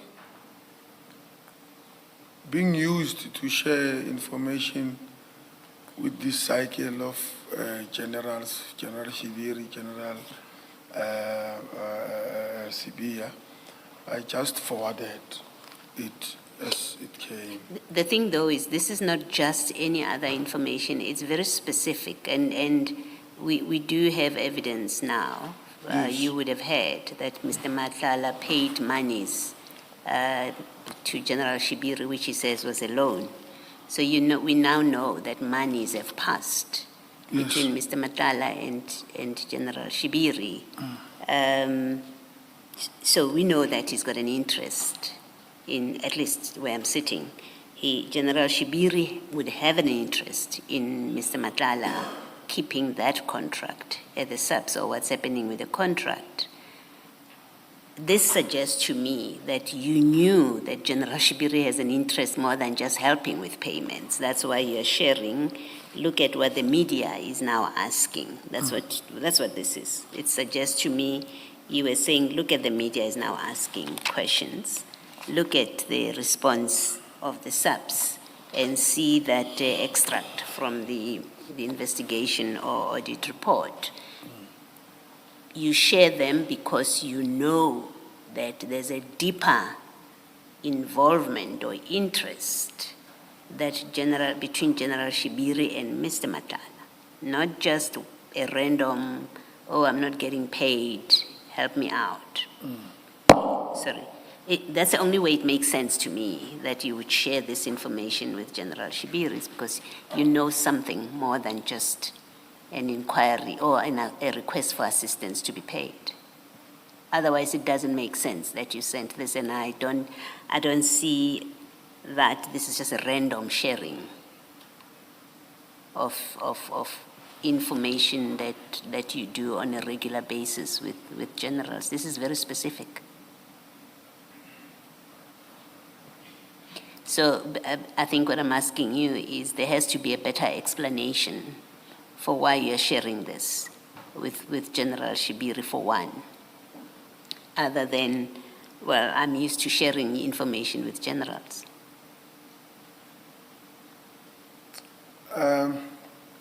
To comment on that, maybe it came out wrong that I said I'm used to sharing information with generals. With General Shibiri, let me be direct with him. With General Shibiri, Commissioner, I share everything that I come across. Whether it's relevant to him or not, sometimes we'll not even comment or say anything on it. But according to me, I just share it because I'm used to share information with him. And any other than sharing information, he never mentioned to me that he's got maybe personal interest in coming to benefit in Mr. Matlala's contract. So on that part, I would not be in a position to answer that. Why did you think he needed to know that Mr. Abraham Mashego is making those inquiries? Why did you think General Shibiri needs to know that? I think, Commissioner, I took it from on the basis that Kat also complained to him about the payment. So that is when now the information about Kat, I also forwarded to him. Let me suggest to you what it looks like. Yes. It looks like you were alerting him that, look at the media, it's inquiring about our contract. That's what it looks like. But in addition to that, you were alerting him, if he didn't know, that there is in fact an intention to terminate our contract and underline our contract. I say underline, and I call it our contract because your conduct here and his conduct suggests that you are much more interested in Mr. Matlala's contract than just random SAPS police officers who are assisting a member of the public. It suggests that you have a greater interest in this contract, and that's why you are sharing this out of concern. That's what it looks like to me. Do you want to comment? It's not like that, Commissioner. Sorry, say that again. It's not like that. It's not like that. Yes. And when you share with Mr. Matlala, it's the same thing. It is, you appear to me to be warning him that, look, journalists are now asking questions about our contract or your contract, but in fact, in addition to that, they are aware that there is a recommendation or instruction to terminate the contract. You are letting him to that. Do you have any comment to that? It's what it looks like to me, and it's what I'm suggesting was the whole point of you sharing these WhatsApp screens. If you were not instructed by General Shibiri to forward them, and you just forwarded them out of your own initiative, then I'm suggesting to you that you were forwarding them because you were alerting them about the media is onto this, and secondly, the SAPS there's been a recommendation to General Masemula to terminate. You were alerting him about that. Do you have any comment? Yes, Commissioner. Yes. I think in my position, even on the structural level of SAPS, I wouldn't even when the media comes, they would not even come even nearer to me because of there is procurement, there is HR. Yes. The people who will be concerned and more worried are there in HR and procurement. Yes. So now taking out that issue of our contract, before the news could come to me, his people over there would have got that information. So I'm just taking off that thing that I was worried that, our money is going now or our tender is going now. No. I was just doing that innocently. This one sent me and then I sent. But I had no interest at all. Yes. You see, my suggestion, and maybe you assist me by what you're saying, that my suggestion is based also on ordinarily you have no interest. You should have no interest whatsoever Yes. in this. And when it comes to you from General Sibia, unless he instructed you to forward it, it's something that you read and you forget about it. You pass it on because it's not in your station, has nothing to do with you. It's true. But it comes through and you quite actively send it to different people. So Yes. it's either you are acting on instructions to forward it to other people because you have a direct instruction, or you know that's how it works. When General Sibia gives you stuff, he's really saying to you, pass it on, and maybe you've said that when you say I was passing on a message. It's either that's what was happening, or it's I don't know if it's worse than that, which is, well, you are alerting them that the media is going to be reporting about this. Yes. That's what you're reporting, but also the contract is under threat. I'm suggesting it's one of the two. It's not as innocent as you saying, oh, I was just sharing. That's all there is. It's not. But the commissioner, I understood a bit about what I just explained, that there was no way that media could come to me, or I would be worried that the contract is, the people who would be worried is those ones who approved that project. Yes. So to me, when it was sent to me, I thought because of previous communication that I take this one and send it to one. Even though at that time they did not send it, I took it as a norm. Citoyen, they would take it as a pass. That's what I did. Okay. All right. Thank you. Can I sneak in one question and steal your time, Mr. Chaskalson?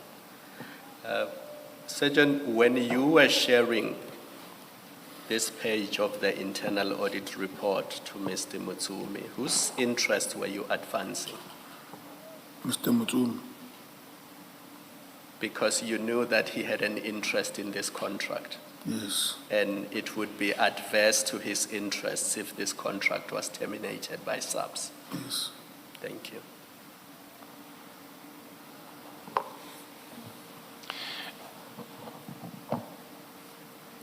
Can I ask you about meetings that you've had with Mr. Motsume? Now, I've been through the chats, and I can identify from March 2024 to September 2025,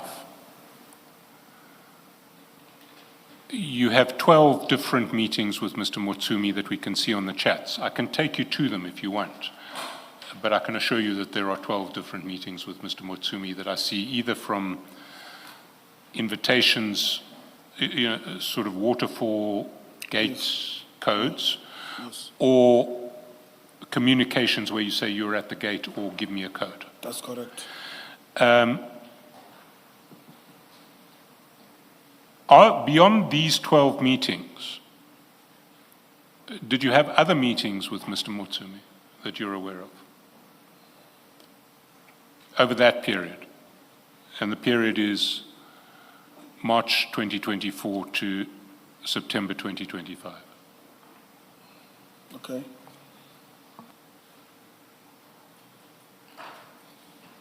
You said you've seen 12. I've seen 12 in relation to entry codes or messages about saying I'm at the gate or send a code. I can give you the dates if that would help. I can take you through them. No need. And one of those 12 is the meeting that we discussed last month with General Sabia when you appeared to be waiting with Mr. Motsumi, but he was stuck in a meeting with the National Commissioner and General Sentumule kept on talking longer than he expected. You remember that one? Yes. So I've identified these 12 from the chats. Are there meetings that you've had with Mr. Motsumi that wouldn't be reflected in the chats over that period? Yes. And where would those meetings be?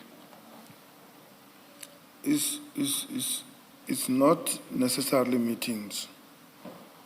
I meet him on weekend. Either we go for boating or we go for biking. The reason that maybe you see 12 presumably be that it was meetings, it was not meeting, it was visits. It was visits. Visits. In fairness to you, I should say 3 of the 12 are on weekends, but 9 of the 12 are not. Pardon? 9 of the 12 are not on weekends. 3 of the 12 are on weekends. Okay. I'm saying, you've seen that I've met him 12 times, right? Yes. And you are asking if are there any meetings that you are not aware about that are on those charts, right? Yes. Now I'm saying to you, I'm meeting Mr. Mutsumi regularly. So that means it can be more than 12 that you are meeting. Reason being, I understand your answer now. Yes. So you also meet him regularly to ride, you meet him to go on the boat, and that won't be reflected in entry codes at the waterfall because estate. if we meet on the road, yes. Why are you meeting him so often? Why are you visiting with him so often? Why do I meet him so often? Yes. I ride with him. I mentioned earlier that I was mentoring him. I was teaching him how to ride after I assisted him to buy his first bike. So time and again we'll ride, we'll do classes on the rides and that on those bases.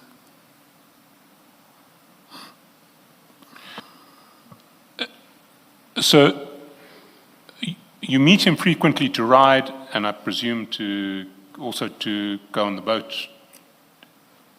Even to chill. Okay, let me just take you through this. Mr. Mutsumi was Mr. Jotam's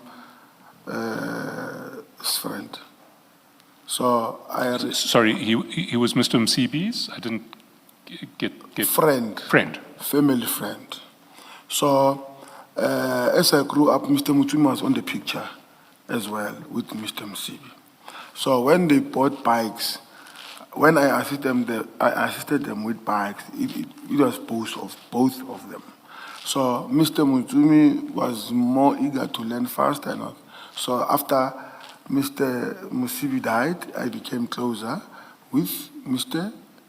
Mutsumi. So we were doing rides and just social, sitting and just talking like a father and son.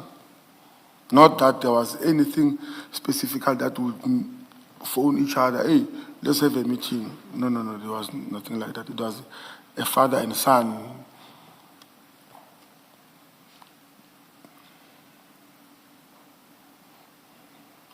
Can I ask you about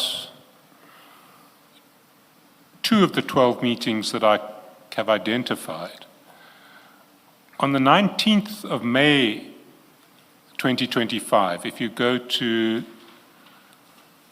page 591,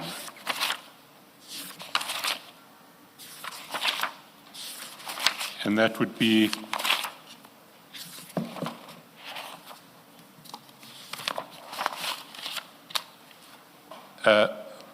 file 2 of 4. Yes.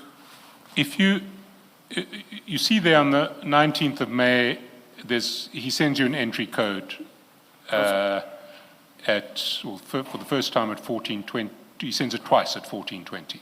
Yes. 2 different codes. If you then go to page 762,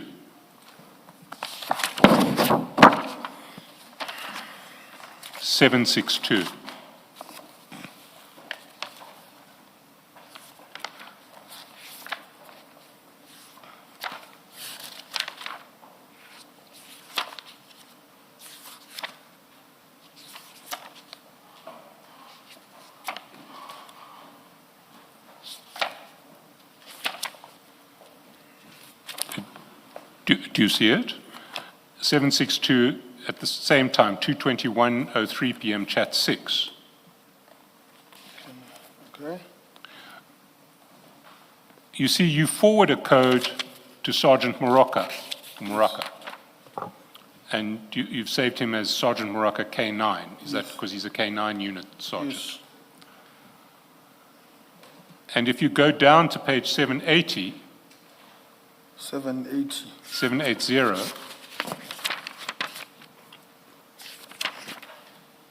on the same day,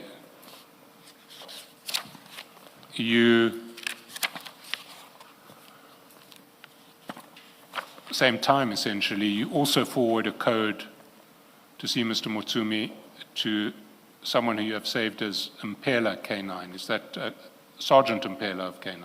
That's correct. What were you organizing for yourself, Sergeant Morocco and Sergeant Impela, to do to meet at Mr. Motsumi's house on the 25th of May, which was a Monday afternoon?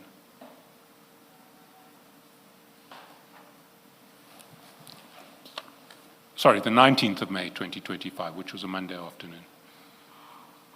Why were the three of you meeting with Mr. Motsumi? We're just meeting, not say meeting. We're just sitting there. But this is a Monday afternoon. You're all presumably on duty. Afternoon. Yes, if you look at those codes, they are codes. Let's just look at the one at 780. They're codes that are sent at 2:35 p.m. and they stop being valid at 17:30.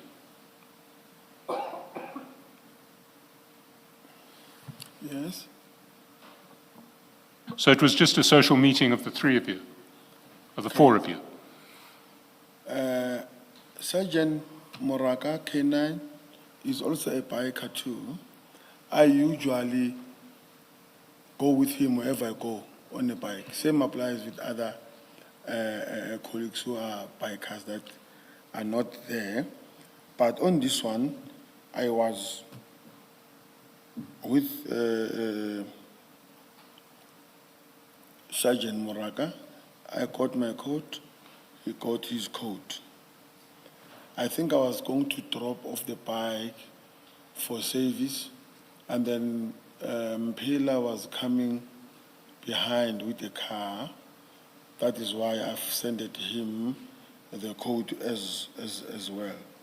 But these two, they've got no relationship with Mr. Motsumi. I'm the one who's got the relationship with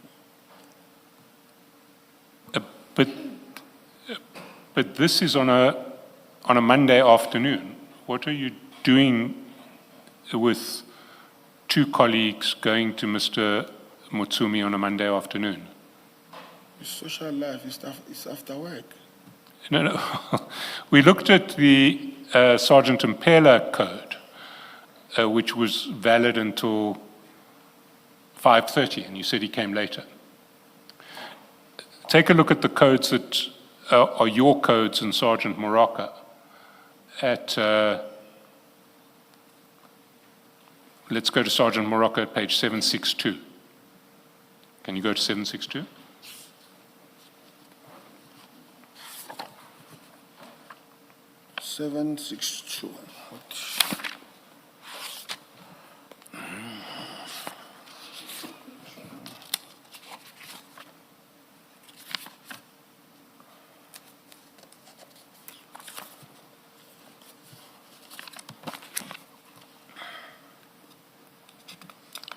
And you'll see Sergeant Morocco's code expired at 2:30 in the afternoon. Yes. And your code also at 584, you'll see, sorry, at 591, you'll see also expired at 2:30 in the afternoon. Okay. So the two of you were going off to visit Mr. Motsumi on a Monday afternoon between 2 and 2:30. And Chair, maybe to rectify, it's a clubhouse, you know, in the estates. there are clubhouses Yes. where everybody gets in. So usually here, we might not have met or seen Mr. Mutum, I'm just saying, but I remember it was myself and Moraka, Sergeant Moraka, we go often to eat on the clubhouse there. We would phone Mr. Mutumi, Baba Skelugiola, then he give us the code for the clubhouse. These are the codes for the clubhouse, and they might be numerous because we went numerous times there. Yes, but if you look then at the Impala Code, the Impala Code is set to expire at 5:30 in the afternoon. So if Sergeant Impala is coming with a car to pick you up later, it means that you contemplate that you will spend the entire afternoon at Waterfall Clubhouse, at the very least, even if you aren't meeting Mr. Mutsumi. Yeah, I wouldn't be sure about that, but something like that. So are you saying that you and Sergeant Morocco took the afternoon off, as it were, to go to Waterfall Clubhouse for lunch? Afternoon off. Yes, because you went to the clubhouse on an entry code that would only let you in latest 2:30, and you had Sergeant Impela picking you up much later with a code that expired at 5:30. Is this just taking the afternoon off? There's no meeting with Mr. Mutsumi. What's going on? I can't be sure about that. As I explained that to me and between myself and Mr. Mutsumi, there is no template time when he stipulates, let's have a meeting at 2 or at 5. So whenever that he feels he wants to see me, hey, make a turn, or I want to see Baba Nyeza, I will pass there, and then, so I can't comment, I can't be sure really, so that I must not say misquoted. Well, let me ask the question differently. Was this visit to Mr. Mutsumi relating to police business?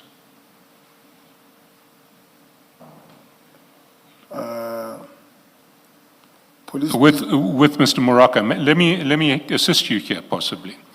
If you go to 763, you'll see that early in the morning, the next day, so this visit is on the 19th of May. Yes.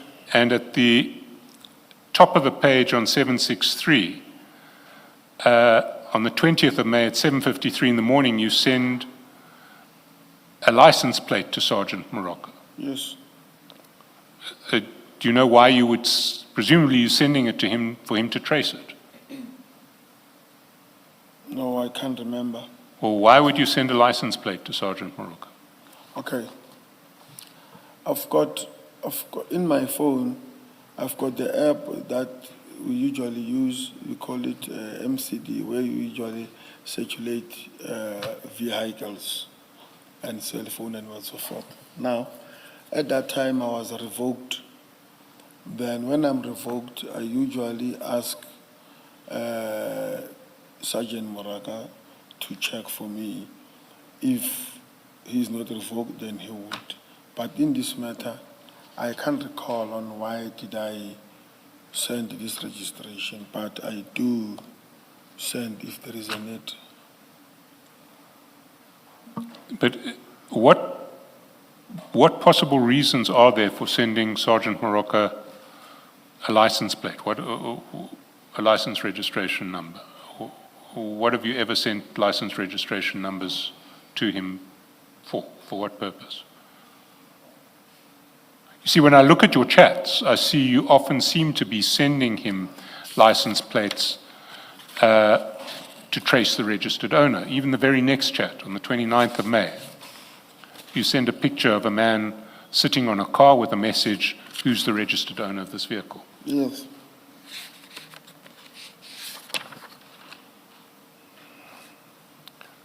So, is there any other reason why you might have sent this license plate number to Sergeant Morocco other than trying to find out who the registered owner is? No.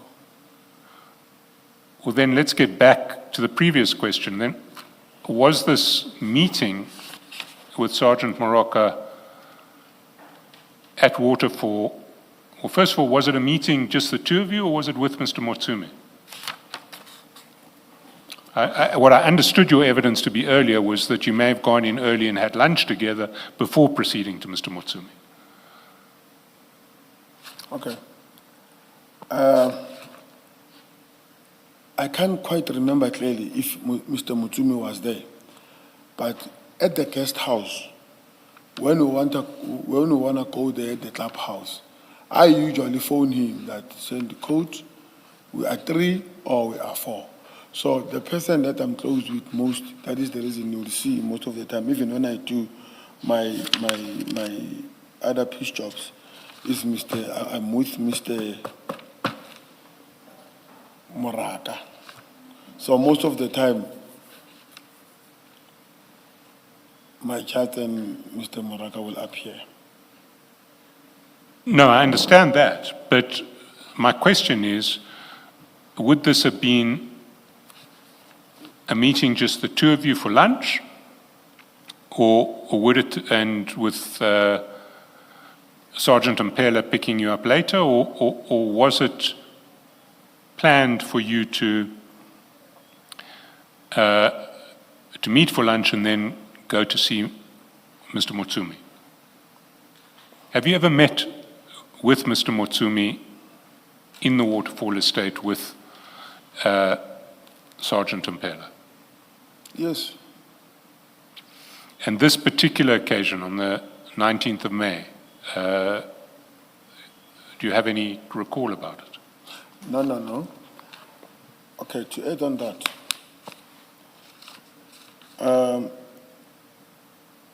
I do meet Mr. Mutsumi more often. It will depend on that particular day, who am I driving with. But Mr. Mpela and Moraka, they are my friends.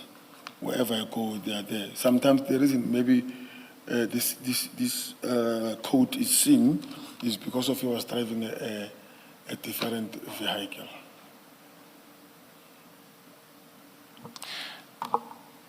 But would this be police business? Because you're meeting him during working hours. I mean,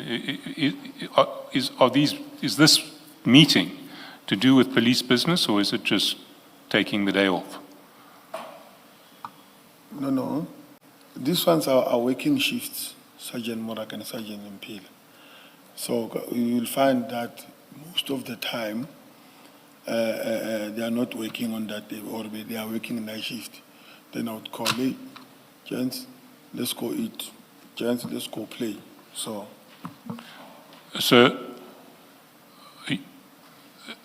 your assessment of the situation is that the two of you may not have been on duty, you may have been working shifts and off duty, and you phoned up Mr. Motsumi to arrange to let you into the estate to have lunch at the clubhouse, and you may or may not have met Mr. Motsumi afterwards, together, the three of you. Is that correct? I'm not sure if I understand your question. I'm trying to understand the nature of these, I'll call them meetings, Yes. where you go with more than one colleague, and you're all given entrance codes by Mr. Motsumi, and you all enter, But your evidence seems to be that maybe you just go to the clubhouse and have lunch and have a long afternoon lunch together.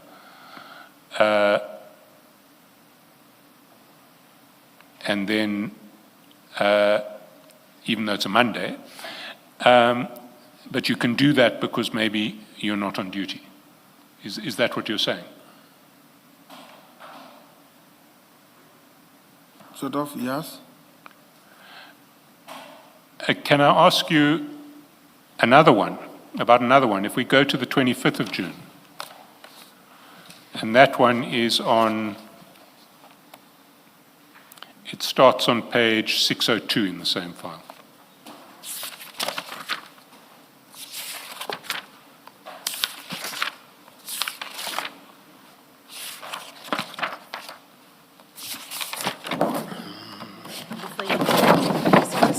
Let me ask my question so that I don't forget it. When you answered a question earlier about Mr. Muraka, you said when you do your peace jobs, you are with him. Or what are these peace jobs you're referring to? I do bike events, not exactly bike events, metric dance on bikes. I do funerals. I do, yes. It's not SAPS business that you're referring to when you say peace jobs. Yes. Thank you, Mr. And I'm assuming these people that you teach to ride, such as Mr. Mutsumi, they pay you for that. So when you teach him to ride a bike, when you give him lessons, I think maybe that's a better term. Does he pay you for that? That's correct. Why is it funny? I'm trying to find a way to put it nicely. You're giving people lessons. I mean, it's some expertise that you have.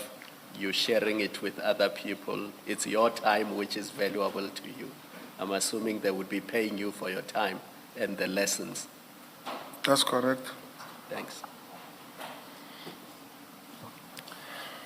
Can we look at 25 June, on page 602, you see there at 1803.42 again, there are two codes that are sent to you, which will give you access. 6:03. 6:03 p.m., 1803. 6:03 p.m. Which page? So, Page 602. sorry, page 602. 602. Sorry, I thought you were asking about time. 6:02, and the time is 6:03 p.m., 1803. And you see Mr. Mutsumi sends two codes to you, and then if you go down to 764, you'll see you send one of those codes again to Sergeant Moraka. This is a chat number 5, 6:10 in the afternoon.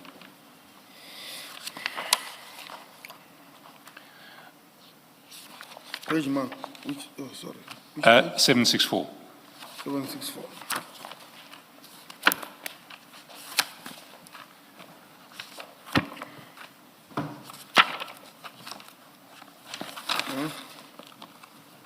And then you'll see on 775 that you also send a code to Constable Matule.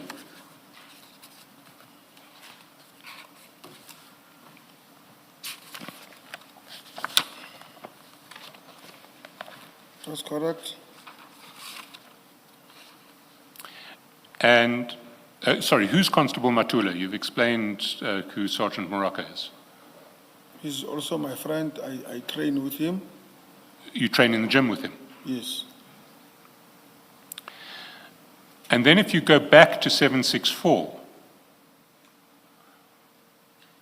you'll see just like the last meeting where there were several police officers and yourself going to Waterfall Estate with an entry code from Mr. Mutsumi, the day after that event, you send a license registration plate to Sergeant Moraka. Sergeant who? Sergeant Moraka, if you go to 764. Okay? So you see the entry code is chat number 5, chat number 6 the next day is yet again a license plate. And the following day there are 2 more license plates. So let me tell you what it looks like from the outside, and you need to disabuse me if I've got it wrong. Yes. What it looks like is that these are meetings at which, just like Mr. Nxumalo asked you to trace vehicles, coming out of these meetings, Mr. Motsumi is asking your assistance to trace vehicles. Because on both of the occasions where we see you and Sergeant Moraka meeting pursuant to entry code sent by Mr. Motsumi, the very next message that you send to Sergeant Moraka the next day just happens on both occasions to be a license plate, nothing more.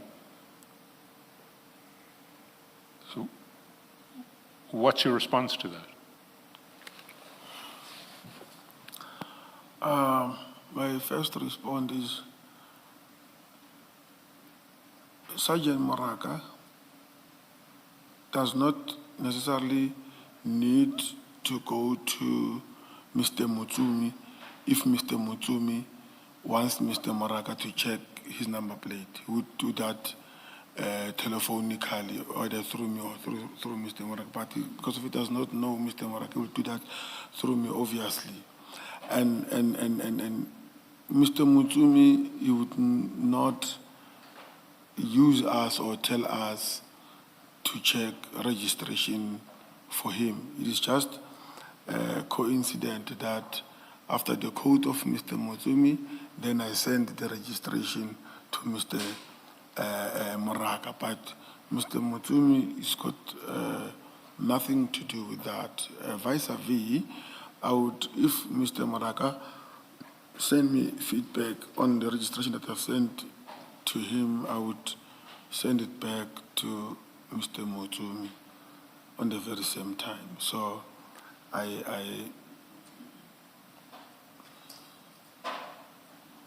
So this is just an unfortunate coincidence that on both of these occasions, the next day you asked Sergeant Moraka, well, you sent a license plate to Sergeant Moraka. That's correct. What do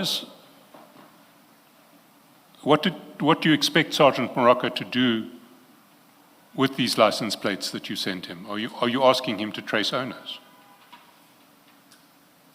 To check circulation, yes.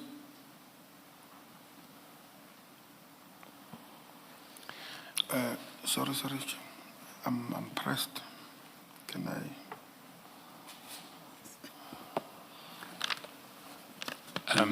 Let's adjourn. We'll see you as you come back down and we'll come in. Let's adjourn.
Sergeant, I reacted instinctively once you said you wanted a comfort break. I did not even look at the time.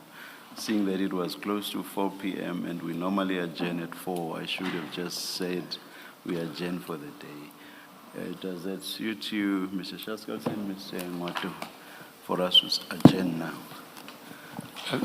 Thank you, Chair. I mean, I don't want to proceed. Mr. Ngwatu, I have no objection, Chair. thank It's you. an opportune time. Let's adjourn and resume at 9:30 tomorrow.